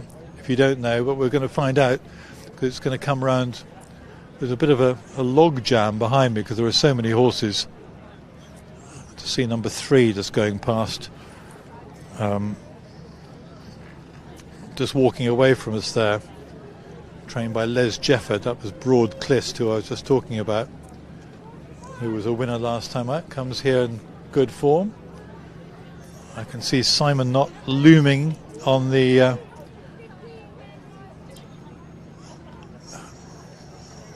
left of our stage here, and he'll be with us. He's stepping this way now. The lucky last, Simon. Lucky last, and it's a very competitive. And that means heat. Open betting. Very open betting. I collared the Shroody. He's not getting involved in this race. Too many ifs and he's buts. done all right. He's done all right. You don't have to bet in every race. That's why he's shrewd. But I have got a tentative early show. Okay. So down the card we go. Ballyhone 20-1. Broad Clist 3. Over the page, Ricage of Fear 6. Dan's Wee Man 20. Eric III 8. Good to Know 16. Honey Scent 25. High Hatton 10. Hit the Highway 8. Kilcree Bridge 14. Calaro Boys the 6-4 favourite. Oscar Lantern 8-1. Talk of the South 16. West End Story 16. A race to watch according to the Shroody, but very competitive for those that do want to have a bet. One of the bookmakers already gone home to investigate his wine cellar. He's gone to investing in his wine cellar. Well, he said it's a very well stocked wine cellar, so he's going to select a nice bottle of red. Drowning Sorrows or not? No, he said he's won. I think he cheated and went with the last favourite and had it winning in his book. So overall, it's hard to be completely accurate, but how do you think the bookies have come off today? I think that they've been hit once very or twice. lucky. They've been very lucky, really. I mean, if that one in the second race, 10-1 into evens had won, they would have been beyond the point of no return. One or two were threatening to go home after the second. Well, they would have had to. You know, you can't stay with no money. That's the tools of the trade. I just spoke to Dave Phillips, and he said he had to stand it for more than he stood one for a long time.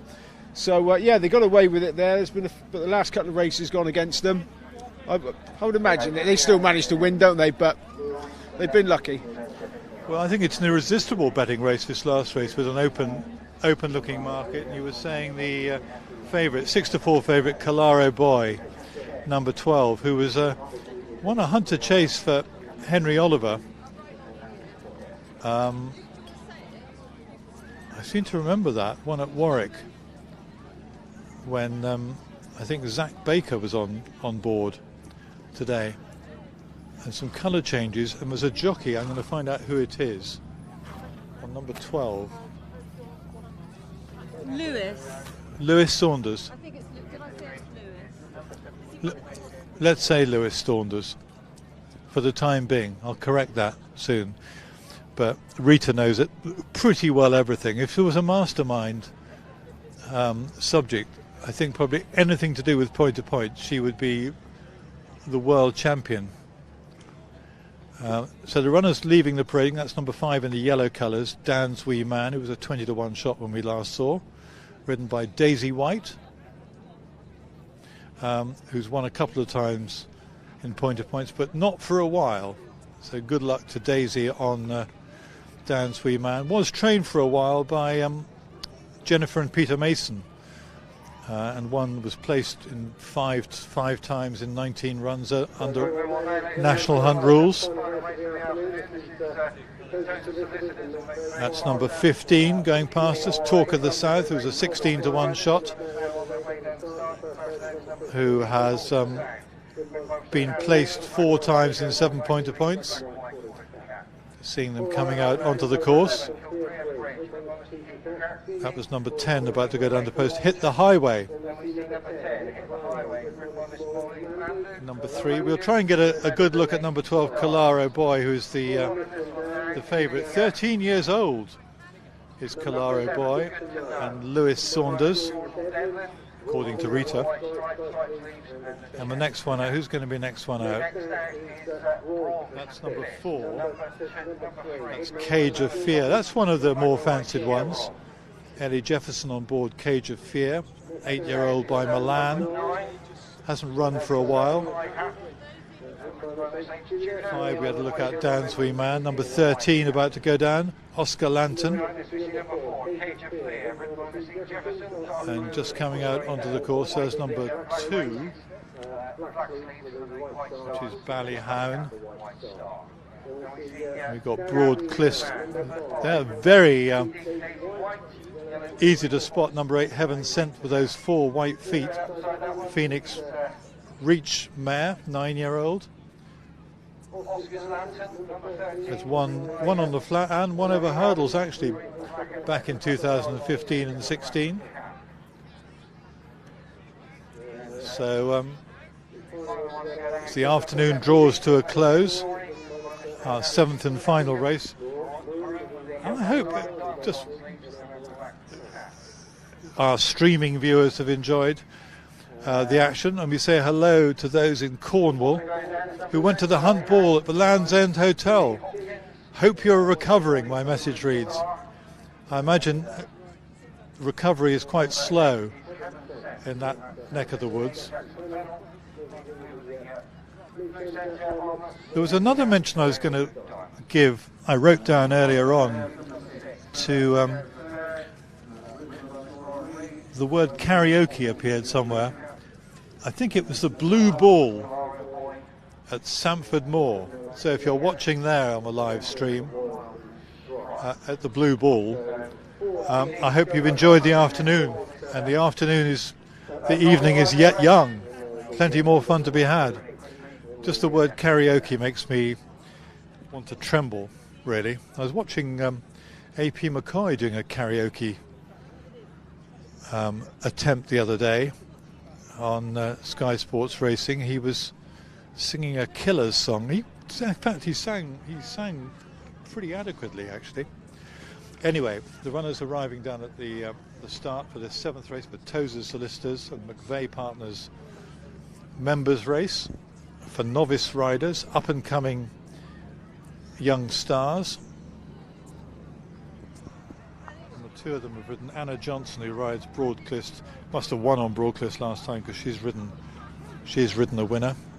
Ellie Jefferson, I know, has ridden a couple of winners. And Lauren Reed, who rides Eric III, has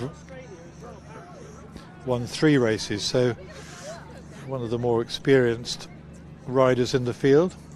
I'd like to see Eric III run well, actually, but I mean, he's 13 years old, but I won't go down the old cliche route. He doesn't know how old he is because he's still capable. He's still capable. He won plenty of races for Tim Vaughan, and I'm sure he'll go pretty well. I was promised that, in fact, not many people offer their services to come over and talk to us, but Dominic Harvey, who's one of the stewards here, said he'd come when these duties are over. He would come and talk to us after the last race. So we'll wait and see about that. But obviously, while he's stewarding, he can't really break ranks and come over for a chat. An open door there, no one in the car.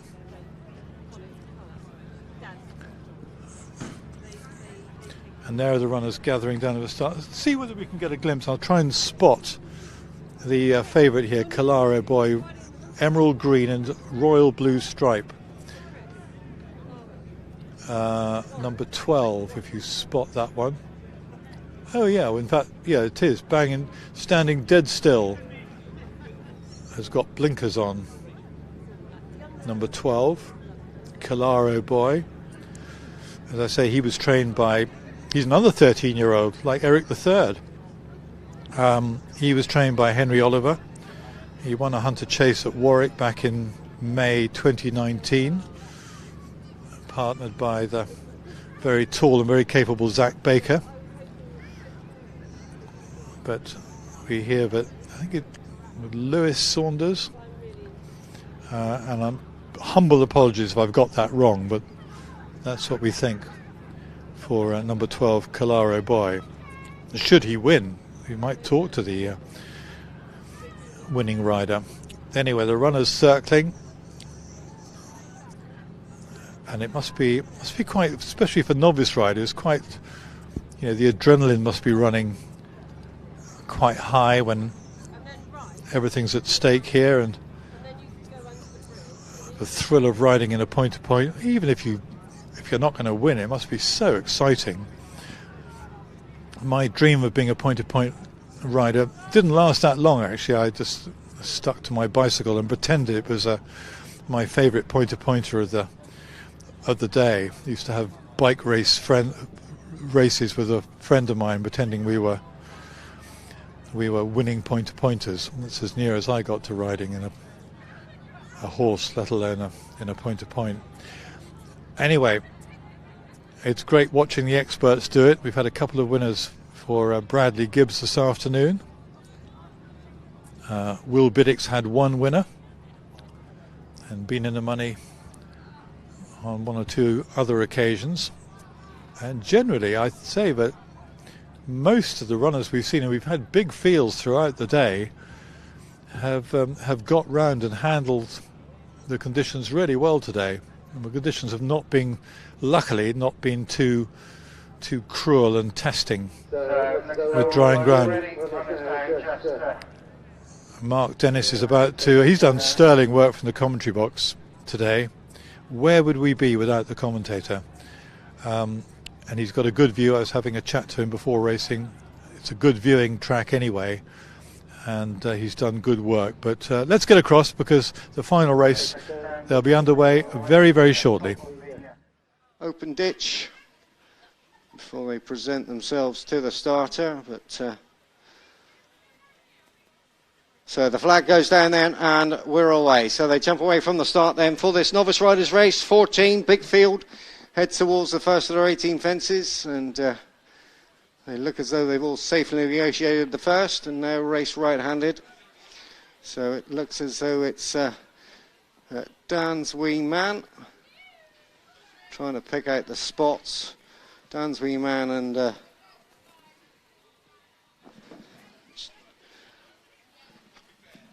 so they make their way down over the hill then, and Dan's wee man and Eric III, almost identical colours, but for the position of spots on sleeves, but I think it's Eric III with the lead. Hit the Highways also up there prominently. On the inside is Cage of Fear, also up the dispute in second as they reach fence number 2 then. Come to it now, and they're right over it, and it is Eric III who is just with a fractional advantage. Talk of the South up on his inside. Hit the Highways on their outside in third. As Calaro Boy is also up there in the front rank, a little bit wider out as they cross fence number 4 now. So Eric III and Lauren Reid. Talk of the South, Chad Bayment. The race a couple of lengths clear then of Hit the Highway. On the inside we see High Hatton. Calaro Boy's a little bit wider out. Cage of Fear is next. Then Broadcliffs races on the outside of Heaven Sent. Ballyhound is next, and then Good to Know is a little bit wider out as they cross the next then, and Dan Wee Man on the inside with the yellow colours and spots. It just precedes Kilcrea Boy, or Kilcrea Bridge, sorry. And following these through comes West End Story and Oscar's Lantern. The back marker is Eric III. Leads the charge down the back straight in full for the first time. A length and a half clear then of Hit the Highway and Calaro Boy. 2 lengths then back to Cage of Fear. Talk of the South, Broadclist, the favourite at 2-1 under Anna Johnson, as they're in mid-division as they set themselves up now for the open ditch. And Eric III takes them towards it, jumps it well enough out in front, the leader. So the rest stream out over it, and they're all over safely as the leaders are quickly on to the next. And they sail out over that. They're all over that safely. Oscar Lantern and West End Story, the 2 back markers as they've completed the circuit now and race downhill, descent down to the bottom end of the course. Eric III, Calaro Boy, a length down in second, Hit the Highway 3. Then Broadclist is 4, Cage of Fear, and Ballyhound are next on that one's outside. As they take the turn then that brings them in to the bottom of the home straight as they race along a level then. As they do so, so Eric III with the yellow colours on the inside. On the outside we see Ballyhound with Calaro Boy. On the inside, Hit the Highway. And Broadclist as they race up to the first, and it's now Ballyhound with a clear advantage, has taken over the lead from Eric III as they come to the next end and out of safely as they continue uphill. Eric III back in second on the inside. Calaro Boy and Broadclist, they race next. Hit the Highway's just lost a place or two, so they race past us now and past the judge with 1 circuit ahead of them to race. So it is Ballyhound heading out in front, a couple of lengths clear of Calaro Boy, Eric III and Broadclist as they take the next fence to the top end of the course, climbing all the time to the highest point. The rest stream out over it.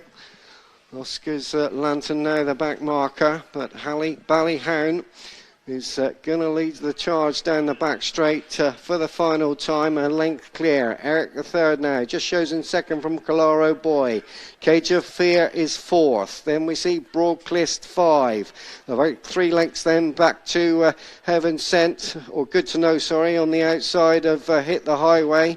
West End Stories in behind this as they take the next end. The leader just went through the top of that, just pecked marginally on landing there. Ballyhound is joined on the outside now now by Calaro Boy, who's gone on as they head towards the ditch at a rate of knots. So they come to it now, and Calaro Boy with the advantage. Eric the third there unseats Lauren Reed. Lauren's up on her knees okay. So Calaro Boy lays them on over the final plain fence in the back straight, and is around about a length clear as they take the turn. Calaro Boy, length and a half clear from Ballyhound in second. Back in three is Cage of Fear. They're about 6 lengths clear then of Broadcliff. 2 more then back to Good to Know. In behind this comes Hit the Highway and West End Story, who seems to be running on a little bit from the back. So they're on the turn at the bottom end of the course then. Calaro Boy on the inside, Ballyhound on the outside, Cage of Fear. They are clear. They're about 8 lengths clear then of Broadcliff, who's giving chase with Good to Know. So they race up then to the third last. This is 3 out coming up then for Cage of Fear now, who's taken over from Calaro back in second. Ballyhound is 3. So this is 2 out then, the second last out over. Comes Cage of Fear, jumps it really well. Jockey looks over his shoulder and not going to see too much to get concerned about as they race to the final fence then. And they're right over the leader. Cage of Fear clear now by around about 7 lengths to Calaro Boy. Good scrap on for third between Broadcliff and Ballyhound, but Cage of Fear's going to take the final race of the afternoon. Clear in the end, 5 or 6 lengths clear of Calaro Boy, Broadcliff and Ballyhound. Then Good to Know, Hit the Highway, Kilcrea Bridge, West End Story and Talk of the South. Dan's Wee Man will be the final one to finish. There might be a steward's inquiry.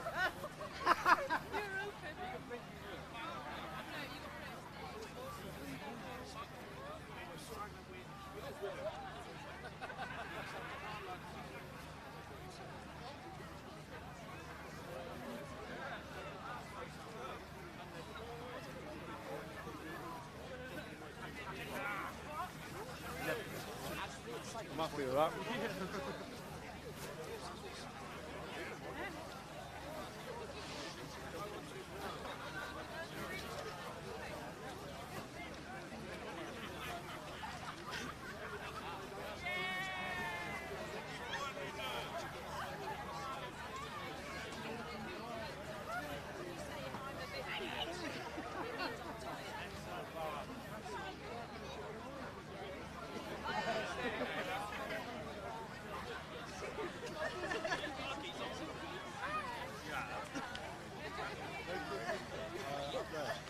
Oh, where did they go? They're there. They're probably with this lot. Oh, I won't go too far. I'll ring you. Hi. Hello. Mine was fucking down there. He's probably been put down now. Not like my rifle.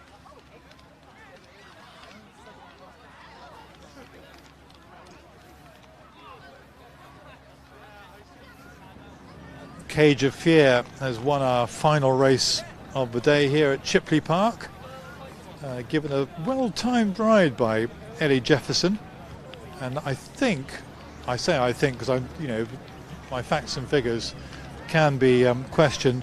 I think that's her third winner from 7 rides, so she's got off to a pretty good start.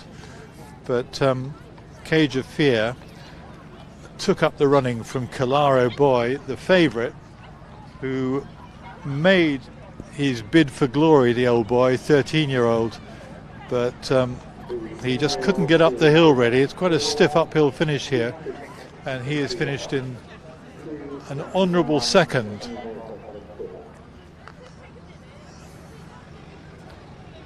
But a good outcome to what's been an excellent day. Cage of Fear, who is trained and ridden by Eddie Jefferson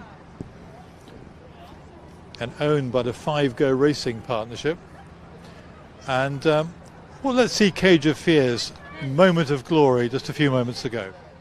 Of Broadcliffe, who's giving chase with Good to Know. So they race up then to the third last. This is 3 out coming up then for Cage of Fear now, who's taken over from Coloro, back in second. Ballyhound is 3. So this is 2 out then, the second last out over. Comes Cage of Fear, jumps it really well. Jockey looks over his shoulder and not going to see too much to get concerned about as they race to the final fence then. And they're right over the leader. Cage of Fear clear now by around about 7 lengths to Coloro Boy. Good scrap on for third between Broadcliffe and Ballyhound, but Cage of Fear's going to take the final race of the afternoon. Clear in the end, 5 or 6 lengths clear of Coloro Boy, Broadcliffe and Ballyhound. Then Good to Know, Hit the Highway, Kilcreer Bridge, West End, Story and Talk of the South. Dansby now will be the final winner, Cage of Fear, who was returned, Simon? 7-1. 7-1 Cage of Fear. Second was the favourite, Coloro Boy. Didn't quite get home. Yeah, 2-1. And third was number 2, which is 25-1. Number 2 being Ballyhound, 25-1. And this is Ellie Jefferson's mum. Is that right? Sorry, I'm Ellie's mum. You are, and what's your real name? I mean, what's your first name? Katie. How proud must you be? Absolutely ecstatic. She works so hard. She does the horse herself. And she trains them as well. Trains him, yeah. She works for Christian Williams, and because Christian used to train. Yeah, so we've just got him for the season. He's owned by 5 Star Syndicate. So how many are there in the five? You'd have to check with Ellie. I'm not too sure. I'm just driver. And I'd made the note, but Ellie's ridden something like 3 winners from 6 rides or something. Is that right? Yeah. So that's a pretty good start. She's got her own horse, and then unfortunately picked up an injury after riding him 2 winners last season on him, and so we didn't have a horse this season. So they very kindly gave us him. So how old is she? Has she been riding for all her life? Yes, yeah. She's only been. This is only her second point-to-point season, but there she is. She looks a bit dazed, doesn't she? Yeah, I think she's a bit shocked. And where did she get the riding skill from you? I used to be in racing years ago. Didn't used to ride, but in what capacity would be? I used to work over in Ireland for Tony Martin, J Lions. Oh, I bet you had. Did you land a few gambles? Yeah. He's one of the shrewdest men in the world. Yes, he is. Lovely man. So, so she's. Here comes Ellie. Here comes Ellie. Ellie, well done. Well, your mum's been saying how, you put a lot of work in. You train the horses. How many horses have you got in training? Just him. I had one last season, but he's out for the season. Picked up a slight injury, so I've just got him for this season now. But Cage of Fear had won. He'd won under rules trained by Christian Williams. But that was a terrific ride. Thank you. I was just hope for the best and bring him home safe. But is that 3 winners from 7 rides now you've had? Yeah, I think so. Yeah. You're only 7 rides in point-to-point. Yeah. That's not a bad start to your career, is it? No, it's not too bad. And how did the race go for you? Because the favourite was Coloro Boy, who sort of went for home, but you stayed on really well. Yeah, I just thought if I'm with them coming down the back straight, then try and stay with them without flattening him. Fill him up a little bit down and just see what happens. And what's the feeling when you jump the last and the race is sort of in safekeeping? Must be a great feeling. Oh yeah, I could barely breathe. I think I need to get to the gym a little bit more than I already am. And your mum was probably. Were you shouting? Yeah, shouting, crying. Yeah, couldn't believe it. And you come and are you based near where Christian trains? Yeah, I live on the yard at Christian, you do. So it's quite handy. And he's only kept at the Tudors a mile down the road, so it's all very close. So it's that is brilliant. The presentation's about to happen, so you better dash off. Thank you very much. Well done, Ellie. Thank you very much. Well done. Thank you very much. A great day for the ducking under all over the place for the final race of the day. We've got the final presentation about to happen. It's almost time to say goodbye. Farewell. A lot of lorries, 4-wheel drive vehicles, horses going home after a long hard day.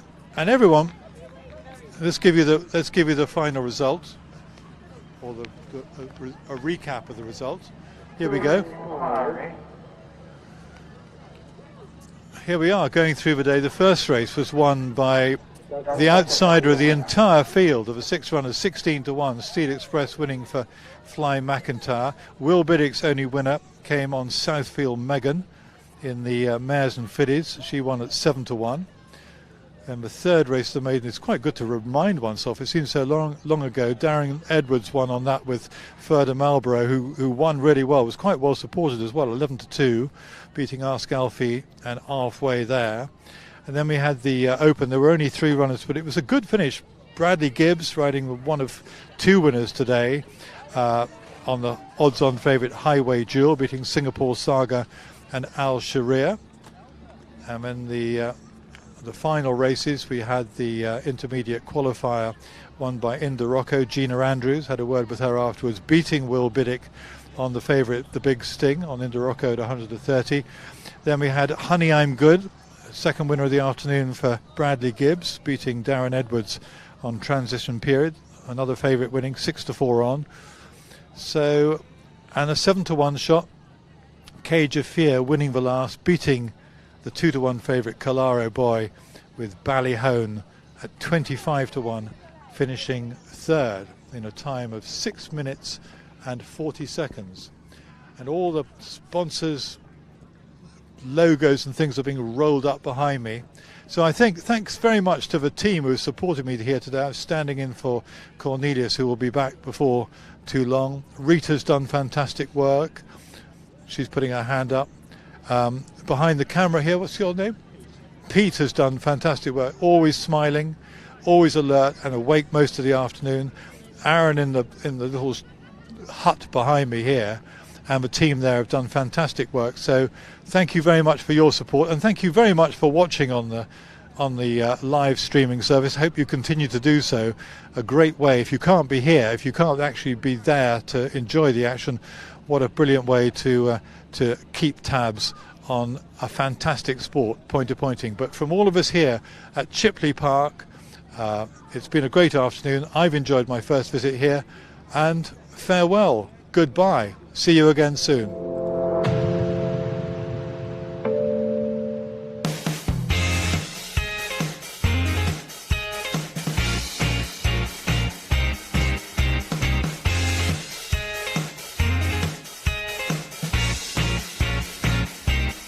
Action-packed.